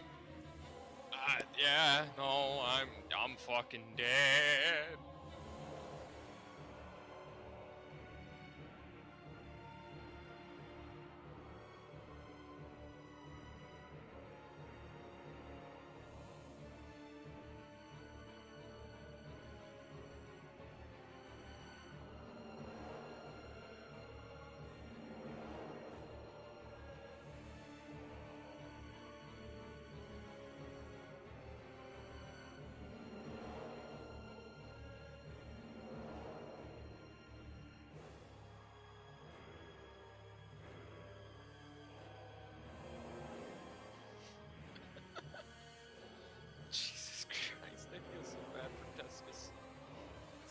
so fucking big.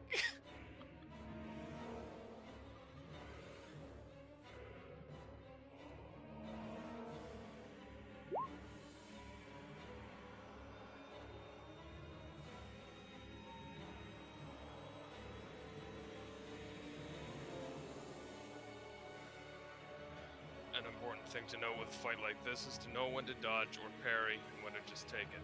Save your dodges for the end of my combos. I often try to bait them out and then just hellhammer them. Listen to my callouts and obey them. Ah, right.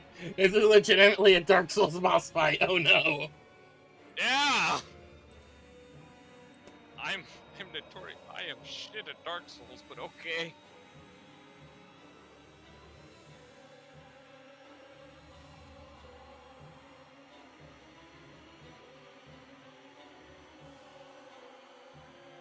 Oh god, he's marking. Oh my god, he's fucking marking the fell. Jesus.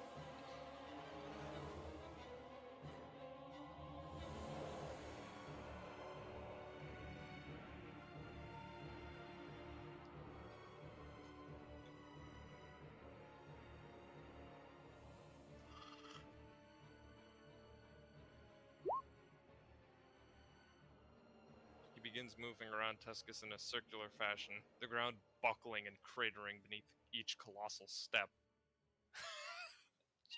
Christ. Jesus Christ.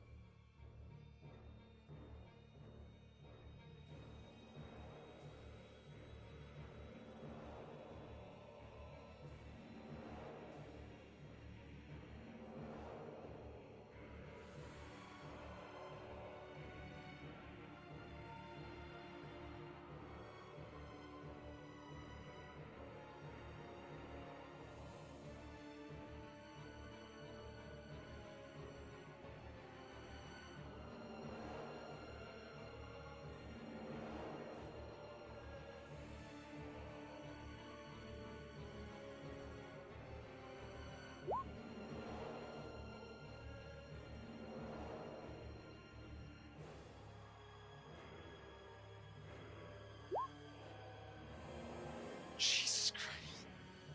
Oh, great. Well, the last gun hits. 12 electrical damage with a pen of 1. Alright! Time for my refresher on damage types. On damage taking. 12. It's subtracting the amount of armor from the damage, and then adding on the amount of pen, right?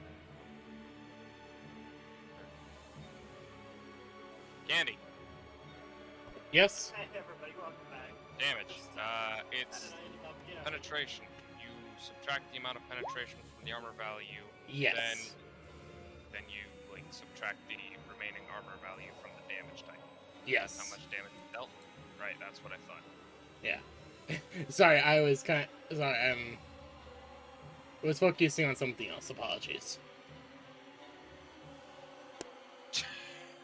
Oh god. Jesus Christ. Right, so that's 12 electrical damage. And 1. That would be. I don't know. There's no.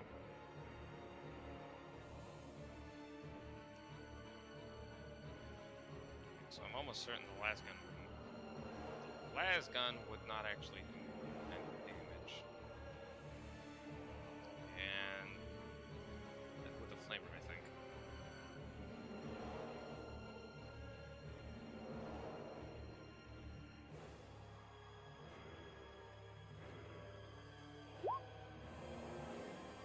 Dodge left.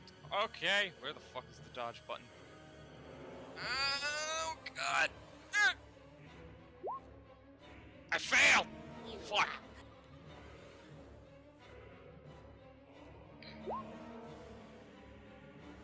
Yeah. I failed harder that time! I'm not good at dodge, apparently. Fuck.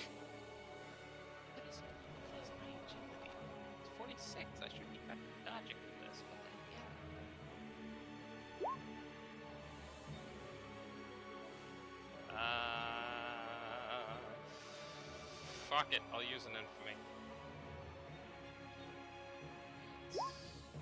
Aha! I did it. I dodged. Jesus Christ! You shooting fucking mines?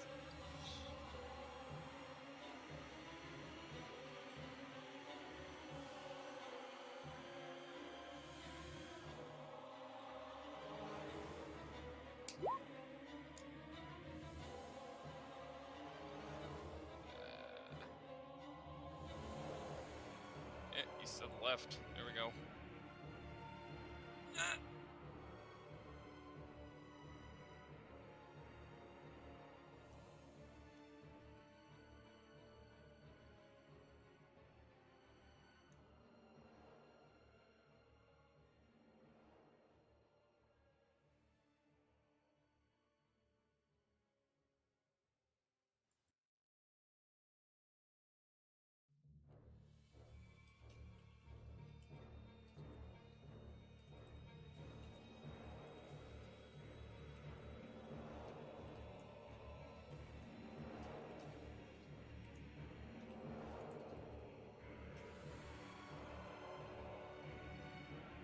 Dear Lord.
Slag begins firing with the las pistol, that same one Candy once gave him by throwing it at him so long ago. Following it up with flamer spray, and then lobbing a mine right where you were standing with a large Astartes mine thrower. Listening to the call out, you manage to dodge, as you see it begin pulsing with a glow. Jesus Christ!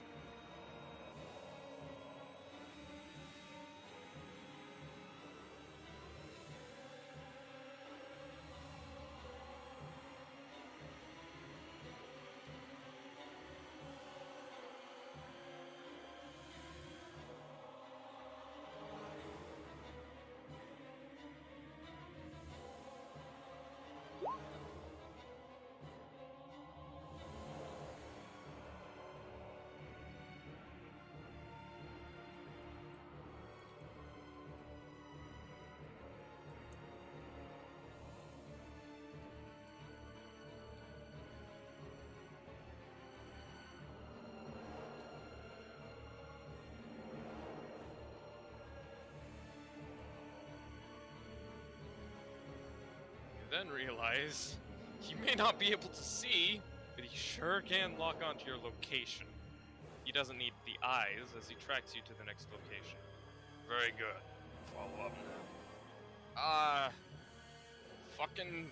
Alright. I'm assuming he means attack, so. Yeah.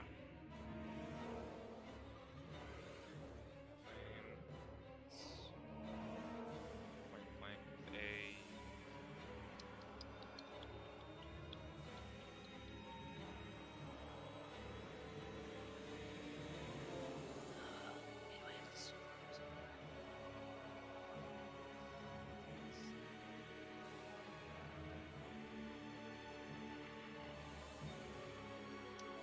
Okay.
wave of energy slams into his chest plate, though he doesn't even flinch. His chest plate does.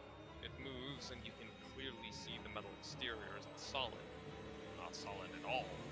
1,000 million tendrils writhing and crawling and slithering. A nest of centipedes and worms and slugs churning so fluidly as if to seem a solid surface. Slang's mouth is more just for posterity's sake. The virus doesn't need a mouth to feed, as it tries to devour the bolt shot into it, confused as to why it dissipated. Good hit! Now move to flank or fire again. Aye.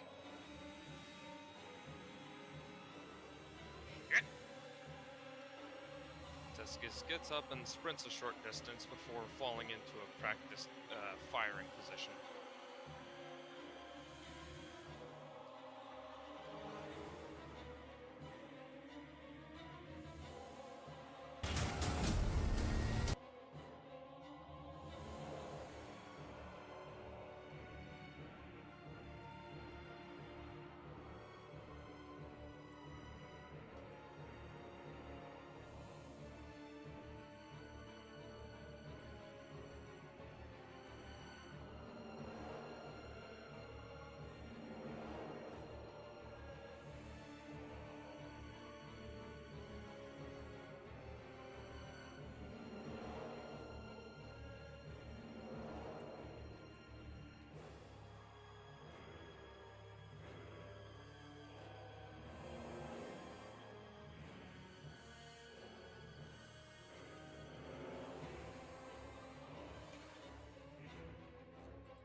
Tracks you over as he spreads his legs and jumps! The ground shattering as his colossal wings take off. Roll strength for me at a -10 as he launches himself upwards, fires a shot, and lands back down again opposite you in long-range territory. Great! Strength -10.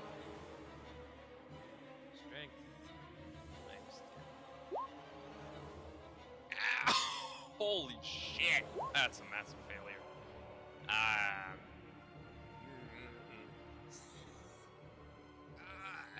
think I might re-roll that one with some infamy, because good god. Teskis is a skinny fucking thing.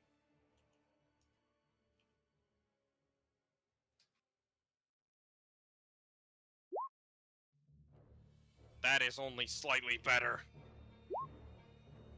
His shot misses and you are sent pancake to the floor, face down. Ow!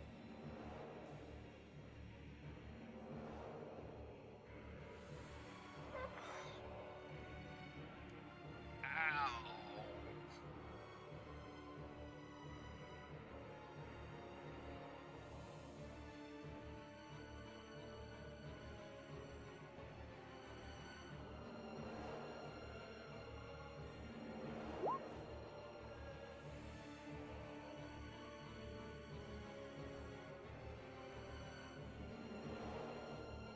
Force of the downward air buckling your form. Luckily, his next shot against you is against you laying prone. Well, that's good.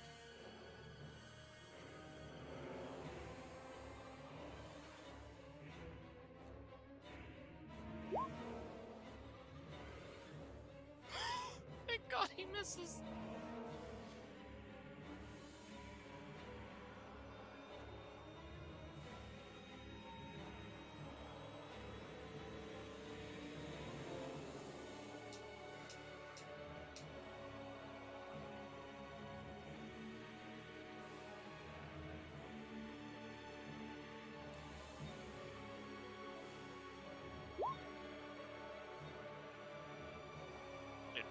flies over your prone body, whizzing past as your Vietnam War flashbacks intensify.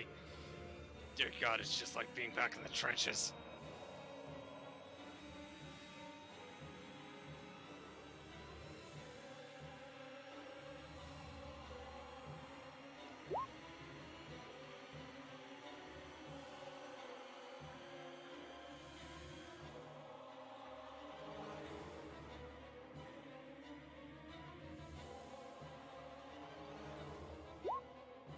The obliterators in the trees, and they speak chaos Vietnamese!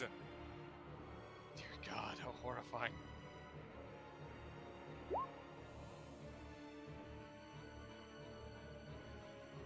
I find the idea that Chaos has its own version of Vietnamese is actually kind of funny. Of course it does. That's an 88! The number of corn. Yeah. Although he failed the Dark Tongue, so... Slag gets more coordinate alignment.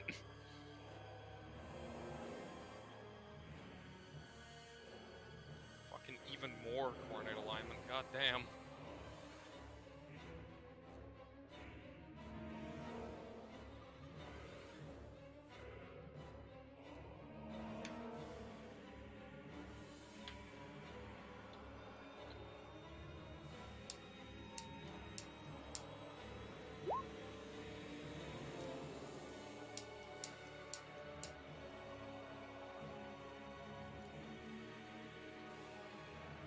He just flat out says in Dark Tongue, and you recognize it fully. Leap up or fire from prone position. There's no cover. Make do. Yeah. Alright, sure. Moves away. He's too far to get hit. Yep, he's up to 38 now. 50 more and he's tied with Skag. God damn. Alrighty. He's too far away for me to hit with the full kite. And...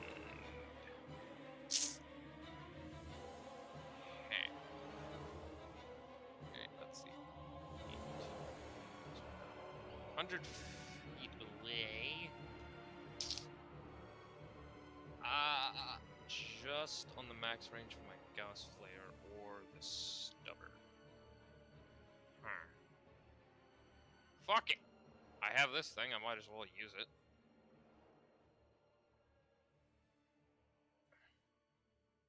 Teskis swaps out his Volkite for the custom-made carbine stubber thing.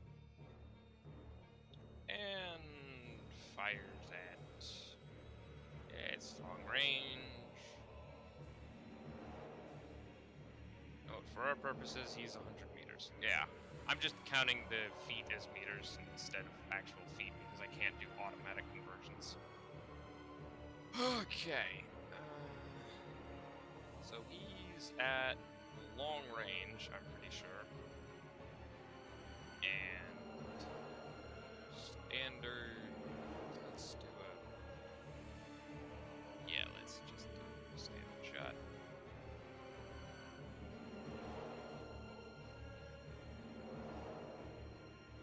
Ah! Piss. Right.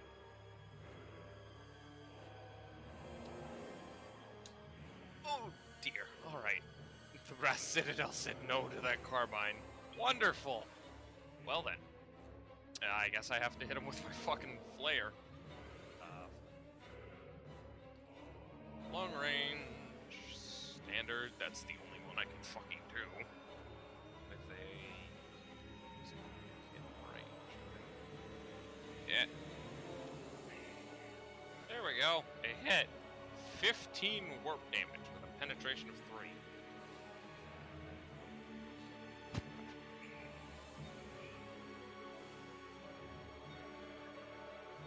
No, Teskis is still prone, and praying to God that that helps his cover. He has a shovel, but it would take too long to begin digging. Yeah, no worries. Krieger panics and begins digging a trench. He has a shovel, but it would take too long to dig a trench system or a foxhole. Panic digs a trench for your DNA He's activate. definitely the type to do it.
Jesus Christ.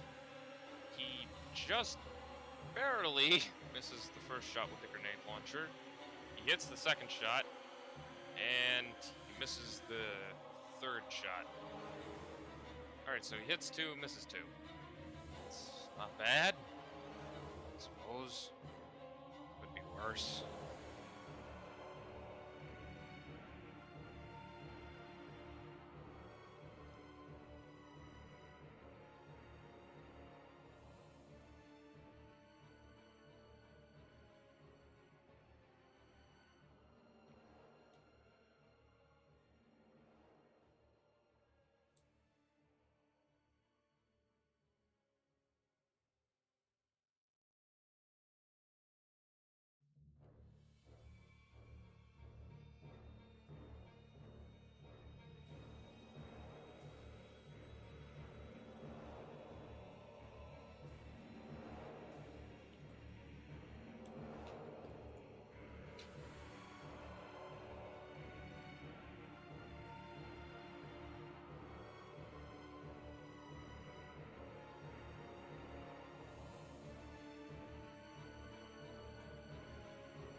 Ugh. Why the fuck does this? Ah.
Slag bends forward, revealing all 4 tubes, and they erupt in a fire display as 4 grenades come tearing out. First, a frag flies past them. Second, another frag hits the landmine, which both blow up into a massive foxhole. Cover. Oh, thank God, a foxhole! The third, a concussive grenade, lands nearby and makes your head ring. You're back in the trenches, Corn, damn it! The fourth and final is a snare grenade, which begins trying to wrap you up. Make use of the environment to your advantage, no matter what. Your life is priceless, and lateral thinking can prolong it. He raises his obliterator virus arm up, preparing for something as he waits. Well, for that, Teskis is going to do his best to jump away from the snare grenade and fucking dive for the foxhole.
I should also mention, none of Slag's chain or power weaponry is on. The currents to them are all off, rendering them little more than fancy basic melee weapons with a whole lot of mass and strength behind them.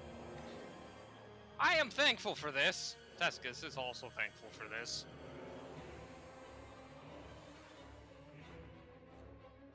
But dear God, is that not much of a comfort?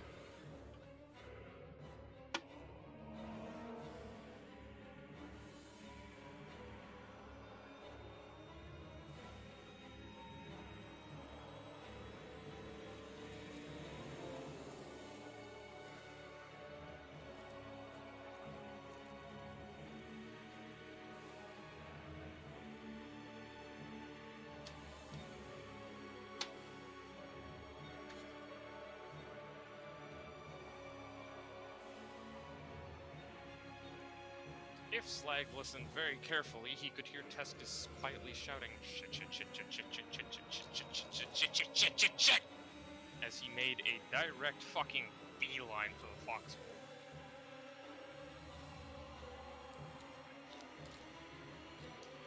He also somehow managed to pull out a shovel. Don't ask.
action, do your attack turn. Note the grenades have snare 2 to be specific. Right. Dodge, don't fuck me now. Oh. Upgrade success. Okay, so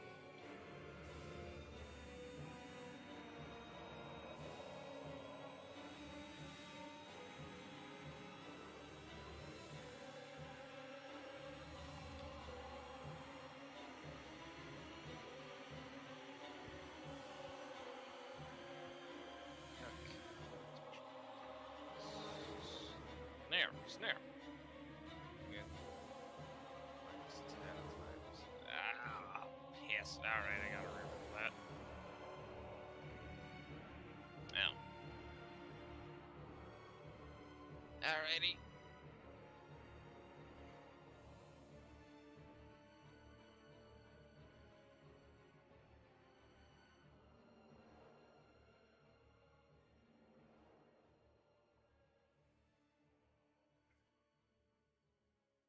Alright. Then it is attack time. He is still far too far away for me to use the bulkhead again. So, flesh fused once again.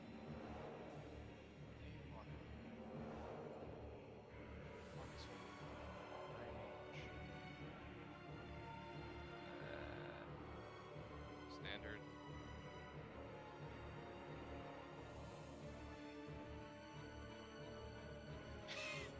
Thank fuck.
Raises his arm up, his Reaper autocannon spinning to life as he roars out, "Suppressive fire hit the deck!"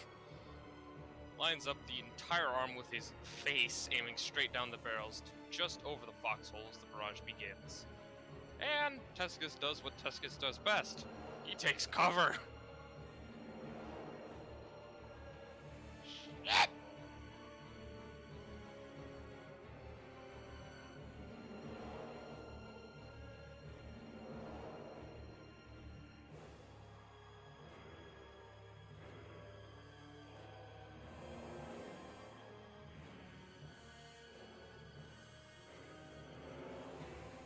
Dodging is at a plus 20.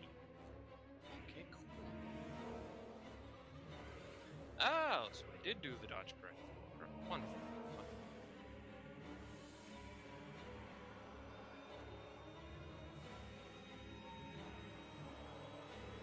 Make that a target of 40. Okay.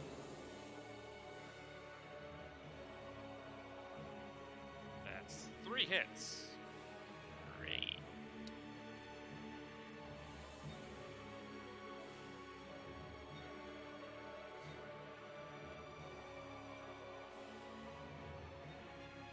Wait, no, 50.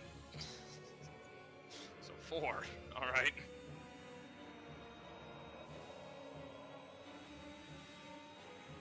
Ah. Yeah, no worries, Dex. Just go with what feels right.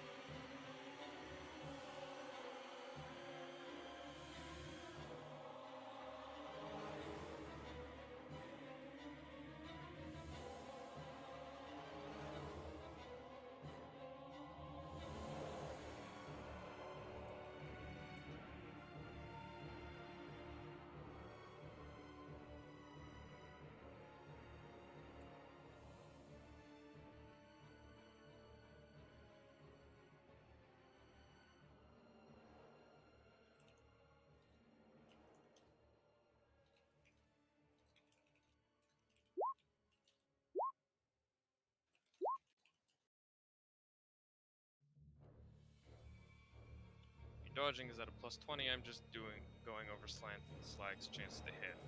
Right. Good God. Alright. Just a little famina. Haha! I dodge!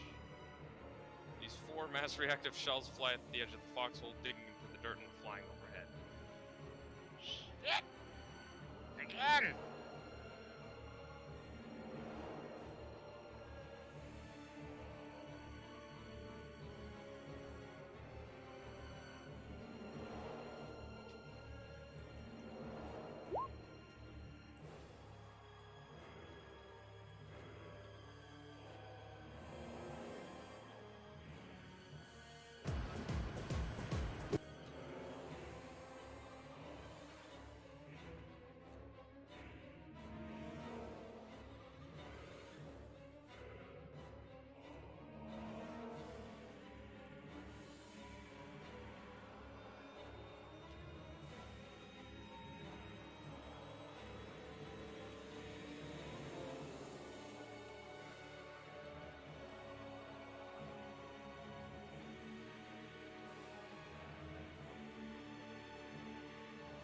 Successfully hit the deck just in time to avoid the Hellstorm, as you see what he does next.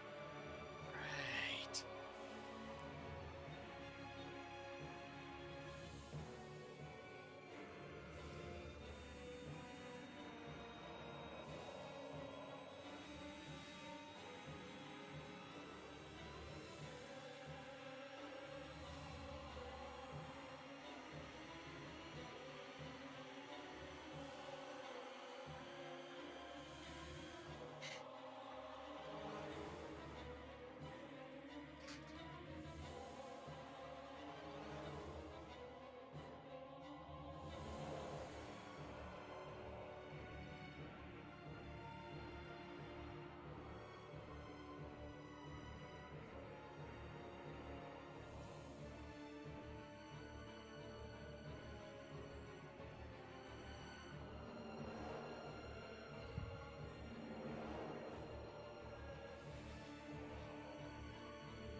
Please ignore any strange sounds you may hear.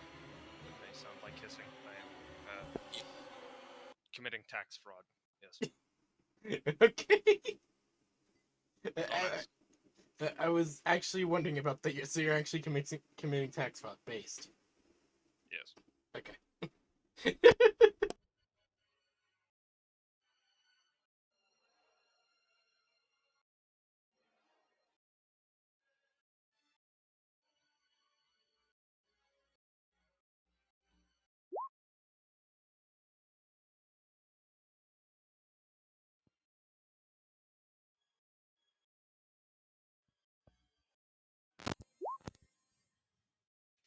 Alrighty.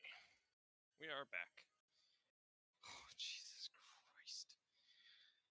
You successful. Slag charges forth. His obliterated virus arm rings out with a clearly audible, even to your tinnitus-ridden and ringing head, snap. Clear and crisp as he brings his hand down to grab a hold of something.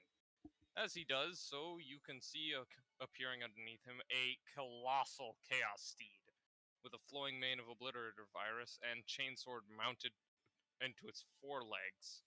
He flies across the entire distance of the arena in but a moment as he looks down into the foxhole and tries to poke you with the blade at the end of his arm. Ah! I don't suppose I can dodge that one. Cover is invaluable, but it isn't the end-all be-all. Always be aware of enemies capable of clearing the distance. Now, time for melee testing. Yeah. Usually, Usually, when it came to something like this, we'd have the Rough Riders to help us, or the cavalry.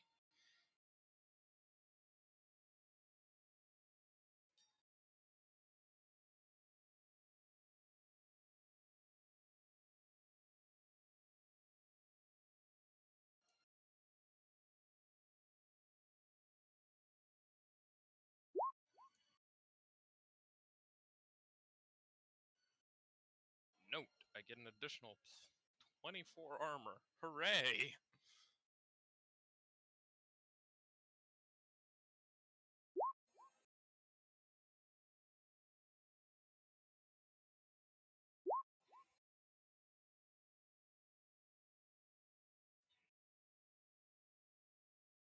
As he pokes you specifically in the head, which has the best armor against you, or rather, against him. Chaos armor doing well against warp weaponry. Wonderful!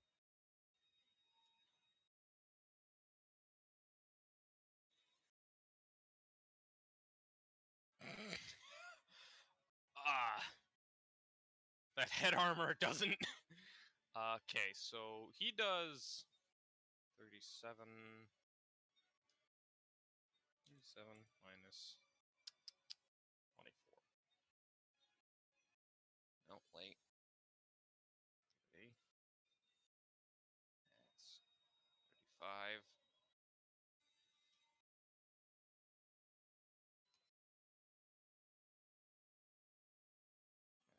33. He still does 4 damage. Ow! Ow.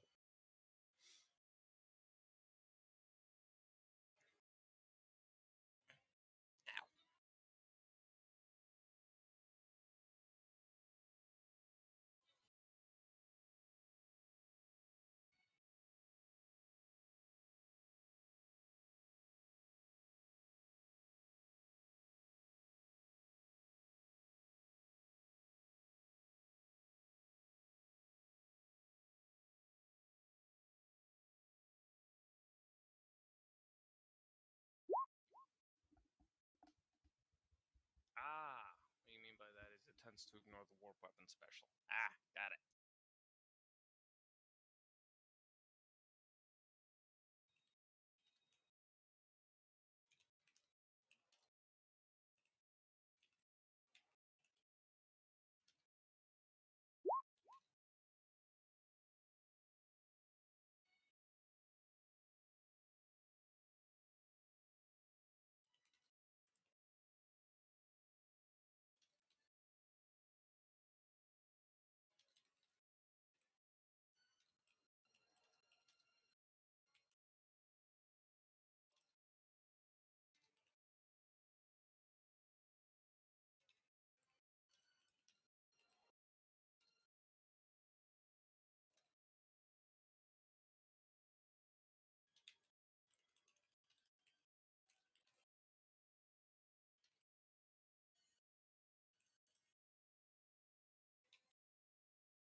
So, Teskis. Yeah, which all of Slag's weaponry have. But for now, we're presuming that the helmet is protecting all of Teskis via an aura. You got two options. One is to hit Slag with the mop, and second is to hit Tonk with the mop.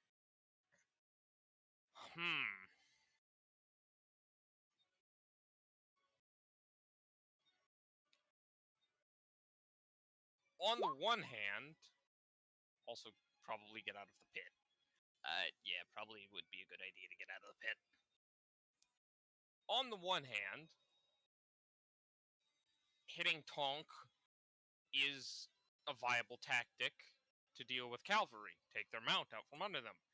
On the other hand, the fight is between me and Slag, not Tonk. And Slag would probably get slightly annoyed if I just randomly smacked his horse upside the head with a mop. So I'm going to slap Skag with the mop instead.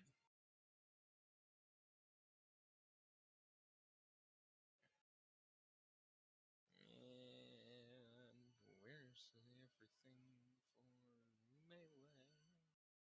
There we go. Yeah.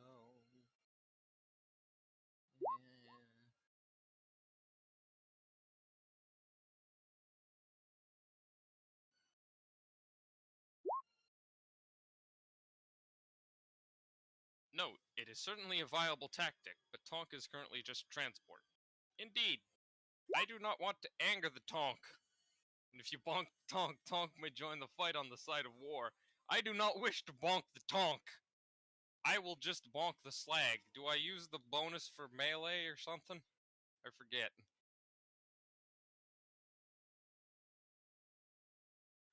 Power mop. Half aim. Standard.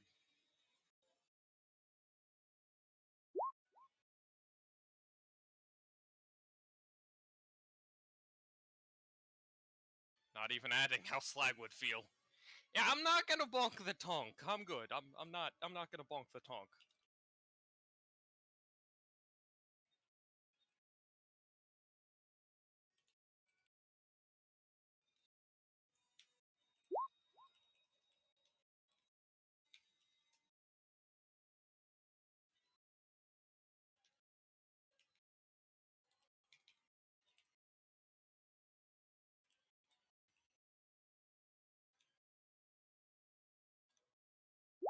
You get a +5 to hit Skag. Good luck. He's hard to actually hit despite his size while in melee. Alright, great. I hit him!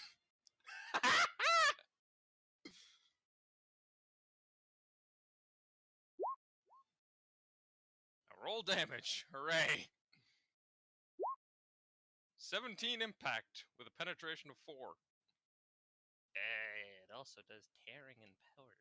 It also does tearing. Hold on, I need to find that one. Tearing. Roll an additional 1d10 for damage and drop the lowest. Okay, cool. Oh, Jesus. Jesus fucking Christ! Xenos. Jesus fucking Christ! You rolled a 2 to attack him. He rolled a 2 to parry you. He rolled. No, he rolled a 2. Yes, 2 plus 11 plus 1. No, that 11 is his roll. Oh, Jesus fucking Christ. That 2 is probably from unnatural, and that 1 is 1 plus 11, so 12 on the roll, and then plus 2. Jesus Christ. Just, dear Lord. I'm I'm just little gonna roll that extra 1d10 for damage and just to see. Alright, so that's 17. That is just insane, man. Shit? The fuck do you mean unrecognized command? Well, tiny command tax The fodder damage of my own doesn't kind. change. For the damage I rolled a 5 and a 10, and then I rolled an extra 5, so the damage wouldn't change even if it did go through. Slag just raises up his entire arm, catching the mop with it, the various tendrils becoming entangled within the innumerable blades and teeth, as he smiles at you, looking like fucking Sundowner. Dear mother of God. I immediately thought of that music when I saw this. But I don't know the song, but fuck, I love it.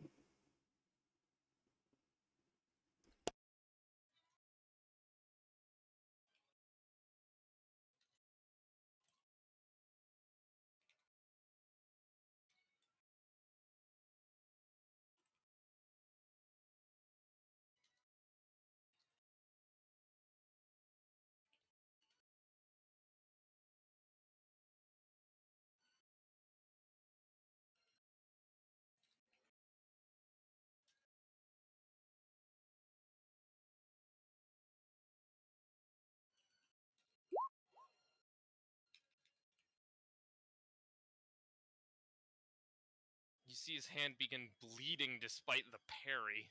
Note, fillets are flexible, which are normally not parryable, but Slag isn't parrying it so much as catching it so he can soak up extra damage. As he realized something. If he wanted to, all he would have to do is activate all his blades and chain weaponry.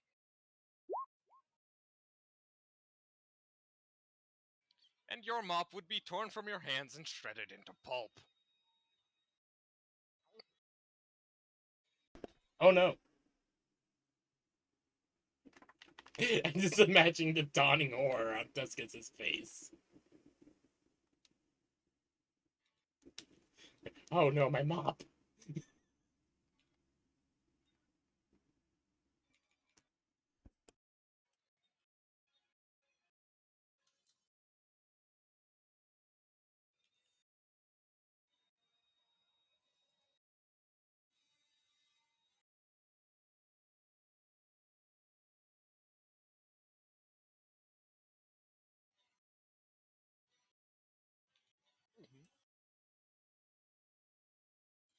Oh, dear mother of God. Slag, I want you to know you're terrifying. He releases the mop by having his blades rotate backwards, uncatching the tendrils from the many chain teeth. Very, very good hit, Teskis.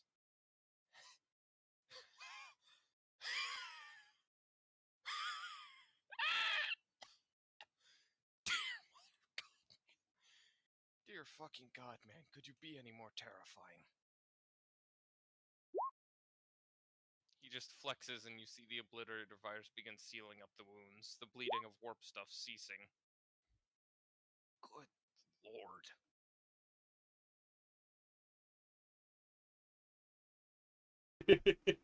What I imagine he just does like a Hercules pose from the movie. Maybe. I don't know. That's the first thing that comes to me. I don't know why. It's just Hercules pose from Hercules. Yes.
God, man.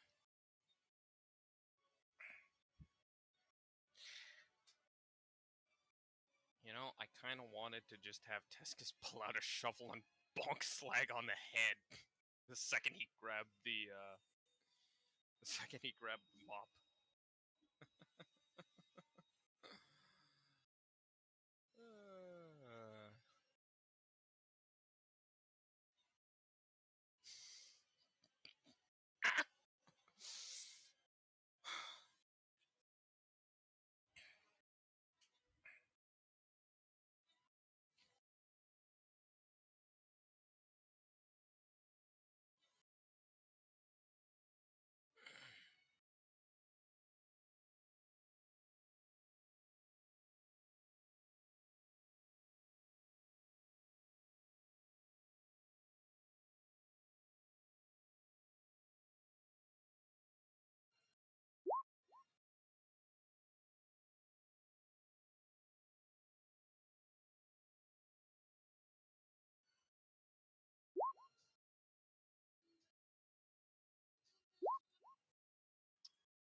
just rears back and tries to headbutt you before his chest opens up and takes a snap at the open air, catching something that fell from the warp rolling sky.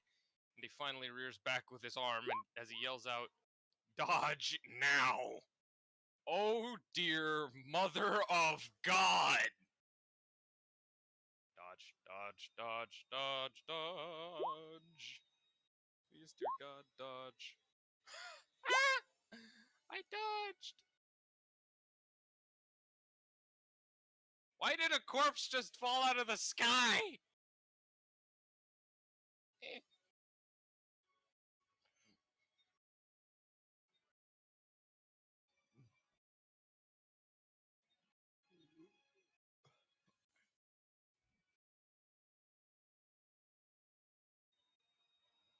Jesus Christ.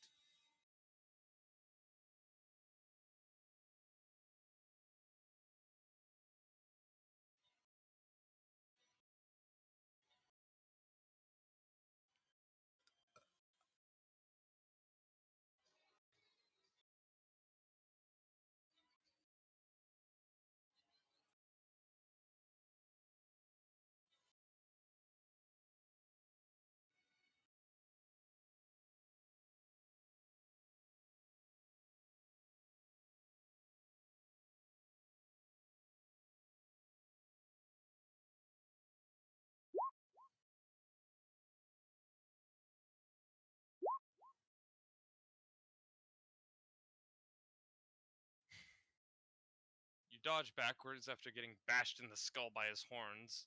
Ow! As you see a colossal executioner axe with a mark of corn built into the head of the axe form on the end of his arm and slam into the ground, leaving a shockwave of it as it sunders the earth in twain. Jesus Christ! Also, ow, my face!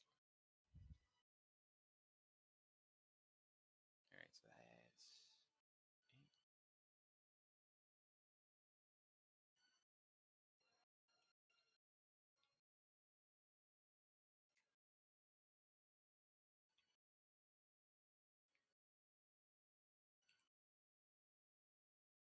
It's 37. Ah! The horns don't actually do any damage.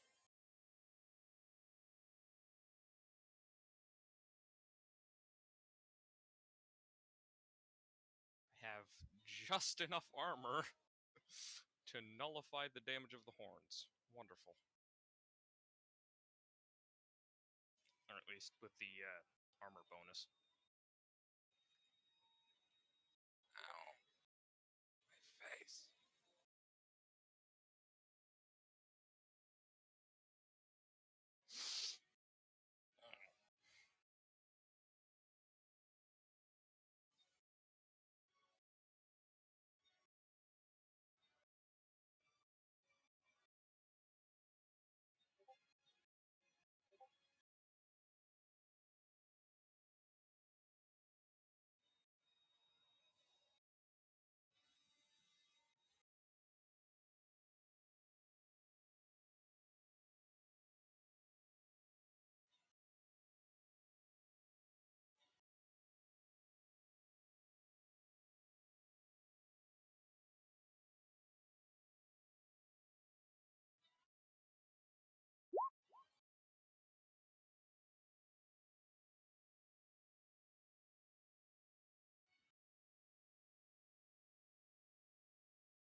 You got one more attack opportunity, hit him with the shovel, then disengage far and run. Oh god, alright. Where the fuck are the stats for a shovel? Hold on. Shovel, shovel, shovel, shovel, shovel, shovel, shovel, fucking hell.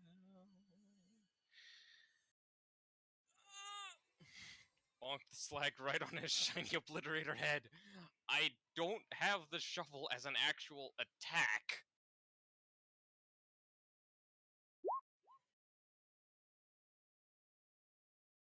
No aim. Okay, I don't know what the fucking shovel does for damage. Hold on, you need to go find it.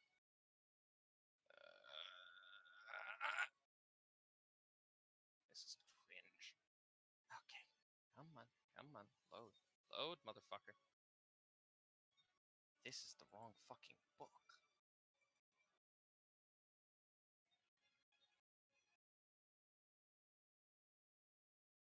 Load the fucking armory. Come on. Ah, there it is. Melee. Primary. Here we go. Fucking. Primary weapons. Improvised. Sure. I still. Here, use graves. Thank you.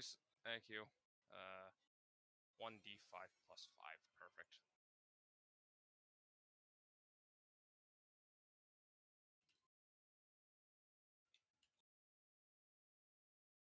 I still need to eventually get around to making Graves' shovel into a power one.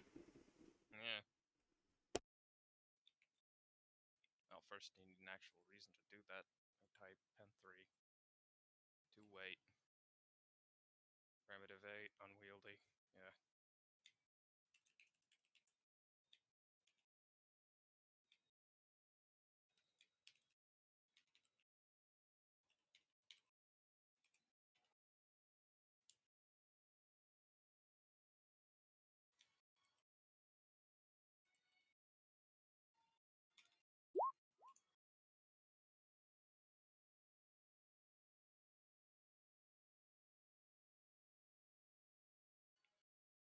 Hit.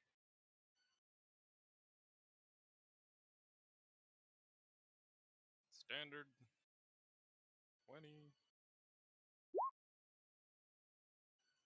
Bonk! Damage. 13 damage with a penetration of 3. Run the fuck away! So I just got my sister just called me, Mm. and we might be heading to Peach Ranch today for dinner. Alright, cool. So we might have to. So when we get that call, we might have to end off the stream. Hope y'all don't mind.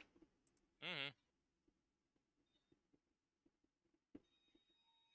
All right, Bonk. thank you. The two of you breathe heavily. The 5 rounds over. He begins to walk over and congratulate when you realize 3 things. 1. The winged figure has gotten far closer and is now far above you. 2. The obliterator sighs like a very depressed alcoholic. 3. You hear a whistling sound ring out, like a bird call. Oh no.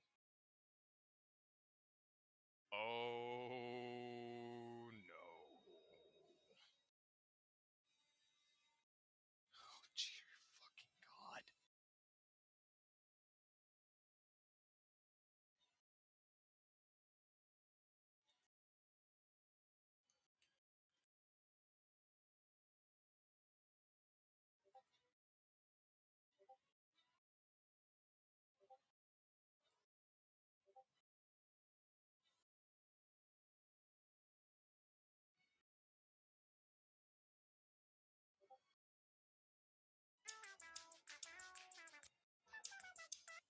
What the What? fuck? That noise. I'm sorry.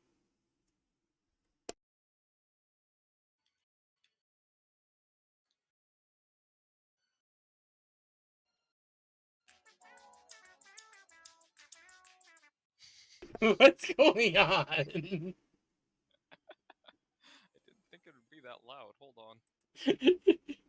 Why do you think I mute my mic whenever I'm listening to something while this is going on? True. Or try to put it on my earbuds if I need to respond quickly. You're okay, hon, though. Don't worry.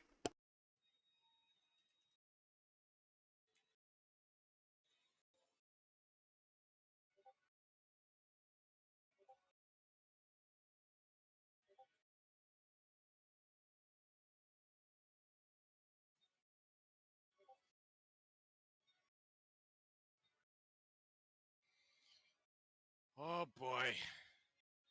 Time to see what's got Slag so depressed.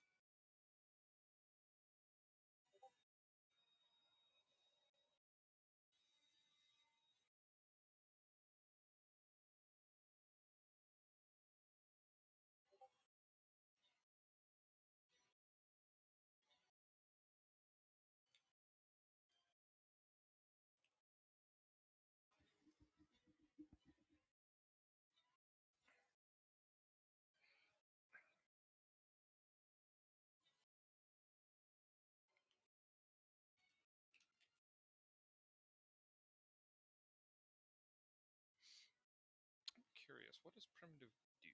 Let me see. What? Hold on, I'm looking thing. Unit Okay. rolls higher than X counted than X count as if X was okay. Whatever.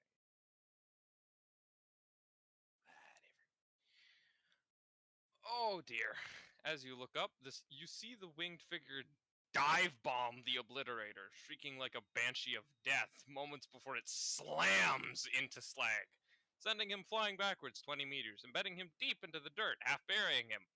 You look over once the dust settles, you see it's an armored figure sitting on his chest, as it buries her axe into his immense bulk, near where his head should be. Teskis will notice, first of all, that he didn't know Candy had a sister, or that she was demonic, apparently. Crimson skin, a pair of curved horns upon her brow, two massive metallic wings upon her back, armor of gleaming brass, and two massive chain axes, along with a mark of corn on her back between her wings. What the fuck? Have I been in here that fucking long? Candy get a sister while I was gone? What the shit? There is some very loud tech priest shrieking from in the background. He is very confused.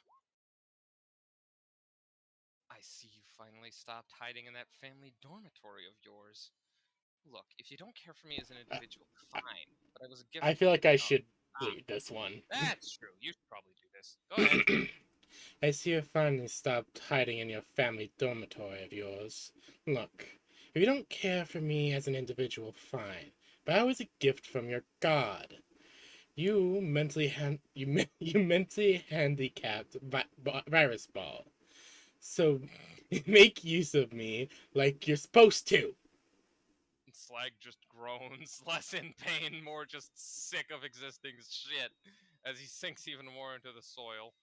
Teskis is going to slowly approach with his Volkite pistol and mop drawn and call out, "Hey, bitch!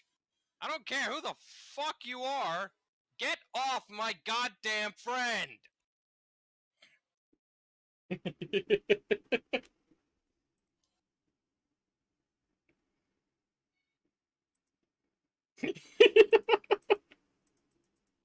Sorry, someone just sent me something. And just fucking. You remember that image you sent me in the DMs? Yeah. Yeah, on another server, everyone's asking who spilt milk on this lady's face. But someone else found that image.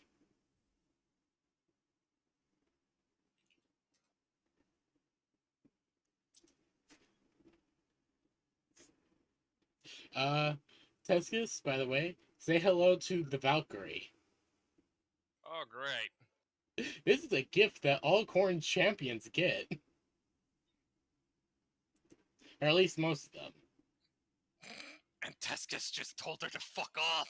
Yes. It is designed to look like candy because of the fact that he loves candy. And the Valkyrie is Indeed. meant to look like is meant to represent the person that is, well, his love. Yeah, makes sense. And- Teskis is more confused and angered as to why this random woman just dropped out of the sky, looks like a good friend of his, and is also apparently trying to murderize another friend of his. So he's feeling a little hostile, and that involves Volkite. Oh, don't worry, I completely understand. Why do you think I was so pissed Steve? at Steve for stealing some of my hair? Yeah. Slag's already got his own Valkyrie. He doesn't need two. Well, the thing is that originally it was his wife that was created, but Yeah. Korn then realized, oh wait, he loves Candy more now. Yeah. So he had to quickly get a sample of Candy to make a Valkyrie from. Yeah. So instead of doing what was normally done, and apparently normally done, aka grabbing a blood sample or something from a past battlefield, Steve just thought, you know what, fuck, I'll grab a lock of her hair. Using the fucking corn claw. I mean, it looks like it worked. It worked, yes. She just looks over at the approaching tech priest, snarling before ripping out the axe with a huge spray of blood. Moments before taking her hand, reaching into the hole, and pulling out one of Slag's still beating hearts. You notice immediately that this is apparently how he got more than one heart. This heart looks like a mutated and twisted bionic heart implant. Ooh. Teskis is, he doesn't quite stop, but he does slow and level his Volkite and Gauss pistol, or his Volkite pistol and Gauss weaponry at her.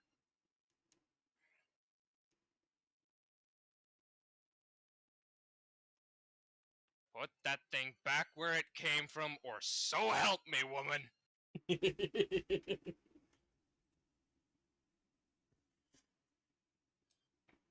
I'm just picturing how this looks, and I fucking love it.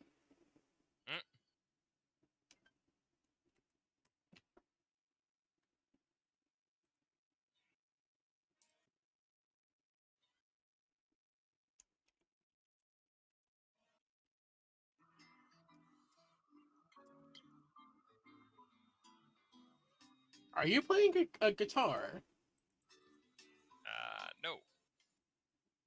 Oh, is that just something you have going on in the background? Yes. Okay. So I just... For some reason, my fucking headset picks up videos from Twitter, but not videos from YouTube. That's super there it weird. goes.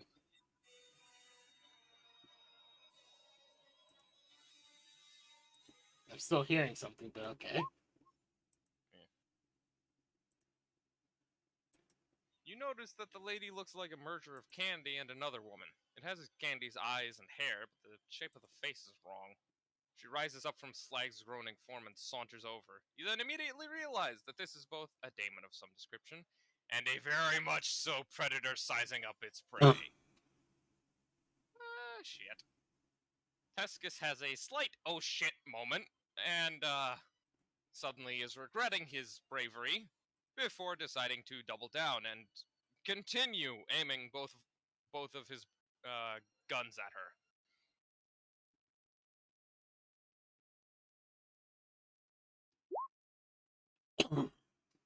So, yep, you got something. So, friend of his, are you? If you could you please try to talk some sense into his retarded ass? With that, Lady, who the fuck? with that final Lady. word, she spins around and throws the heart into Skag's bulk. Yeah, which begins reabsorbing it. At this, Teskis just stares up at her and retorts, sounding quite offended, "Lady, who the fuck do you think got him out of the dormitory in the first place? Why the fuck do you look like my captain?" She is a perfect mixture appearance-wise of Slag's two wives, which only serve to cause the Obliterator pain. Pain in knowing how much he's forgotten, and in knowing he can't have the one thing that he actually wants. That being Candy. Yeah.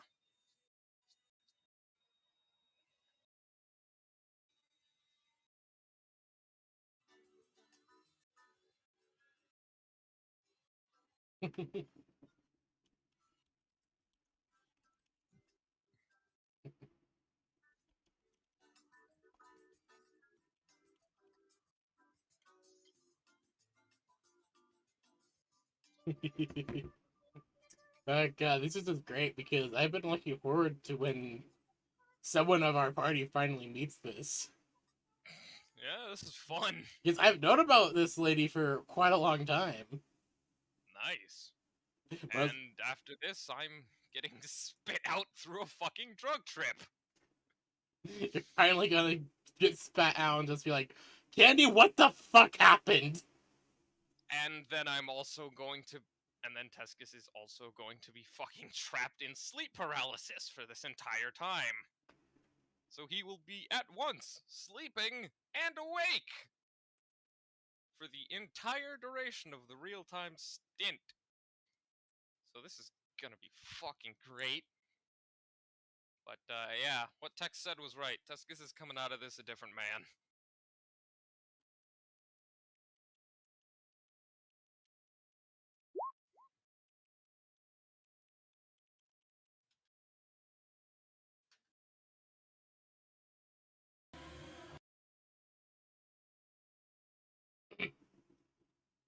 Okay, that's me correct. She just sighs and rubs her two hands into her hair, expressing an immense display of stress and pure sick of this shit, which Teskis would recognize. Look, we got off on the wrong foot. Do you mind if we go on a short walk? He's isn't going anywhere. He's going to sulk like a tool.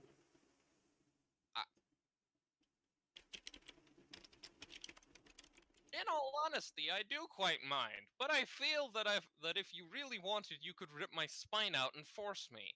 So I'll say, no, I don't mind. Lead the way.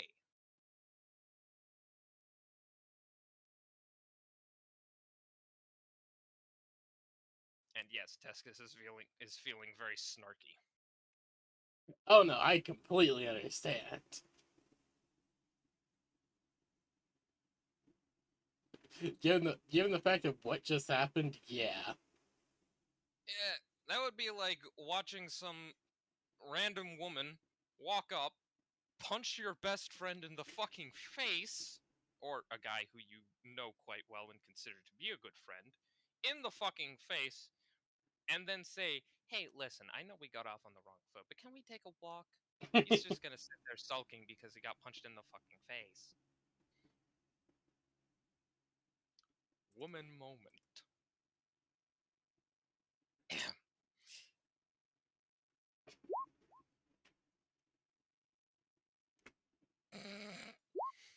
Idiot. Oh, attachments. Uh-huh. Of course she has. Of course she has 8 in all armor. Oh Oh god. dear. Sphere, the Brass Citadel, winged female humanoid, cornate Valkyrie, created demonic partner, personality, tactical, dominant, submissive, big titty, tomboy, GF. I love how that's part of her personality. I mean, seriously, why wouldn't it be? Jesus Christ. Talents, Brutal Charge 4, Demonic 3, Dark Sight, Flare 20, from Beyond, Stuff of Nightmares, Warp Instability, Gear, Warp Manufactured, Flesh Forming Plate Mail. Plate mail and twin mastercrafted chain axes. Hell yeah. Yeah. Stats are pretty good as well. Holy shit. Yeah, her stats are actually really good. But yes, Teskis is being a smug little shit. And very passive aggressive.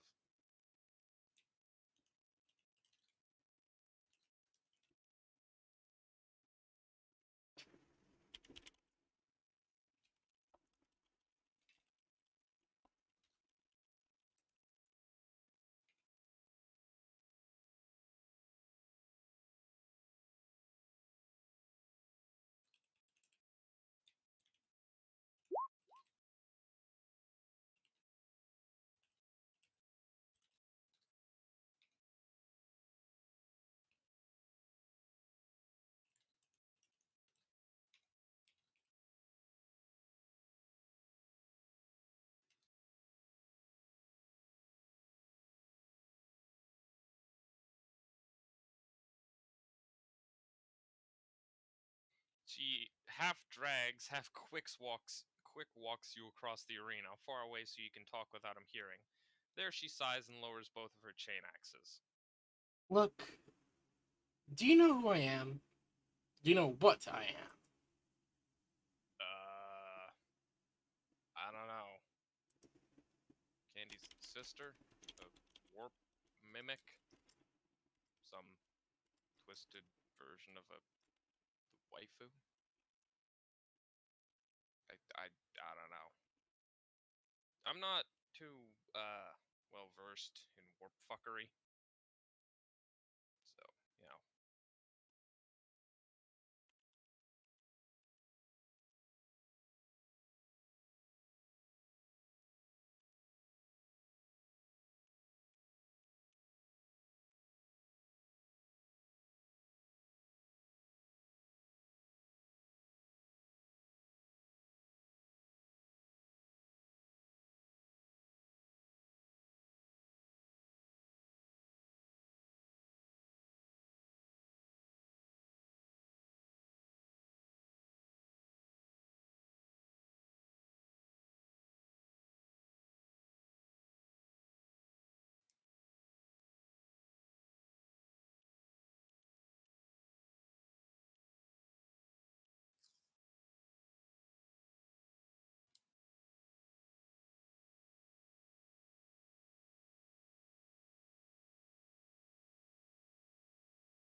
Alrighty. I'm what's known as a Valkyrie. Korn has the Brass Forge make us for his chosen champions. To fill a number of roles, we typically specialize in logistics and strategy due to the fact his berserkers tend to fail in those domains. We are created demons specifically built off the personality fragments and appearance of those close to a champion. We are meant to be their close ally, behind their horse, both of us, directly linked by their soul. We are meant to be the ones they confide in, trust in, train with, spar against, and in some cases, even love her. No wonder he's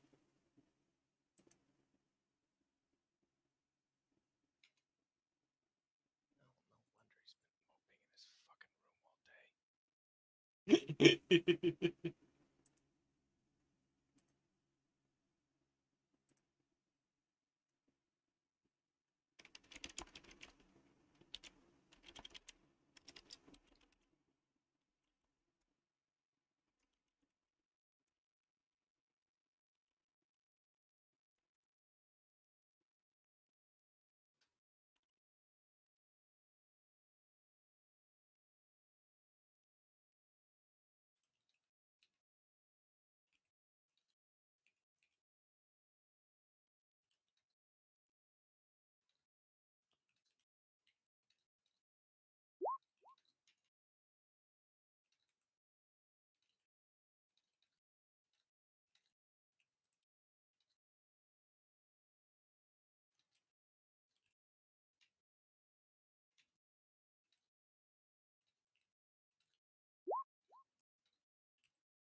She looks over with fire literally coming from her eyes.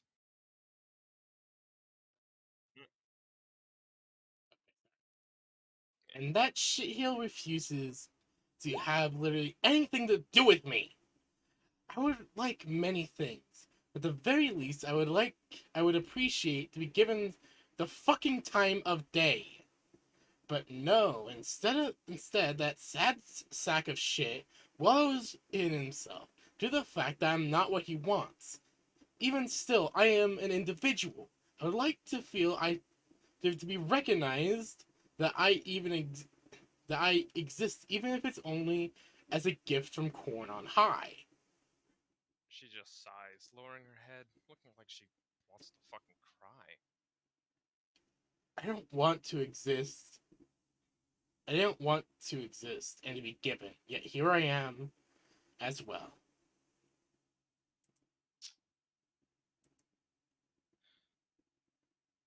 Eh.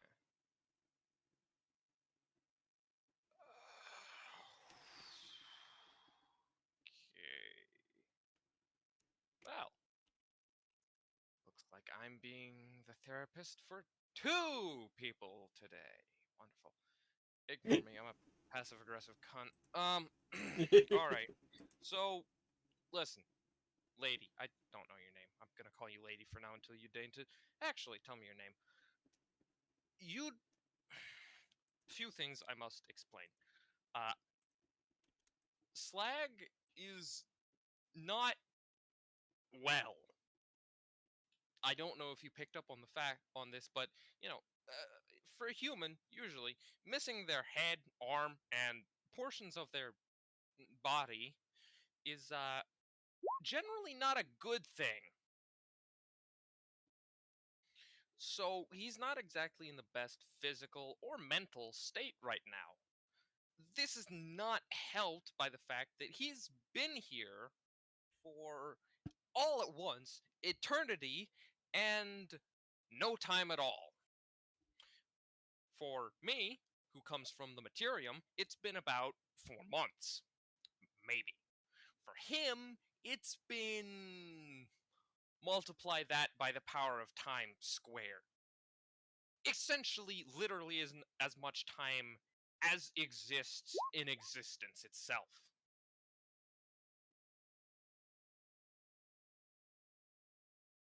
My name is Sphere. Sphere. Like sphere. My name is Sphere. And yes, I know this. I want to help him, but he wants nothing to do with me. I'm getting to that sphere because you look like the two women that Slag has ever shown any affection towards. One being Candy, my admiral. Amazing woman. You'd really get along with her, I think. The other is his wife, who he can't fucking remember. And looking at you only reminds him of everything he's lost and forgotten. You are a reminder to him of what he has forgotten. So please, if you want to punch me, go ahead. But I am going to request that you be a little bit lenient with the mentally damaged autistic tank. At least until I can get him back to the Materium and fix up his mental state. You know, so that he can actually form proper memories again.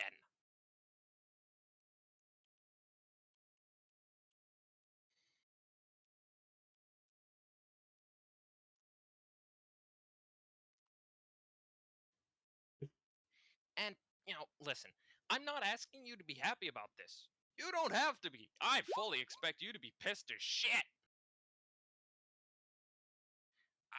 Oh dear. She just looks down miserably. I know. But I didn't ask for any of this. Neither of us did.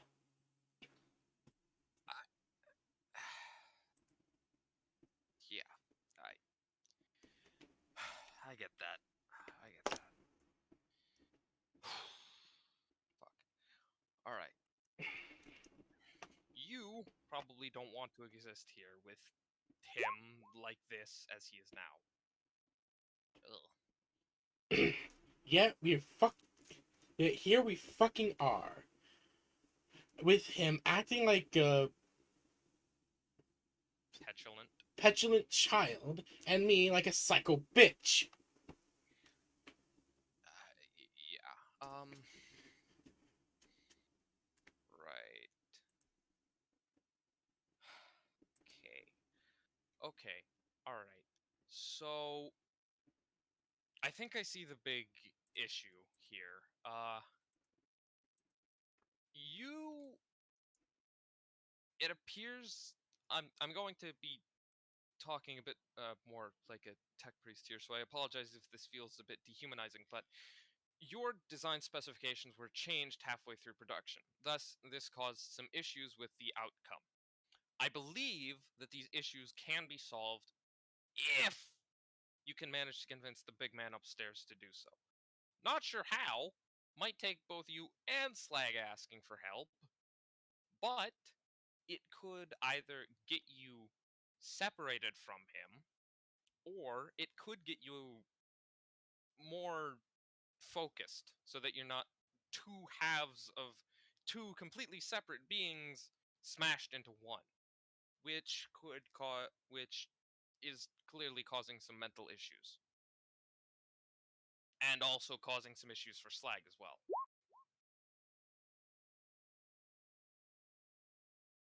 Skull Taker and Skull Giver. Nice. Oh, is that her axis? Yeah. Oh, Best hell yeah. craftsmanship, Herring, Felling 2, Unbalanced, Warp Weapon, and Tainted. Nice. Yeah, not bad.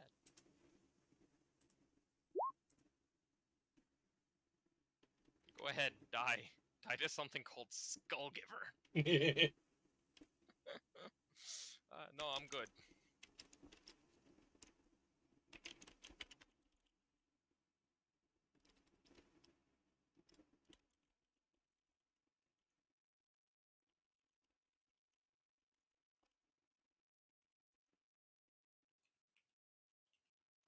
Well, Grave at least knows about the duel and now about the Valkyrie. We talked to him a little bit.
Oh, God, why must Korn's faction be filled with so many fucking autists and retards?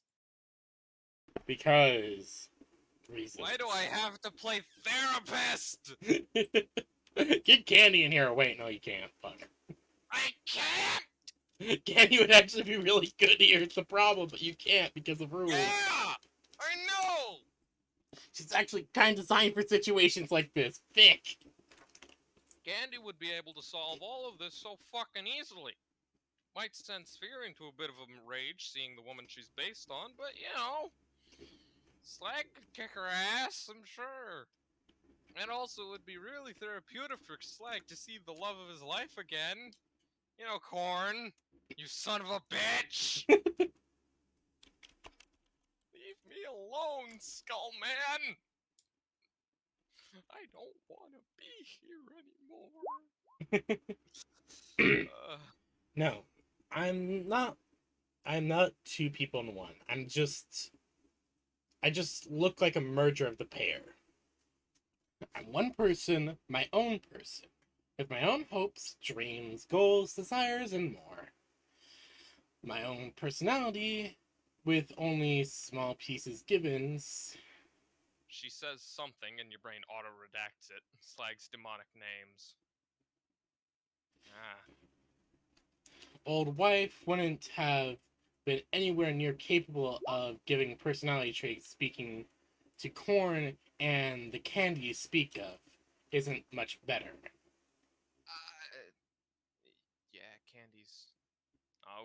It would actually do really fucked shit to slag to see candy at the menu, like an addict eating an entire stash of his. Oh dear, he would relapse and hard. Oh, so it's kind of Oh, like that fucking. It's like that dumbass vault. Okay, you know the vault I'm talking about. oh, slags. Okay, I kind of get the comparison you're making. Slags on a hard detox, and that would essentially be like dropping him into an oubliette with a mountain of creth. Yeah. Well, piss.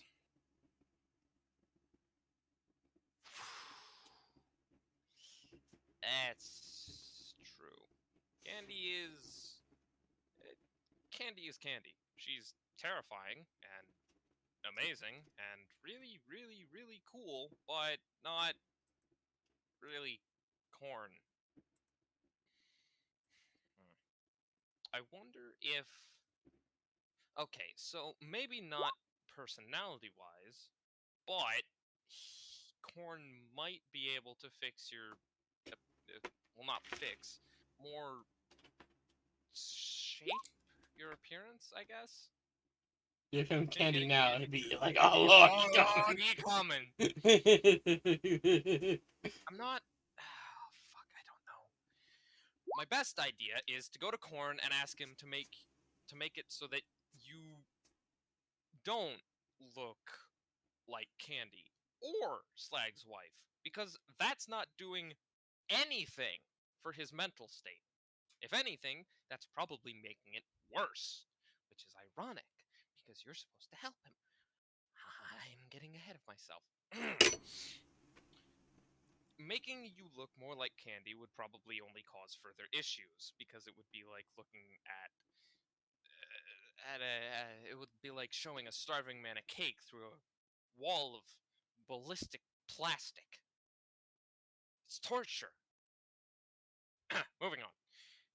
I think going to the big man and asking him to make it so that you don't look like Slag's wife or Candy would be the best option. Then you two could actually talk like people, and neither of you would be reminded of who you're supposed to be based on.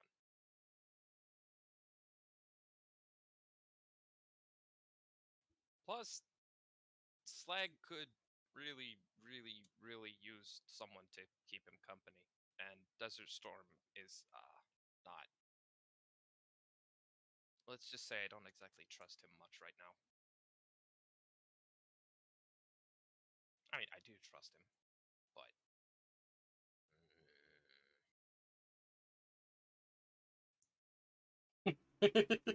What the actual fuck did I just find?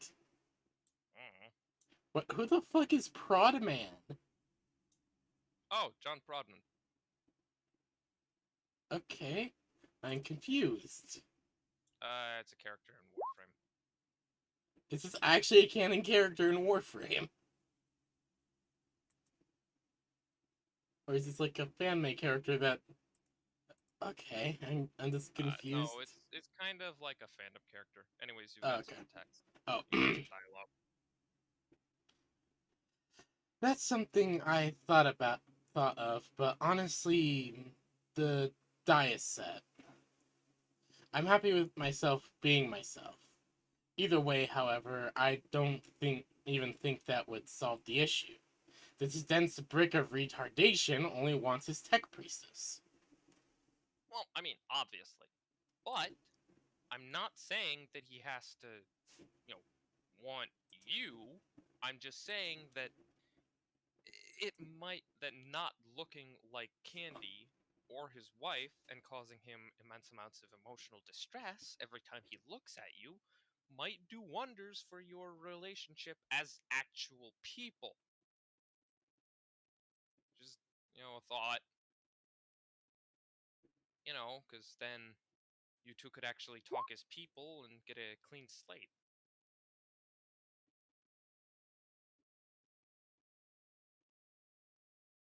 She just sits down and holds her legs to her chest with her arms as she hides her head between her legs.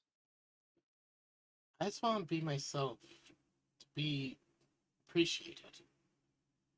I.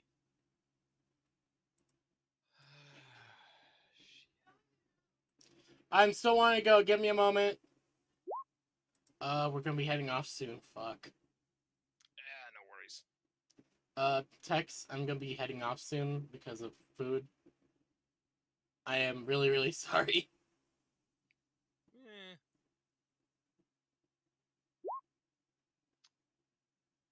Issue is, he can't even fucking see. Not really, although he did once feel my face. But I gotta get going, guys. I'm sorry. Go. Alright, alright. Go. Tex will finish this up next week, correct?